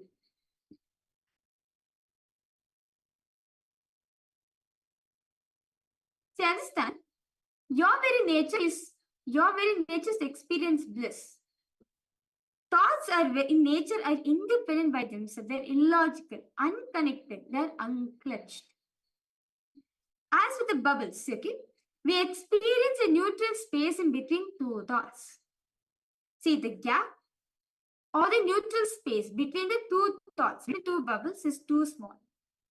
We think all the thoughts are connected, but that it is the form of a shaft. It is not the truth. It's not the reality. Peace, understand? Peace exists between the two thoughts, between the two bubbles. If this is one thought, this is the second thought. This gap is your peace. And this is your neutral space. This is the bliss. So everyone understanding? I request all participants to pose any questions, any doubts all if you are having. The gap between two thoughts, the gap between the two bubbles is your neutral space. That is the bliss in you. Everyone understanding? It is just because so much of thoughts are running in ourselves, the gap between two thoughts has shrunk so much. Yes. Yes, that's very true, Chandrasekhar. We are supposed to expand the gap, but we are only shrinking the gap for ourselves. That is why we feel every thought is connected.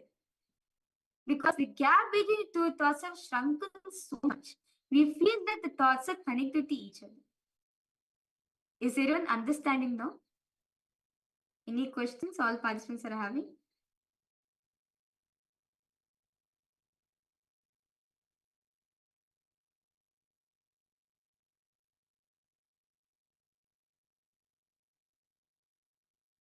Okay.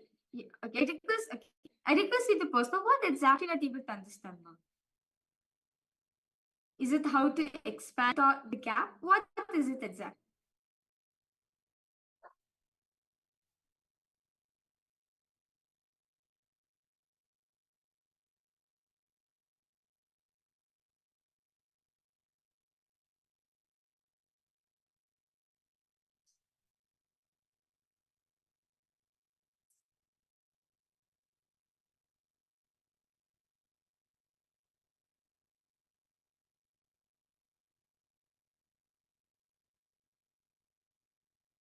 Okay. Actually, it is quite scary to know we are a bunch of unconnected thoughts. Okay.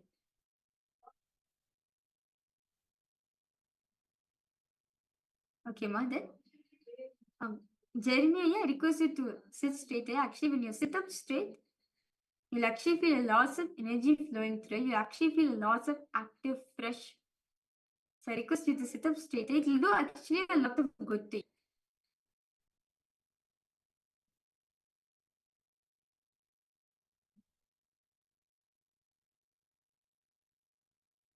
Yes.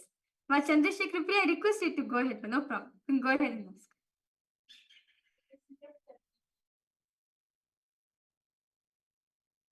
Yeah, you're experiencing it because for a long time you have been lying down, right? That's why you feel that. The moment you sit up straight, you'll be fine. To give an example, Swamiji sits upright. I never seen Swamiji ever lying down. Whenever he's like, Swamiji sits for hours straight, for hours. Never the sign of tiredness or boredom comes. Always, because when you sit straight, naturally lots of energy gets poured in you. You feel lots of active. You feel lots of happiness within yourself. Okay. So Chandrasekhar, it is like we don't really know who we are. Yes, that's very true. Ma. We do not know who we are. What we know as only limited idea of ourselves. It's only a limited cognition which you're carrying.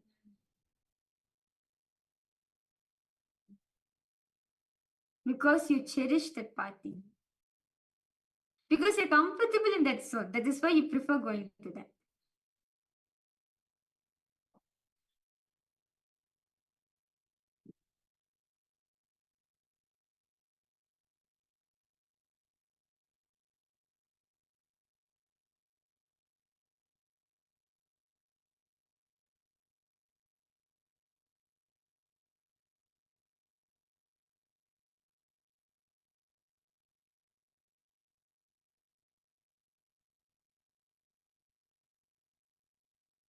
See, understand Swamiji says. See, my Chandrasekhar Priya, see, understand one thing. It's not about who we know. It's not about, okay, that we really do not know who we are. And see, our fundamental thing, we need to understand that what you know as you is not you truly. Your very nature is to be in space of unclutching. That is your pure being. That is you. We're continuously renouncing your thoughts and being established in the space of unclutching is you. That's why Swamiji says very beautifully, you are a possibility. You are a seed. You are not an end product. You're not the end product. You're just a seed.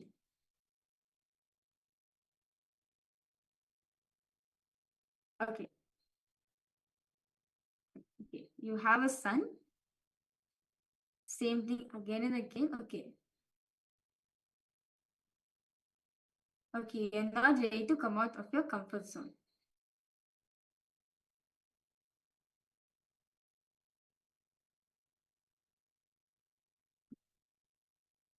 See, Seema, see. Seema, understand one thing. See, why we're not ready to come out of our comfort zone? Because we're completely comfortable into it. Only when someone pushes us very hardly, we even wake up, oh, this is not me. But otherwise, because all this while we have thought that this is only my life. This is the way from which I should work with. That is why, Ma, even the way you respond to situations, you'll be like, okay, I do not know what. It's the same thing is repeating again. You'll always find problems with repeating in your life again and again. Same problem will be repeating in different ways. Are you able to relate with it, Ma?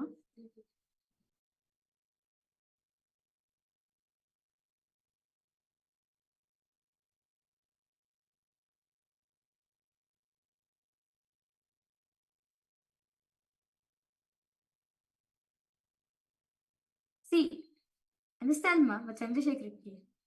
Everything around us is an extension of us, is a part of us. When we decide to come out of our comfort zone, when we decide to break free from it, you will see, Ma, as Swamiji says very beautifully in one satsang, children are nothing but, child is nothing but an extension of the parent. Whatever experience, what was happening in the parent's inner space, is the same thing is transmitted, same thing happens in the child. Without any transmission, neither you speak to them, nor you talk to them, nor do anything to them physically, but they immediately react to the same thing. For example, if you're carrying some incompletion into you, you feel so heavy. The same thing, how the way you feel, same thing the child be repeating. Because the child is an extension of you. Because you gave birth to the child, right? The child has come out from you. It still carries the same bioenergy, biomemory as the parents. So naturally, whatever happened, whatever is happening in the parents, if the space is affected, the same thing affects the child. That's why Swamiji always says it's important for parents to always remain in this pure space of unclutching, or send the kids in a beautiful environment which will help them to support them, make them grow up in a space of completion. That's why the whole Gurukul system, is for what? Is the creating the right ambience around the child. So when the child grows up in this space of pure completion. And as it grows up, it can become a leader. That's why Swamiji says, children are the leaders of the tomorrow.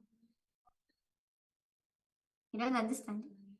It's important from very young age to infuse all these truths into them, as when they grow up, they'll have matured cognitions about life. They know how to they'll literally know how to handle any situations in life. As they have the maturity, they'll have the clarity within themselves. I understand Mama Chandrasekhar here. It's all about the parents. If you decide to come out of your comfort zone, you will see that actually the healing will start happening to you. Healing will actually start. Because Swami is not, he's done it already. It's just a strong cognitions we are holding. The moment we let go of it, you see how what the transformation has happened in his life.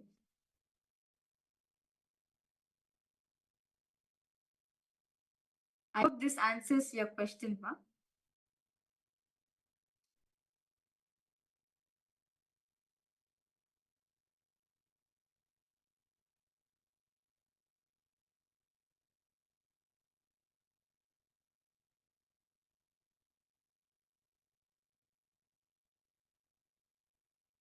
Yes.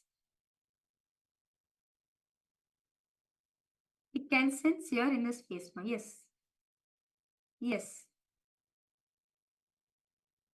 So understand, Ma, as a parent, the only thing we can do is it just continuing to be in the space of completion. Swamiji says, spend time in seeking the source of the first person in you. Spend time in unclutching. Spend time in cognizing the truths that Swamiji is giving. You'll see the amount of clarity you get in your inner space. The same thing will start manifesting in your son's life also. Nityanandam, Nathanaya, welcome you for the program.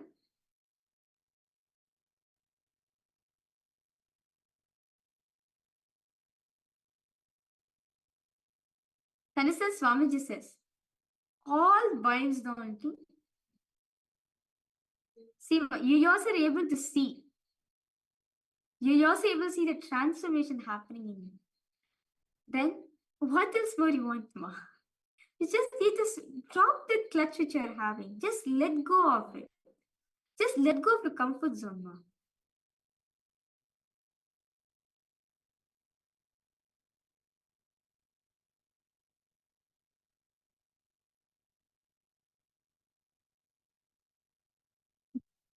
See, yeah, okay. You have posted why this fresh air makes me feel less sleepy.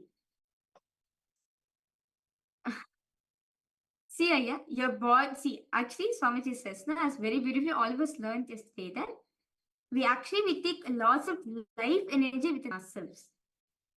See, the life energy is present everywhere around you. Air is nothing but the transport, which transports that life energy into you. That's why, especially early morning, like around the early morning time, 4:30 to 6, that fresh air you breathe, you feel as if lots of air, lots of life energy is going to, because as Swamiji says, see, air is nothing but the transport, which takes the life energy and puts into our system. See, when we breathe in the life energy. When we breathe out, when we exhale, we only breathe out the air.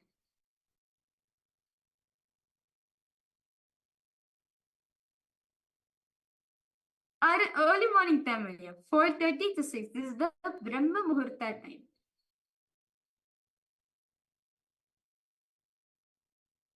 Yes. This time, 4:30 to 6. Actually, Swamiji says this is the time period where it's very auspicious time actually. When you wake up at this point of time, Swamiji says what you're doing at this moment matters a lot. If you're sleeping at this point of time, throughout your whole day,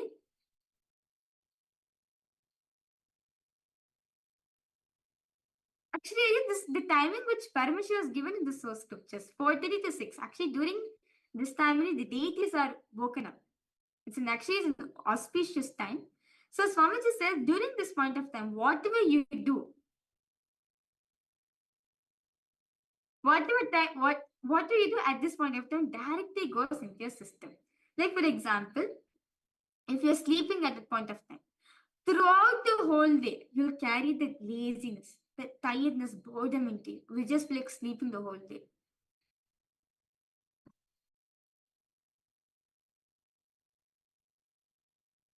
Actually,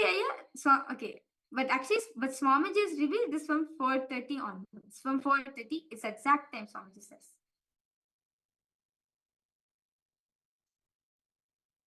See here, from 4:30 to 6, this time matters a lot. Swamiji said this designs our consciousness. This actually designs our body. So whatever actions, whatever activity you do at this point of time matters a lot, as throughout the whole day, you'll be in that same space. For example, if you're sleeping at this point of time, normally we'll be sleeping, right? If you sleep at this point of time, throughout the whole day, you'll carry that same tiredness, that boredom, that inactiveness, just wanting to sleep the whole day. Throughout the whole day, you'll experience the same thing. But whereas during this time, if you take it to listen to Swamiji's satsang or cognize or internalize in the higher truths of life, throughout the whole day, you'll actually be cognizing those truths in you. You'll feel lots of completion happening into you. That's why during this time, Swamiji has given us to do the yoga at this point of time. Because when you do the yoga, you go beyond your body and mind. You experience the ultimate union with the divine. Throughout the whole day, you'll be in that same space. That's why it's important for all of us to wake up, be awake at this point of time. As this literally structures, this designs our whole day.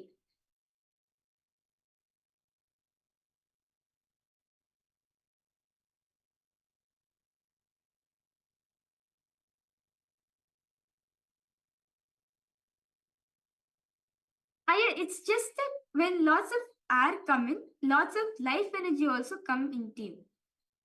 When you breathe in air, you're breathing in the life energy into you.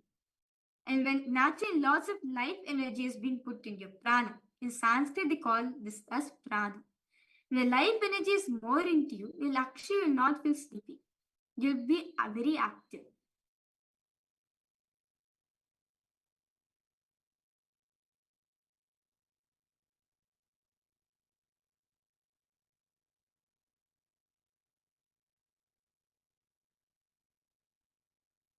Yes, sir, it can be.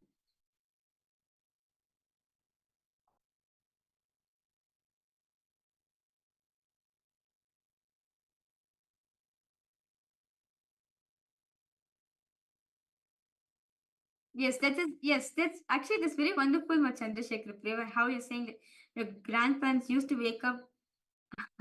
They used to wake up, but we used to sleep. Understand Swamiji said the Hindu lifestyle, just by following it, the Charya Padat Swamiji has given. Just following end to end actually gives lots of transformation within ourselves. Nithyanandam, Manishaya, welcome to the program. Yes. Okay. Yes, actually,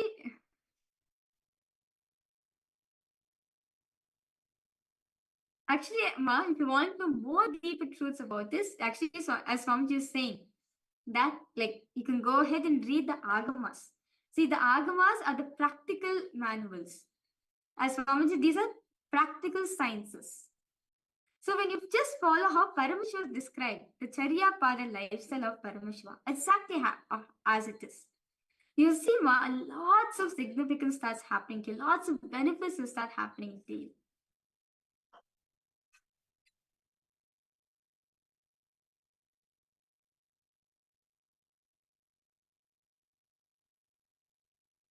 Okay, that's wonderful. So let us now come back. Okay, I hope that answers your question, Chandrasekhar Priya. So when you just decide to let go of your comfort zone, you see a lots of transformation start happening. So understand all the participants. See, Swamiji is saying one thing. At the end of the essence of what Swamiji is saying is that when you decide to let go of all the thought currents, when you decide to not to clutch on to any thought currents of your life, that's the moment you experience bliss. If you clutch on to anything, you're not going to get anything. See, Swamiji says, do not expect for any results. If you expect anything, that expectation will let you not experience that. If you have any expectation on any process that Swamiji is doing, the expectation will not let you to experience what you want to experience. For example, if you're doing this unclutching meditation, and you expect, okay, at the end of this, I'm going to be in a space of pure unclutching. That very expectation will not let you to experience unclutching. So what we should just be as it is.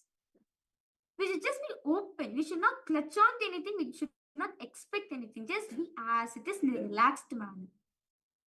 That's enough for the bliss layer to happen in you.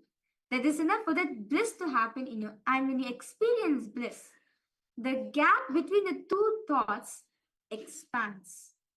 See, what creates conflict in our life is the gap between the two thoughts. See, continuously when thoughts are arising in us, we feel that thoughts are connected because the gap between the two thoughts have shrunken so much.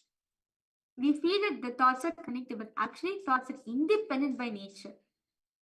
Only when we expand the gap between the two thoughts, the amount of awareness you create, you'll see, you'll be very aware how a thought is arising, when a thought is arising, and how it's going. You'll just become aware of everything happening around you. Yes, it's all participants understanding. Any questions, any further doubts all of you are having?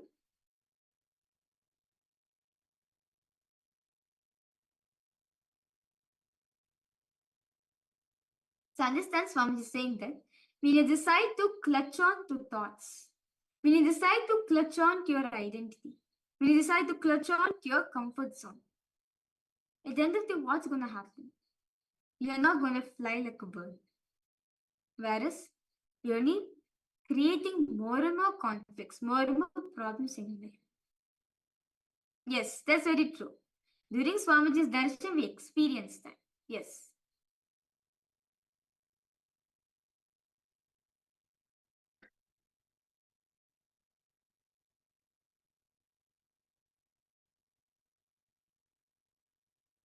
So actually, Jeremy, I request you to actually do this here. Just try with next few days. 4:30 to 6. Wake up. During this point of time, just breathe in the air. You'll feel lots of energy coming into you. You'll actually see, you start seeing changes in your day-to-day life. How the way you respond towards your life also, you'll start seeing the transformation happening.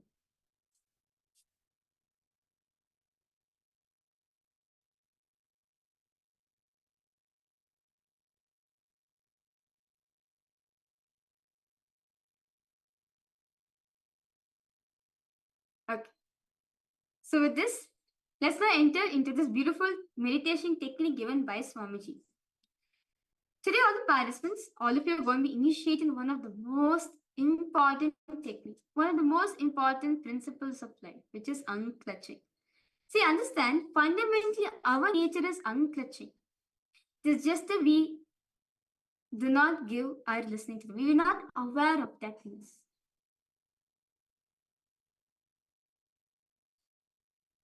Our very nature, see, understand, your nature is you're an unclutched being. But what we do, instead of holding on to a space of unclutching, we hold on to our comfort zone, our thoughts, saying that, oh, my mind is very important for me. I can't run my life without my mind. But understand, when you let go of your mind, what's going to happen? Nothing. Pure peace you'll experience.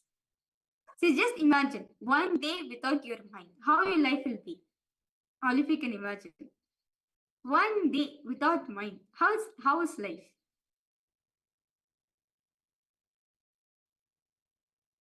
Easy? Okay.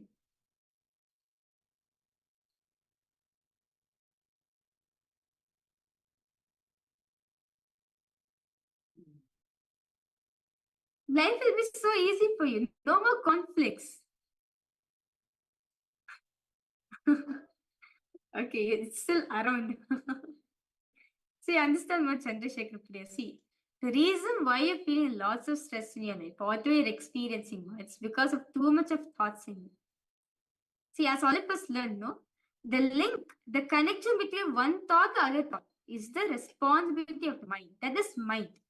Mind only connects one thought to other thoughts. But when mind is not there, what happens? You actually expand that layer. You expand the gap between the two thoughts. Life will be so simple, filled with bliss, peace, Paramashanta, pure space of unclutching you'll be in. That's the space which Annamaya Swamigal radiated. Swamiji says, if you want to see unclutching,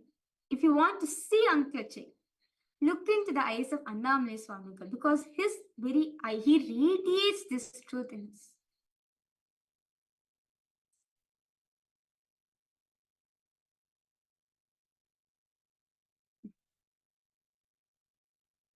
Yes. So let's now enter into this unclutching technique for all participants. See, Swamiji says,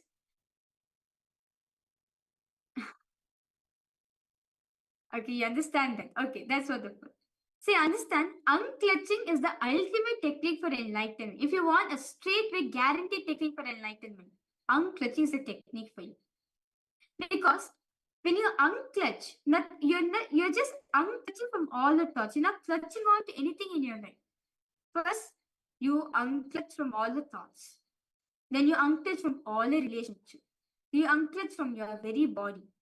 Then you unclutch from your very identity. Then you unclutch your very existence. You will feel that ultimate bliss there in you. You will feel the purposelessness of the universe happening in you. That's why again and again Swamiji is saying, see the source of the first person in you. Focus on the source of the first person in you. As when you seek, you will see that the perceiver is the creator. The one who's creating, nothing but sitting in the individual consciousness as the perceiver. That is how life is manifested.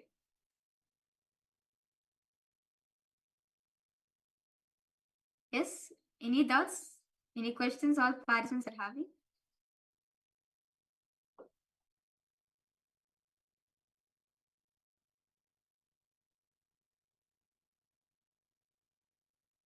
So, let's now enter into the unclutching technique.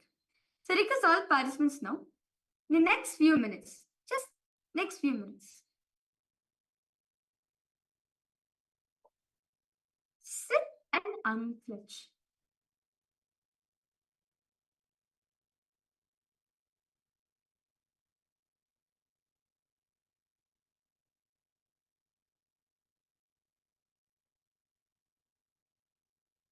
Without mind layer. Mind only links all the thoughts. Thoughts are just flowing in you.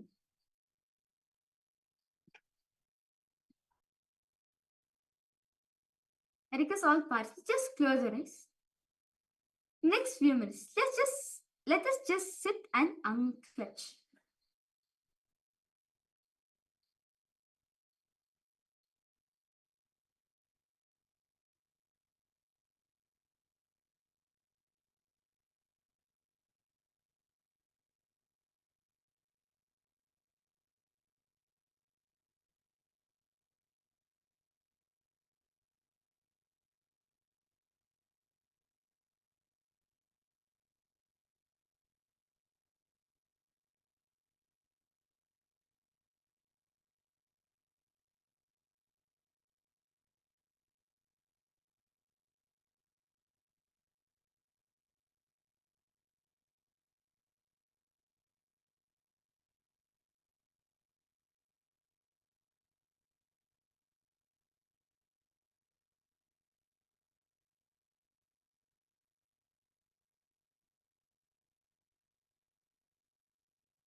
Just decide, I'm going to unclutch from everything.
Now,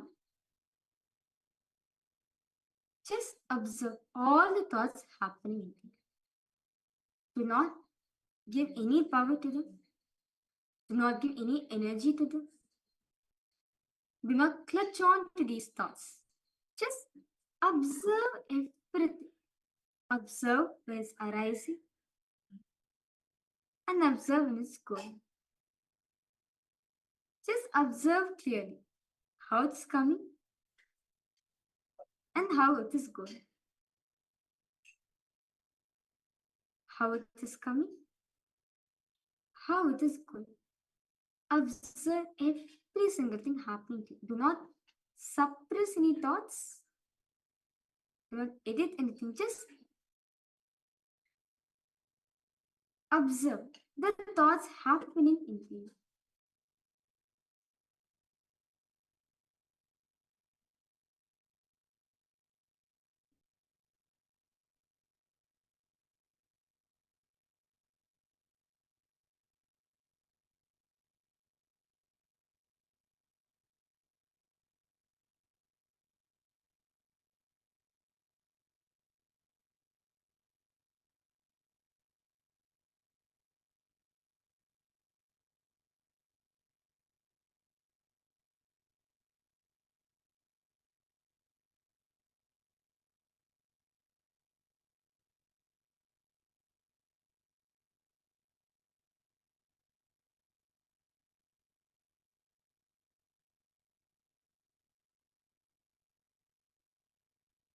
Now, don't create a thought.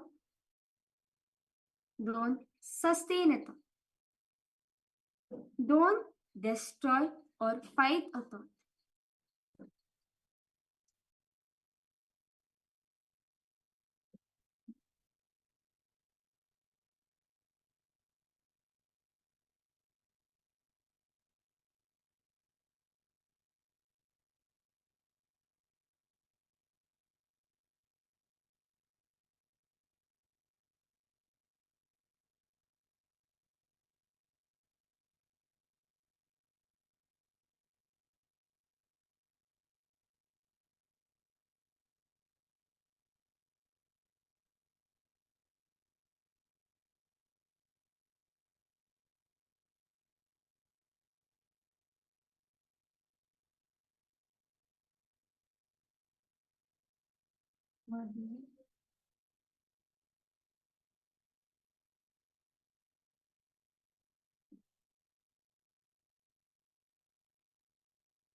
Just don't bother about what is going on in you right now.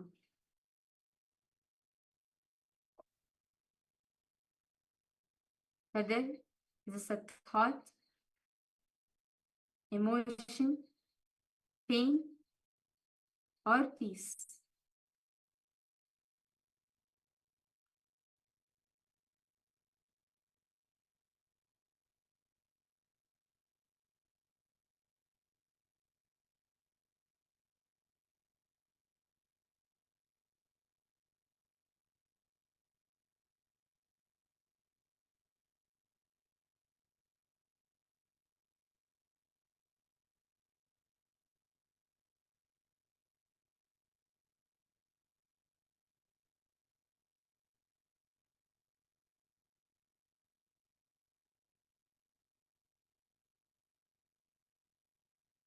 Just do not respond to anything.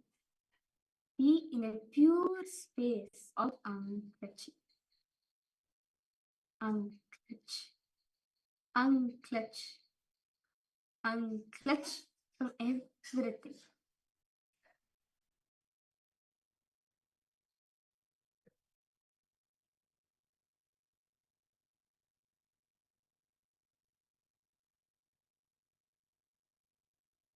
Just sit in this space. Only you and Swamiji exist. Nothing else exists. Only you and him. Only you and Swamiji exist.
Slowly, very slowly, relax yourself. Open your eyes.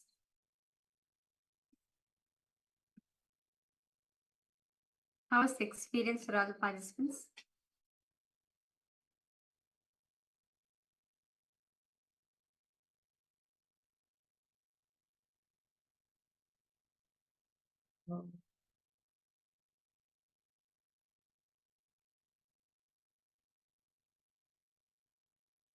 Very calm.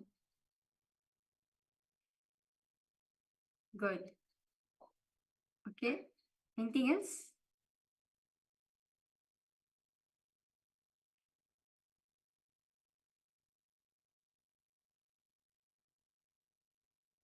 Yes. Shiriti Paratatvanandaya. Welcome, Nityanandam.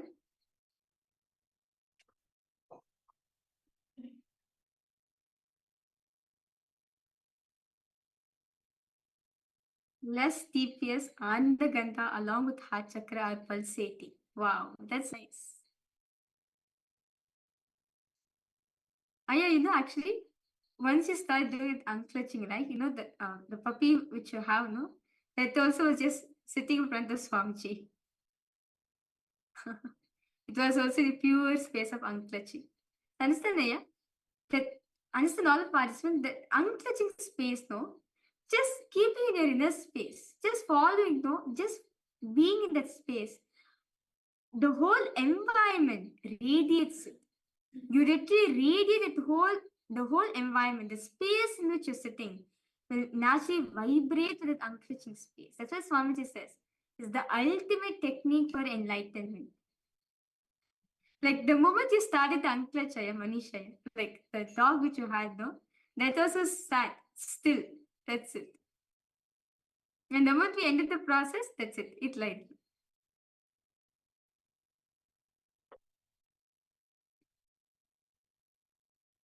Any participants? Any questions? All if you're having, want to share your experience?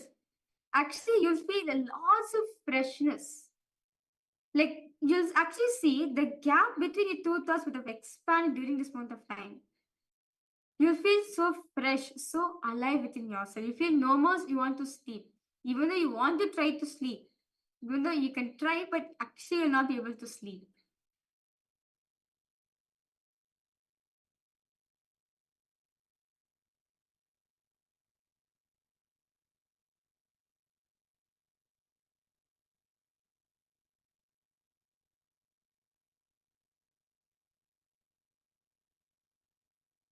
You had a feeling that you wanted to sleep, okay?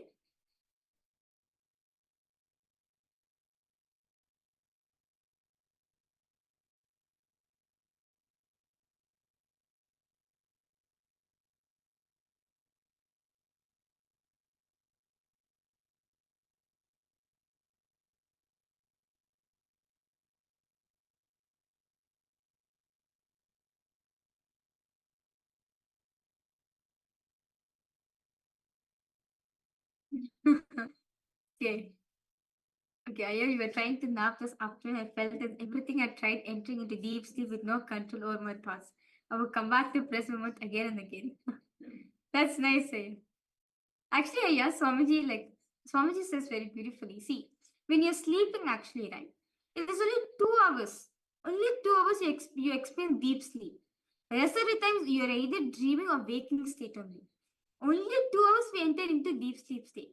But we are unclutching just 21 minutes. Lots of powerfulness happening because it actually Swamiji said if you know the 25 states of consciousness, I'm pretty sure you would know, you're aware about this 25 states of consciousness. You're actually experiencing the deep sleep and the Turiya Tita, the ultimate state. So even though it will be very calm, you wanted to sleep, but it will be very powerful sleep it will be. Are you understanding, Aya? That's why during the break time, Swamiji said that don't sleep. Sit into unclutching. That is enough. Because unclutching is almost equivalent to sleeping only. Yet powerful way of sleep.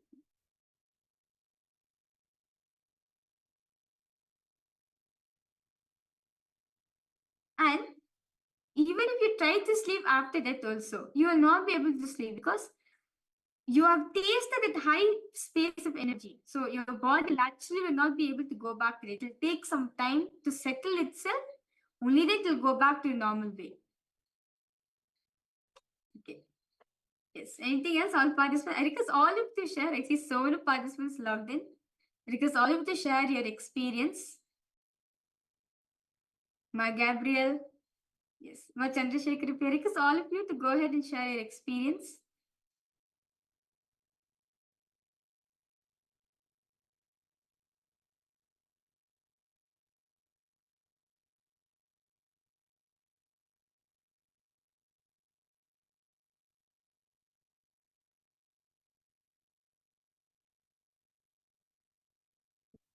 So in that beautiful space, let's now enter into the power manifestation. So understand, this is the space. This Swamiji says is the right space which should be in doing the power manifestation. As when you're power manifesting, you're actually, you enter the space of thoughtlessness. In the thoughtlessness space, we experience the pure space of oneness. Yes, those are the participants who are lying down. I request all of you to please sit straight, as this will just a lots of help to you.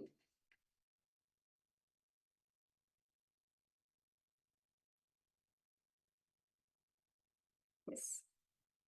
So let's now start with the manifestation. Yes, Nithyanandam, Nathanaya, Nathan Padayachaya, Nithyanandam, welcome Aya for the program. Nice to see you.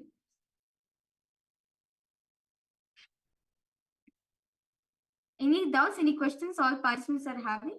Or you want to share something?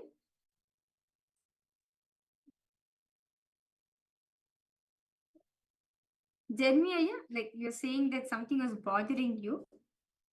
Like, do you feel better right after this? Yes, Nithyanandam, Langling, Yang Lin, Nithyanandam, welcome for the program. Yes. So with this, let's now enter into the power manifestation. So as today, all the participants, all of you are manifesting the power of remote vision. We are going to be continuing to manifest this power. Okay. So this time I asked, okay, I see so many participants logged in. Okay, who would like to volunteer for this round?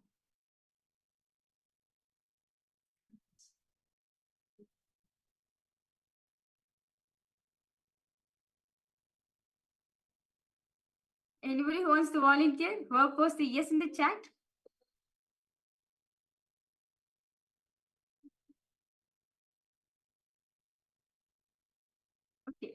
Okay. So Jeremiah, you're volunteering. Okay, that's good. So I request you here now get any object that come. Any object which you like. Whichever object you want to choose, pick that object. Let it be as unique as you can.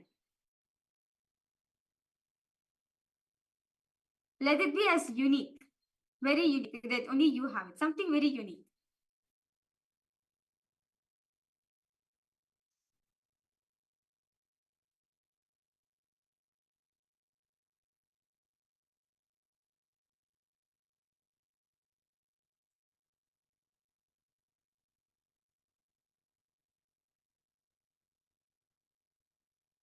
Okay.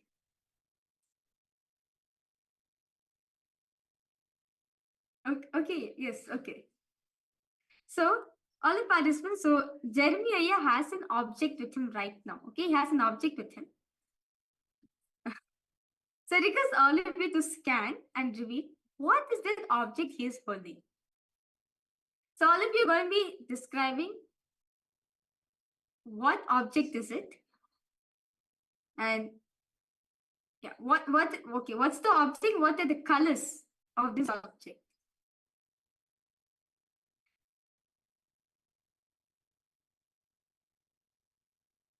Yeah, that's it. You can keep it with you.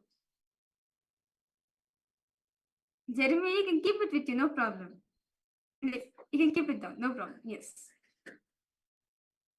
So let's just start with the manifestation. So Jeremiah has an object with him right now. Okay. So request all participants to scan what is that object.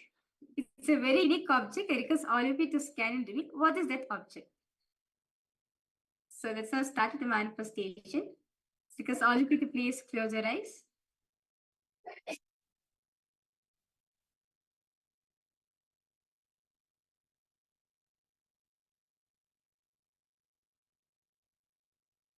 Visualize Swamiji in your inner space.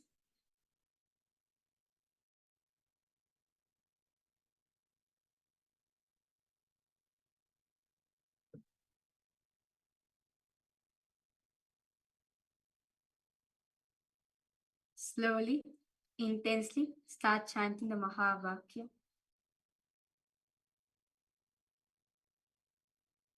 Om Nityananda Paramashivoham.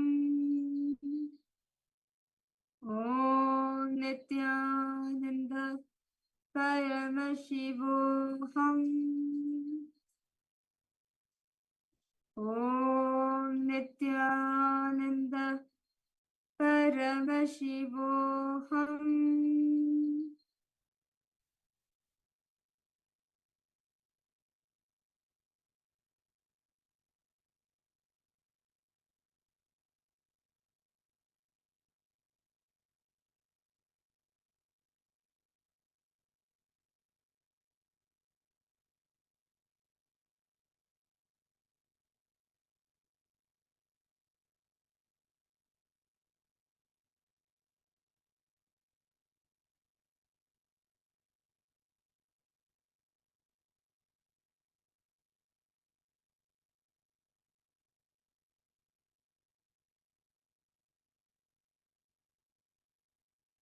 Ask Swamiji to reveal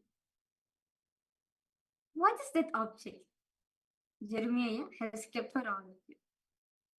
He has that object in front of him right now. He has. Ask Swamiji, what is that object? You can say the color, what are the colors used in it also.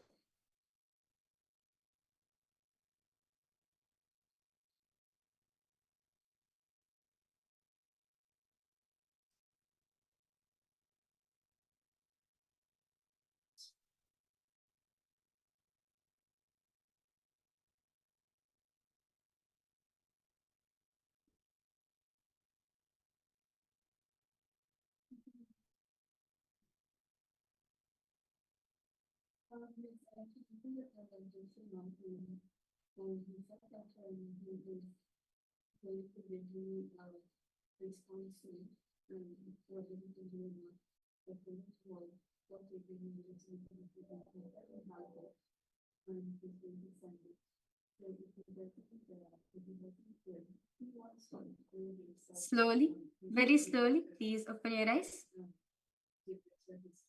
Okay. I request all participants now to post. What did Swamiji show to all of you?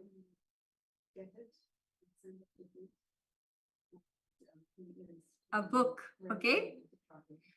How exactly? See, understand what Swamiji is showing? It's fresh in our inner space. Just pose exactly. Do not let a single minute or second also for a mind to come and interfere. Just post as it is. Okay, a book. Then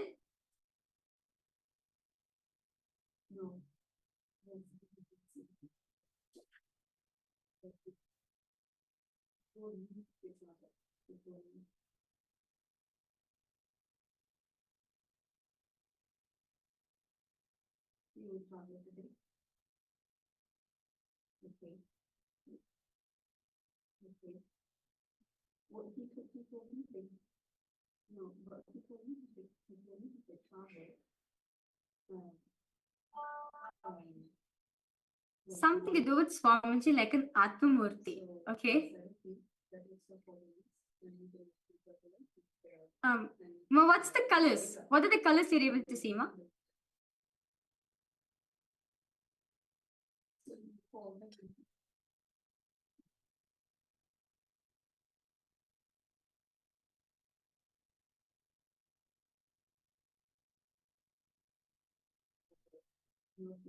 Okay. Gold wall, then saw a rectangular white colored car, okay? Okay. A brown chess piece, okay.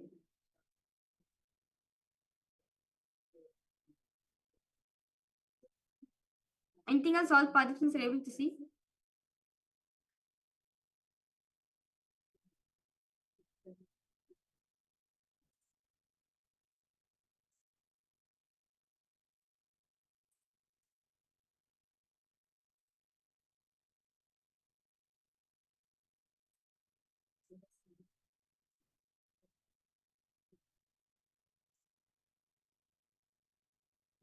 Yes. Okay. Okay, so I give 30 seconds for all participants. Within the 30 seconds, just pause as was Swamiji showing. After 30 seconds, it's not going to be counted. Okay, so your time starts now. All of you have 30 seconds to post what was Swamiji has shown for all of you.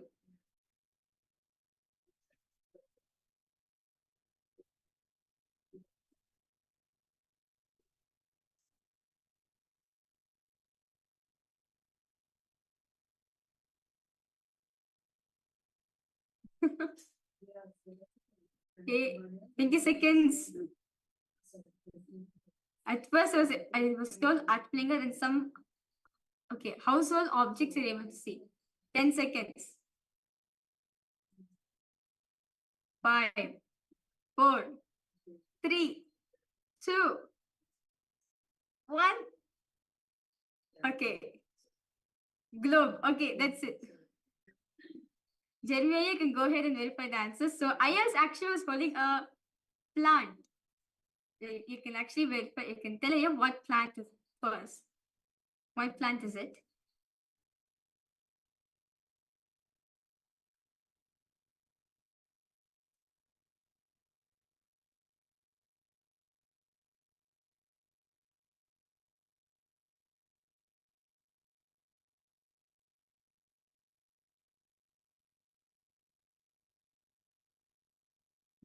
Tulasi. Okay.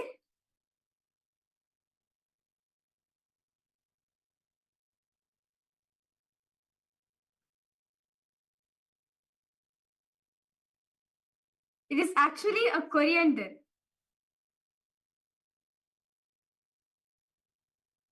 Okay, it's actually a coriander plant. It's actually a coriander plant. Okay. No problem.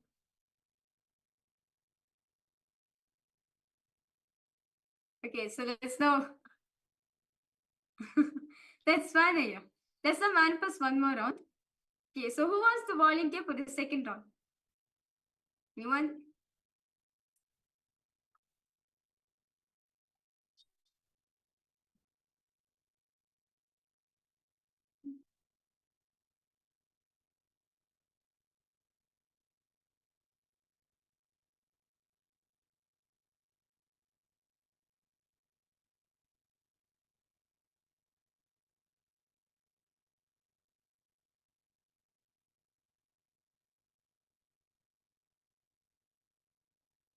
Okay, Ma Chandrasekhar Priya, you want to do. Okay.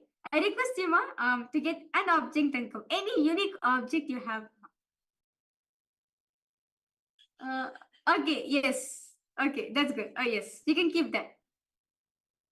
Okay. So now for all the participants, Ma Chandrasekhar Priya has an object for all of you. Okay.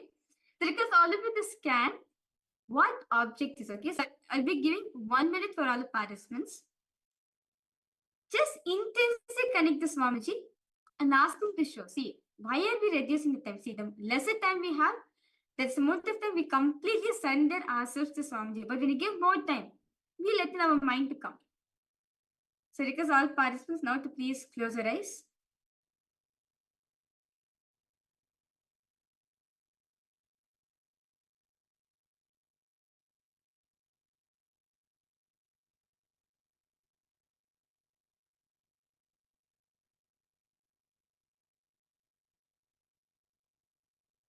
Slowly, intensely, start chanting the Mahavakya.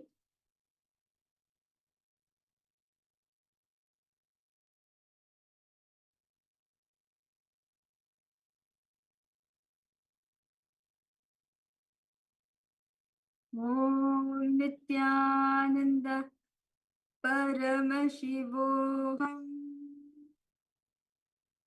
Om Nityananda Paramashivoham.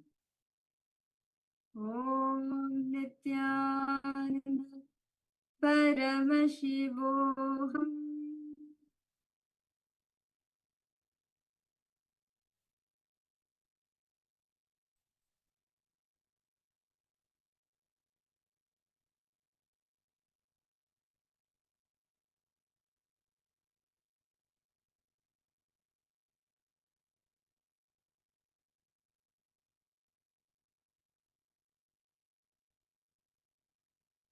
The time starts now. Ask Swamiji to reveal. What is that object my Chandrasekhar has kept for all of us? What it is?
Okay. 5, 4, 3, 2, and 1. I request all participants now to open your eyes. Okay. Start posting. Okay. Okay, all of you have 30 seconds to post whatever Swamiji is showing for all of you.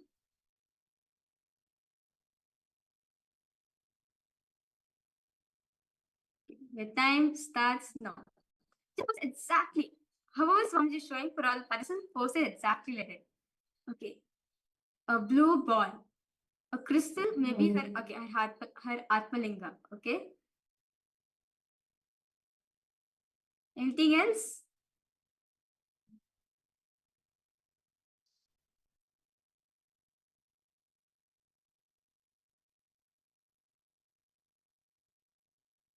Her glasses. Okay.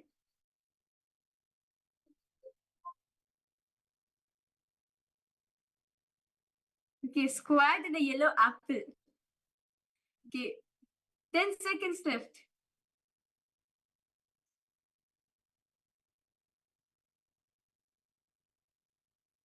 5, 4, 3, 2, and 1. Okay, because all participants. Okay, just okay. Yes, Ma Chandrasekhar Priya, you can go ahead, Ma, and verify. So actually, Ma was holding some Lego piece, if I'm not wrong. Yes, definitely. Ma. Okay, actually, my request is you can post in the chat Ma, what exactly you were holding. So basically, Ma was holding a toy. So the color is pink, blue, and black. Yes, pink, blue, and black. She was holding a toy, basically. So I would say, yes, Jeremiah, you got the color right. That's wonderful. Blue color, yes. Okay. Yellow apple. Puja around. Puja object. It's just a toy. Just a toy, yeah. Okay, it's a transformer toy, so you can see. Ma has posted the answer. Transformer toy. Okay, that's wonderful.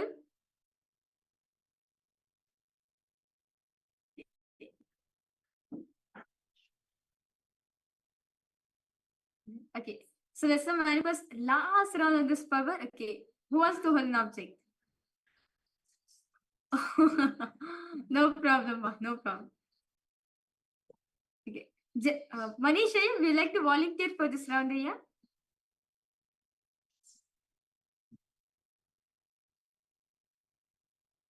Okay, I request you to get any object and come.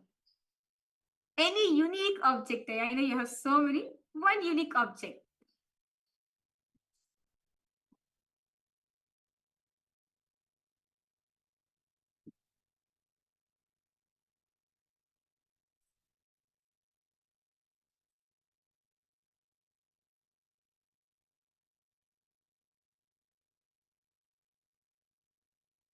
Okay, yes, yeah, that's good. Okay, so Manisha has got an object for all the participants. Okay. Okay, so for all the participants, Manisha has an object in front of her. I request all of you to start ask Swamiji what object it is and what is the color. Okay. So I request all of you to please connect to Swamiji.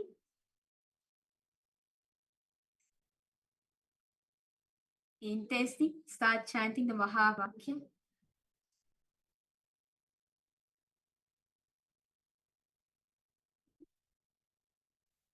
Om Nityananda Paramashivoham. Om Nityananda Paramashivoham. Om Nityananda Paramashivoham.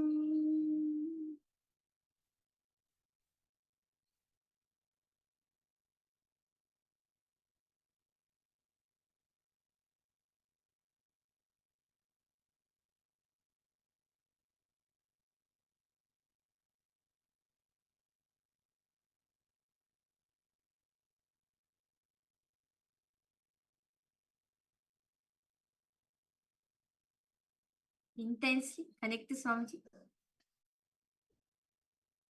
Your time starts now. Just ask Swamiji, connect to him intensely. Ask him to show you the color and the object. What object is it and what color is it?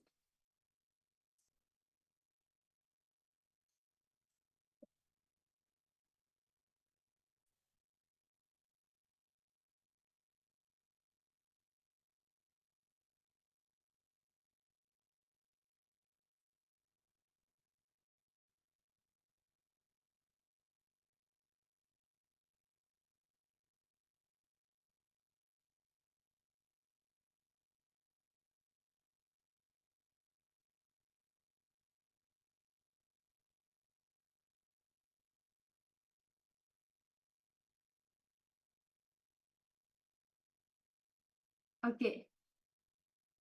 A necklace, red. Okay, continue. Okay. 15 seconds. Intensely connect to Swamiji. Swamiji.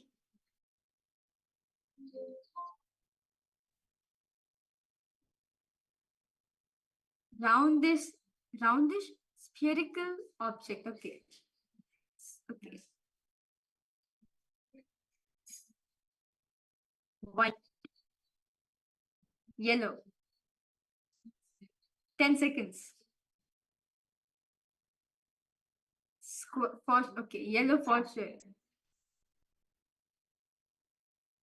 5, 4, 3, 2, 1, and okay. Electrical plug. Okay. Okay, I have 30 seconds for all the participants. All of you can go ahead and start posting what is Swamiji showing for you.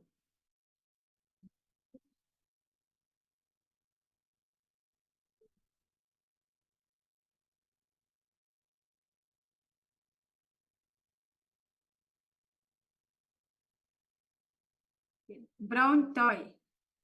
Yes, all you have 30 seconds. Just what was Swamiji showing.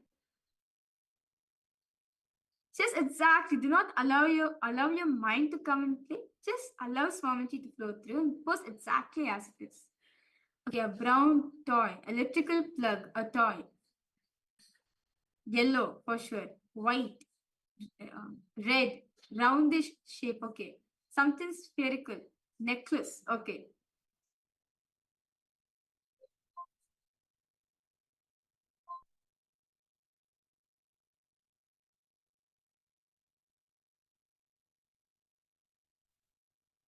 Barbie doll. Okay. 5 seconds. 5, 4, 3, 2, and 1. Okay, tallish. Okay, because okay, taller than white. Okay. Manisha, I request you to go ahead and verify the answers, Aya. So Aya was actually holding a yellow flower. Yes.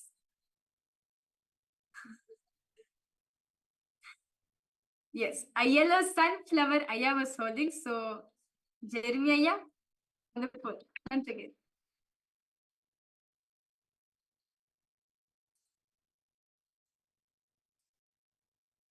That's wonderful, Aya. That's so good. Of course, Swamiji will always give you the right answer. Your kids. Our mind only giving us the wrong answer. That's wonderful. I know it was a very fun manifestation. Okay. Yes. So, all of Paris, anything all of you wants to share? Anything? All of you want to share anything? Any experience? Any doubts? Any questions? All of you are having?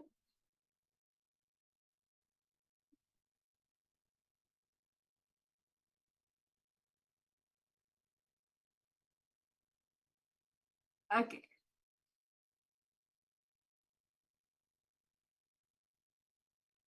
Okay. Okay.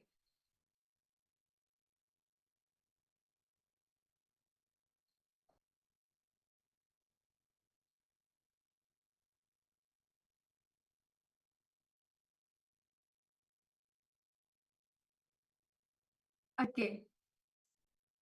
Actually, I think he was trying to tell me the color by directly with your necklace.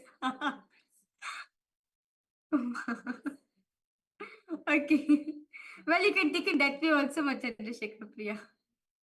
Yeah, actually, Swamiji says that for Swamiji says for a castor oil, you should take it in its most purest form. Yes, then castor oil, everything actually you should not burn it. It's see, if you're burning it, you're losing its nutrients. As it is, you should take it. If it's best to consume organic castor oil. If it's an organic castor oil, it is good.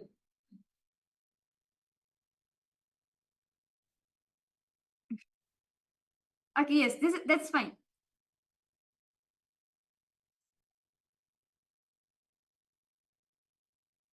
Okay, that's wrong.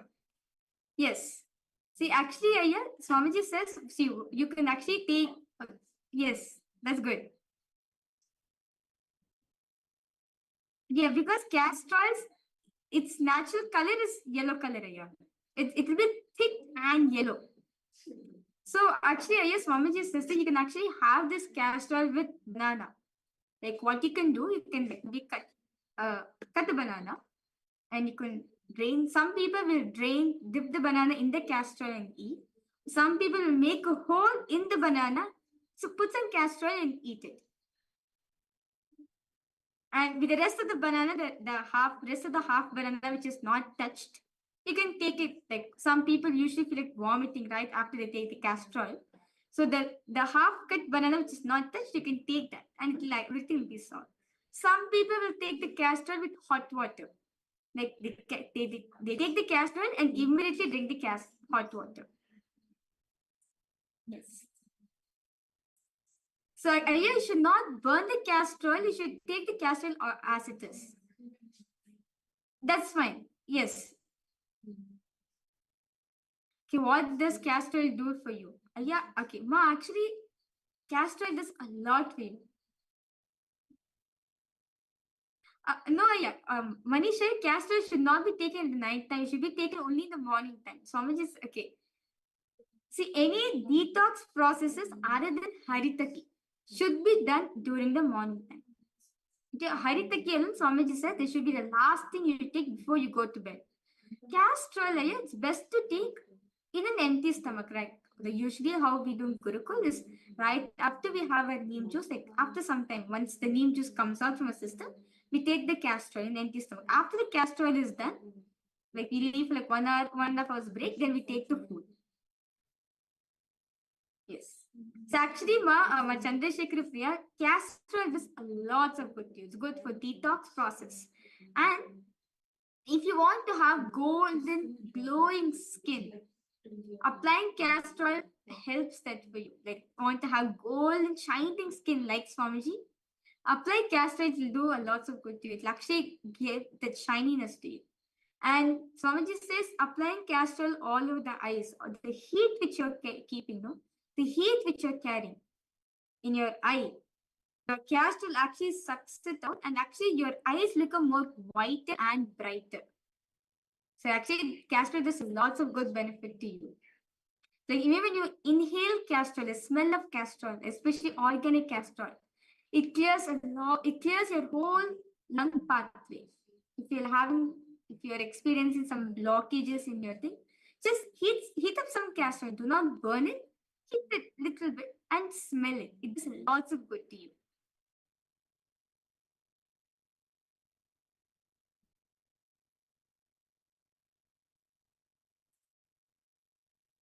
Yes, Sayya, we do take castor oil every day. No, you can use it on lamps. No problem. It's not you can't use it on lamps. You can use it on lamps.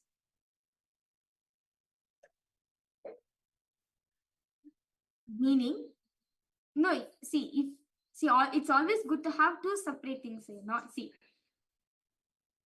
Okay, then that's fine. No problem.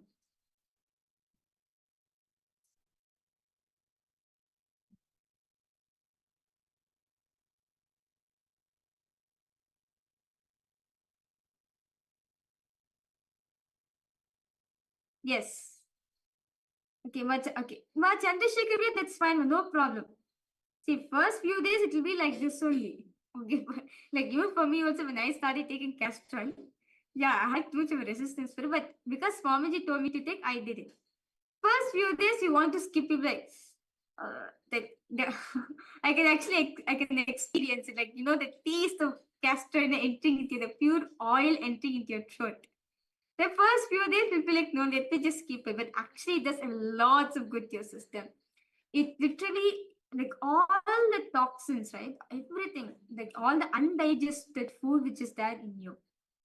Just by drinking the castor oil actually removes that part, the whole functioning system. Sorry, the whole function, right, in the stomach. It makes the process of digestion very smooth and easy for your stomach. That's good there. Yes, that's good, Janvi. That's good. So these are few detox process actually help a lot. Simple, but helps really a lot, yet very powerful. Yes, you can do it with banana.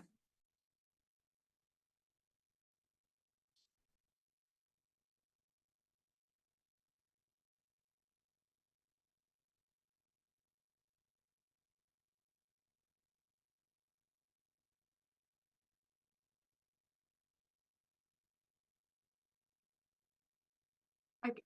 Any questions? Any doubts all participants are having? Okay, yes. So with this, we are getting we're getting closer to the time where receive a darshan of Swamiji. So yes, Haritaki only in the night. Yes. So that is request all participants now to, you can take in the morning. It's not necessarily you can't take in the morning. You can take Haritaki in the morning. Swamiji says if you want to manifest wealth, taking Haritaki twice in a day will actually help a lot. Okay. Okay. Yes. So Erika, so let's not get ready to receive. Let's prepare ourselves to receive the darshan of Swamiji. So I request all participants now you can go ahead, drink some water, freshen up yourself, and make sure the area where you're sitting is brightly lit and you're completely shown clearly on the camera so that Swamiji's divine lotus eye can fall on you. Okay, my Gabriel, are you asking about the Haritaki or the castor oil, ma? Haritaki is 1 teaspoon is fine. If you want, you can take more than that too. Like two teaspoons also good. Yeah, no, you should not take 5 tablets. You should take maximum 2 tablets. I see, yeah, there's a specific dosage given how much is required for our body. Okay, if Swamiji said 5, then go ahead. But it's best to always take it in the powder form. But capsules are no point. Okay. Okay, how much castor oil? One tablespoon of castor oil is good. Or 1 teaspoon of castor oil. It's actually, Mama Gabriel, is based on your body. If 1 teaspoon of castor oil does its effect way, then that's good, ma. No problem. That's fine. Yes, that's fine, Jeremiah. That's fine. 5 tablets is fine. No problem.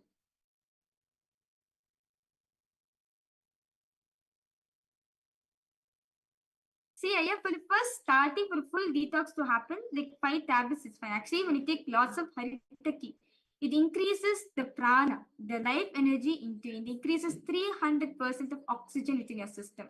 That much amount of energy, oxygen, it is for your lungs. No, you can take.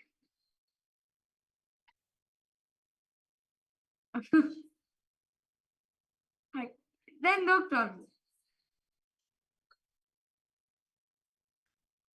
Okay. Okay, then so you can continue to take it 5 tablets, no problem.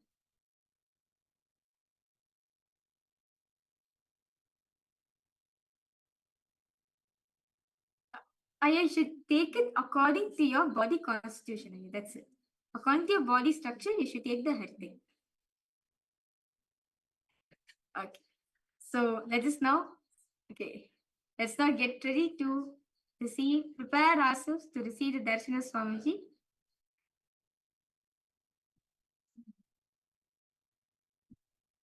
I see if you've taken casserole, that's Haritaki is not needed.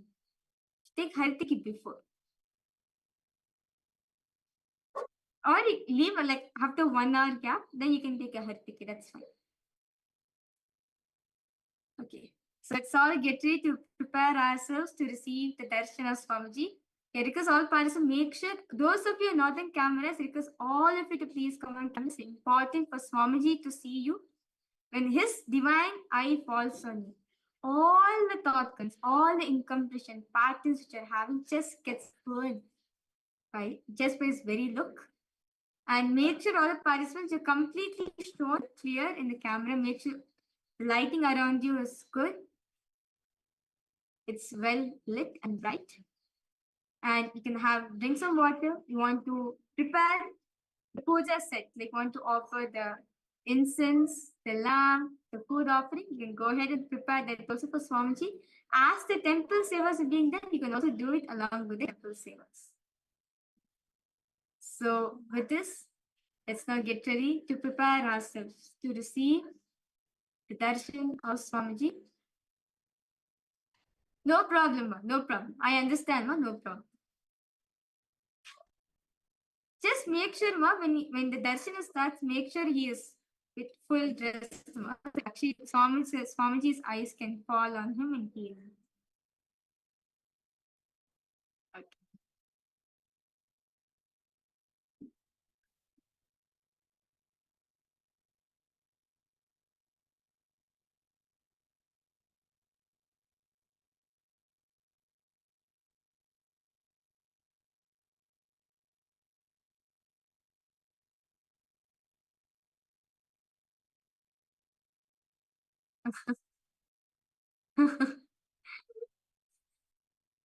Then I think we should introduce the traditional clothing for him. He may like that.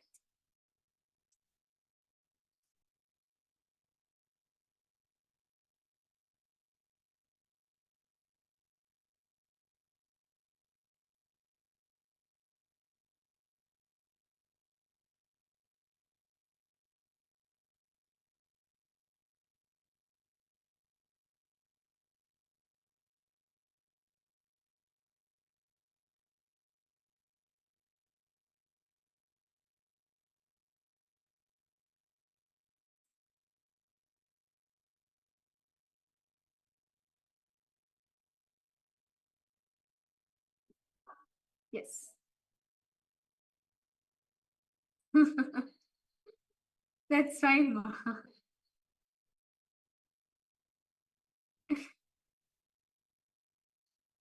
Okay, okay. That's fine. That's fine, ma.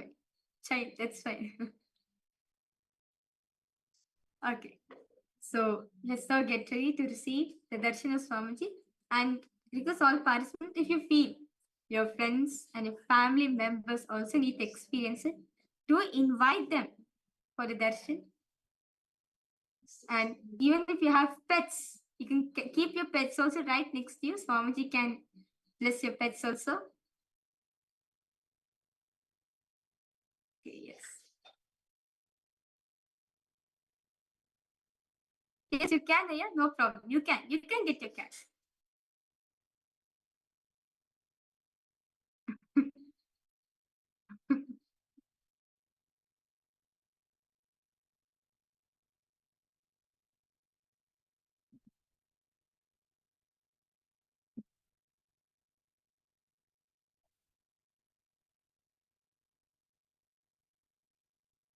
Okay, so let's now get ready.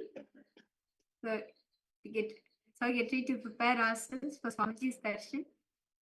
Understand today, all the participants, all of you are going to be initiated into Akanda Nirvikalpa Samadhi, meaning the space of pure eternal unclutching.